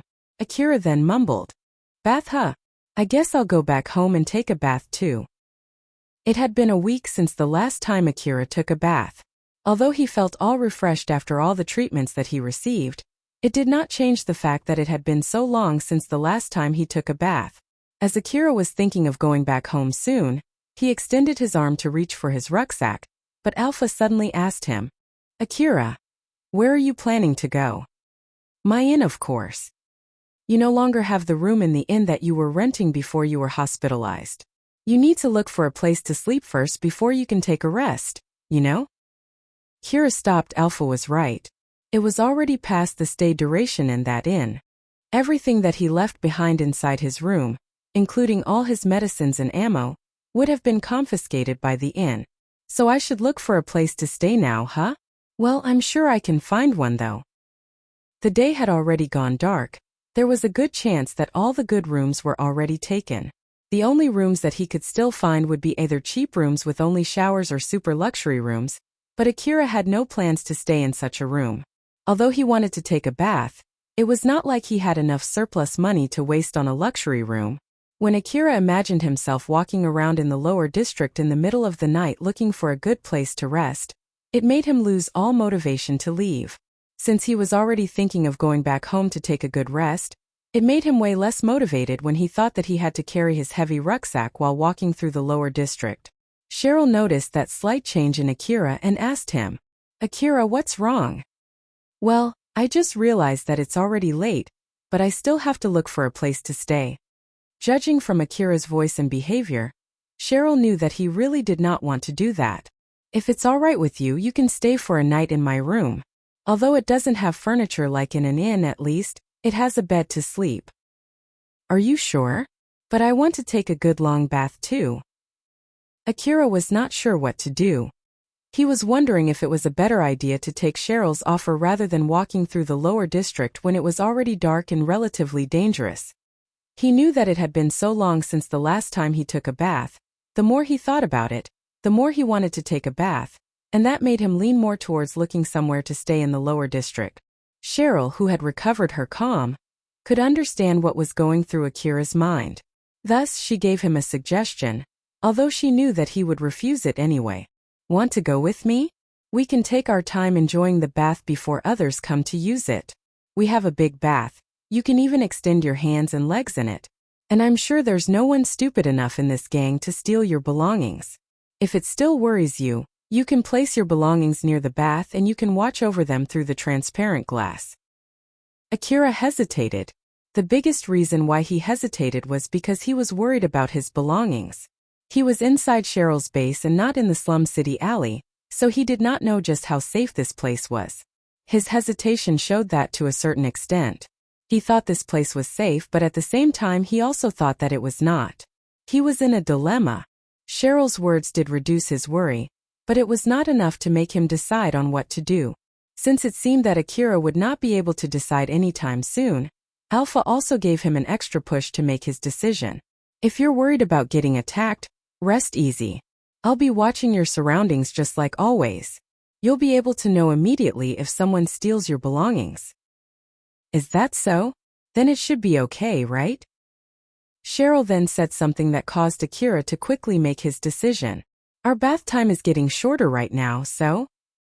Cheryl looked at Akira's expression and knew his answer before he could even say anything. Asterisk, asterisk, asterisk. Akira dipped inside the big bath in Cheryl's base. He extended his legs and arms as he sunk himself up to his neck and surrendered his whole body to the pleasure of the warm bath. He could feel tiredness, which should have not been inside his body after all the treatments that he received, melting into the water. Whether it was his psychical tiredness or just an illusion, it did not change the fact that he was being healed. He left all of his belongings in the changing room, and in order to make sure that no one would try to snatch them, Ario and Alicia were keeping watch outside the changing room. A guard was always present there when Cheryl or other girls were taking a bath. There were already cases where some children tried to peek, and of course those children were already kicked out from Cheryl's gang. As Akira was looking forward with his numbed mind, he could see Cheryl washing her body in front of him. He had already washed his body with the soap that he borrowed from Cheryl before getting into the bath. Although they had more or less started washing their bodies at the same time, Cheryl was taking a considerably longer time than him. Akira wondered for an instant if there was really a need to wash that rigorously, but his question was quickly swallowed by the pleasure from the bath and vanished. After all, for him, it was not an important question. Cheryl took very good care in washing her body and her hair. She understood very well that her appearance was an indispensable asset in order to get the upper hand during a negotiation. As such, she put a lot of effort into polishing her body. The cosmetics and the soap that Cheryl received the other day from Katsuragi were luxurious goods judging from the slum city's standard, and she was using those goods to polish her appearance. Thanks to that, she was able to regain the beautiful hair and skin that she had lost because of the poor living condition in the slum city. The hot water raised the beauty and charm of Cheryl's lustrous skin. It was beautiful enough to make the young boys of the slum city bet all the great benefits that they got from joining Cheryl's gang just to get a peek of her beauty. Now then, since they lost their bet when they were caught peeking, not only were they unable to see Cheryl's beautiful naked body, they were also kicked out from the gang with nothing but the clothes that they were wearing. If they were still alive, they would be deeply regretting their decision, but also thinking that they should have at least sneaked a peek before getting kicked out from the gang. After she finished washing her body, Cheryl went towards the bath. Akira quickly turned his gaze to her out of reflex since something within his view suddenly moved. Cheryl, who felt his gaze, blushed as she walked to the bath. Despite the fact that Cheryl had given her consent for Akira to take a bath together with her, she still felt embarrassed having someone of the same age and opposite gender looking at her naked body. But even so, she did not show any hesitation, nor did she try to hide her body with her hands as she walked to the bath. Although she was embarrassed, she still dipped herself into the bath as if she was showing off her beautiful and near-perfect body to Akira. Cheryl watched closely how Akira reacted. His gaze was just simply following an object that was moving within his field of view. Thus, after she stopped making any big moves, his gaze returned to the empty space in front of him. With the exception of one part, to be more precise, her chest area, she was actually pretty confident about her body. That was why Cheryl was quite shocked when Akira barely made any reactions, as if he had no interest in her body at all. Cheryl embarrassedly asked Akira, what do you think? Akira looked around before replying. It's huge. Some of Akira's consciousness had already melted into the warm water. Thus, when Cheryl asked him that question, he could only use his half-working brain to interpret it and answer back while still in his dazed state. Cheryl, who still had her brain working normally, understood why Akira even came up with such an answer. Although she had embarrassedly asked him such a question, he thought that she was asking about his impression of the bathroom, and he answered back saying that he was pretty much impressed by its size. She was a bit depressed when she realized that her body, which she was so confident of, was turned into mere decoration inside the bathroom. She sunk deeper into the bath. Some bubbles came out from her mouth, which was under the water, which seemed like she was bad-mouthing Akira. I did say that the bathroom is big, so he should have known that before, right? Cheryl was pouting while staring at Akira. From her gaze, Akira realized that he might have said something bad. But with half of his consciousness taken away by the warm water, he could not correctly interpret her question nor come up with the correct reaction. Whenever Akira took a bath in his inn, Alpha was always together with him. Although it was only an image, he was already used to taking a bath together with someone else. That was one of the reasons why he was barely bothered at all by Cheryl, who was taking a bath together with him right now. Akira was, to a certain extent, already used to taking a bath together with an extremely beautiful and charming girl. Because of that, his sexual drive was extremely low. This might be the result of Alpha's anti-honey trap training. Or maybe it was simply because for Akira, nothing could beat the pleasure of the warm bath. Judging from Akira's reaction, it seemed that the time that she spent polishing her body after telling Akira that he could do anything with her was all for vain. Cheryl let out a big sigh as she understood that fact. She decided to move on and looked at Akira, who was enjoying the bath. Since Akira was surrendering his whole body to the pleasure of the bath, it seemed like he had completely dropped his guard. The Akira in front of her right now did not seem like a skilled hunter who could easily pay someone 10 million orum. His fully relaxed expression made him look like one of those common young boys that she could find anywhere in the slum. Looking at the relaxed Akira, Cheryl thought that if he really was one of those common young boys, she might be able to solve most of her problems if she used her body to seduce him. If she took Akira's hand and guided it along her body, or entangled her legs with Akira's and put her lips on his, Akira should at least get aroused. She believed that her body should be charming enough for most members of the opposite gender. If her assumption was true, then deep inside Akira might actually not hate this idea. Cheryl imagined what would happen if she pushed herself to Akira. She thought that he would accept it while only resisting verbally. Akira's seemingly defenseless state caused her to be less cautious as her imaginations and assumptions leaned more towards good-case scenarios. These abnormal thoughts corroded Cheryl's judgment. Although she herself was not aware of it, she was actually in an aroused state. When Cheryl extended her hand and tried to reach Akira, she noticed that he was staring at her. Akira locked his cold gaze at Cheryl.